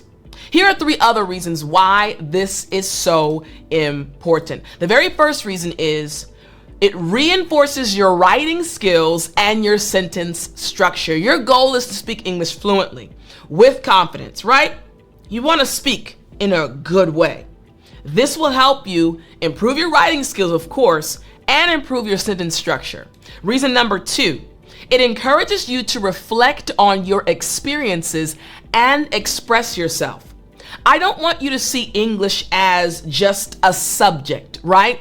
Just something you're learning. I want you to experience English. I want you to feel like English is a tool in your toolkit and you can use it whenever you want in a way that makes you proud of yourself. So again, this daily practice, writing in a journal, encourages you to think about your life, your experiences, and how you can speak about them in English. Here is reason number 3. It provides a record of your progress and areas for improvement. This is something that I want you to pay close attention to. As you're on this journey, right, there are going to be some hiccups, some mistakes you make. But if you can recognize your mistakes, you'll be able to correct them. So writing in your journal each and every day will give you the opportunity to see, this is something I'm struggling with. Let me work on this more. I made this mistake yesterday. Let me fix this. So this is a very important daily practice. Again, write a journal entry about your day. Now, before we go to number 6, daily practice, I want to remind you that in the app, English with Tiffani, I have an app, and in this app, each and every week, you can practice, you can review what I am teaching you. So go to the link in the description or go to your Google Play Store or Apple Store and go to English with Tiffani, the app. And each week you will find a lesson that goes along with what I'm teaching you so that you can practice and remember what I am teaching you. All right. Now let's move on to daily practice number 6. Number 6 is watch a 10-minute video about a topic that interests you. Now, we are all familiar with YouTube because if you're watching this video, you're on YouTube, right? So find a 10-minute video. Now I want you to pay close attention. This video does not need to be about English. One more time. This video does not need to be about English. Yeah, that's right.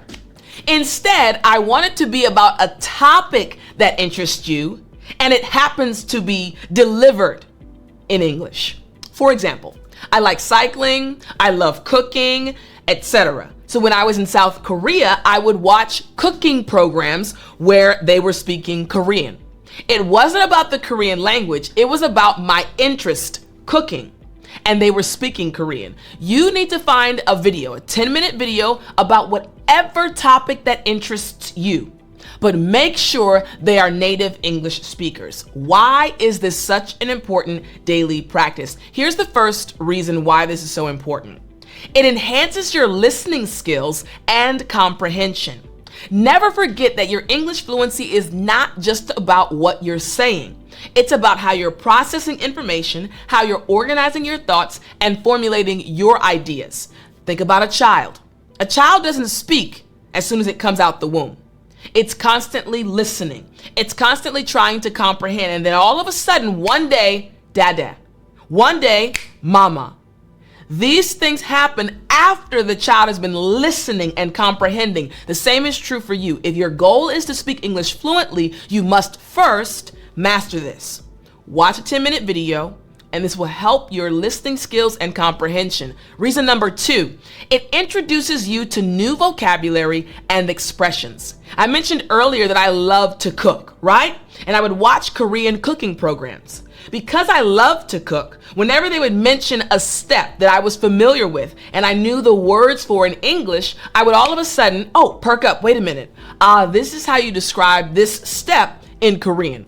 I was learning new words, learning new expressions, learning new phrases in a natural environment. This is what we want you to do.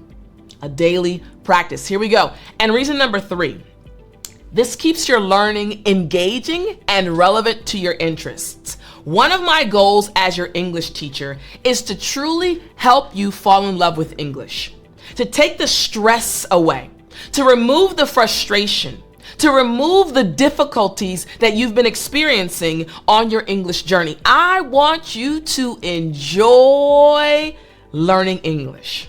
So when you watch a video about something you're interested in, it won't be boring. Why? Because you are interested in the topic. Let's move on. Daily practice number 7. Number 7 is another good one. Repeat 5 sentences from the video you watched. I'll say it again. Repeat 5 sentences from the video you watched. So, you found the YouTube video, you watched it, right? Then you're gonna go back, watch it again. As you're watching it, when you hear a sentence that interests you, pause it, write that sentence down, or repeat immediately after the person. Again, you want to repeat 5 sentences from the video you watched. Why is this such an important daily practice? Here is the first reason. Reason number 1, it improves your pronunciation and intonation. When I was living in South Korea, many times, honestly almost every time, when I would speak, if the person couldn't see my face, if I was on the phone or maybe I was sitting behind them, they thought I was Korean. Why? Because of my pronunciation and my intonation. How did I master these 2 things? By watching videos of Koreans speaking about topics I was interested in. Listen, I know what you're going through. I went through the same thing when I was learning Korean, and my goal is to help you overcome this challenge. So, reason number 1, it improves your pronunciation and your intonation. Reason number 2, it reinforces new vocabulary and sentence structures. Why? Because you're saying it. You're repeating the sentence. So your brain says, oh, okay, I guess this is going into our database. Reason number 3, it enhances your memory and recall through repetition. This is again going to help you improve your English fluency. Let's move on now to daily practice number 8. Daily practice number 8 is learn 1 new English vocabulary word. Just 1. Figure out an English vocabulary word that you want to master and learn that word. You might ask, Tiff, why just 1 word? Here we go. Reason number 1, it expands your vocabulary incrementally, right? It uses this method of, hey, let's be consistent. It's okay. It's not too much. 1 word a day. You can master that word and you'll continue doing it. Reason number 2, it encourages you to develop the habit of continuous learning. Not overwhelming, easy to be consistent because it's 1 vocabulary word a day.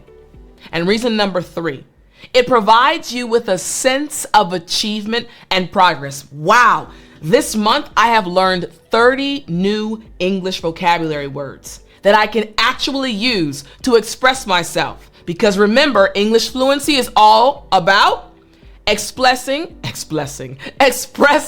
simple things and complex things in an interesting way. This is why this daily practice is so important. Daily practice number 9. Write down something that you are proud of related to your English journey. I'm going to say this one more time. Write down something that you are proud of related to your English journey. And I want you to stay till the end because I'm going to tell you a story that is related to this daily practice, something that I experienced as well.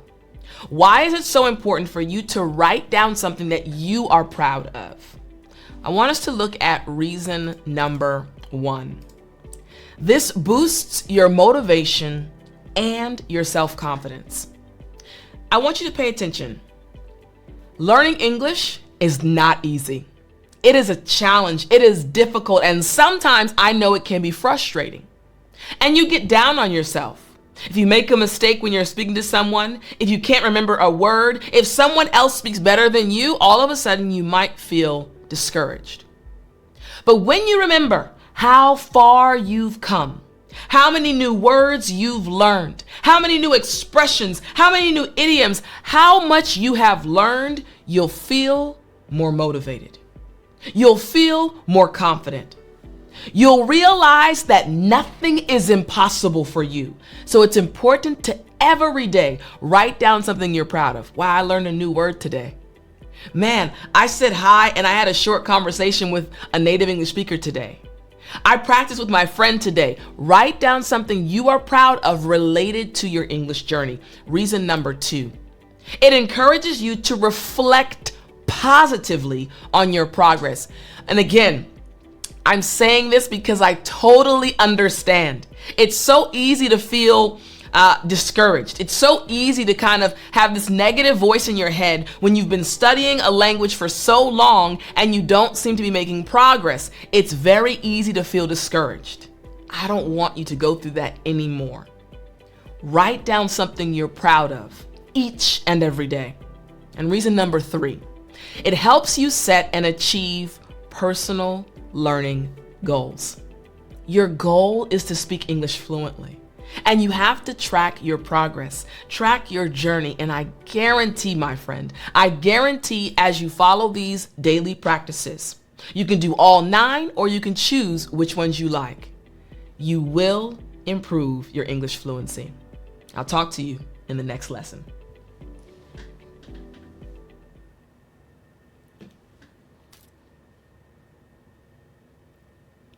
You still there? You know what time it is. It's story time. Hey, I said it's story time. All right. The last daily practice that I mentioned was to write something that you are proud of in relation to your English journey. And as I was explaining that practice to you, I thought about my journey with Korean and also my journey with getting a master's degree in Korea in Oriental painting. I've mentioned before that it was the hardest thing I've ever had to do. Learning Korean, getting a degree, going to graduate school in Korea, and everything being in Korean, passing my master's degree test. Hardest thing I've ever had to do. During the process, right before I took my exam, it took me 3 tries to pass. Again, I understand your struggles. I understand your frustration. It's not easy to fail. It's not easy to not make the progress you'd like to. But I remember, and I was reflecting on right before I took my exam the 3rd time, I had to actually come back to America and spend 6 months, day and late into the evening, just studying. Every day except Saturdays. I would go to church on Saturdays and I spend it with my family and God. Outside of that time, I was studying. Man, it was hard. It was hard. And I had this notebook. It's kind of like a sketchbook, white paper inside of it. And I'm an artist, so I would use that sketchbook as I was studying. If I was studying about a war, I would write notes, of course, in Korean, and then I would draw out what I was actually studying.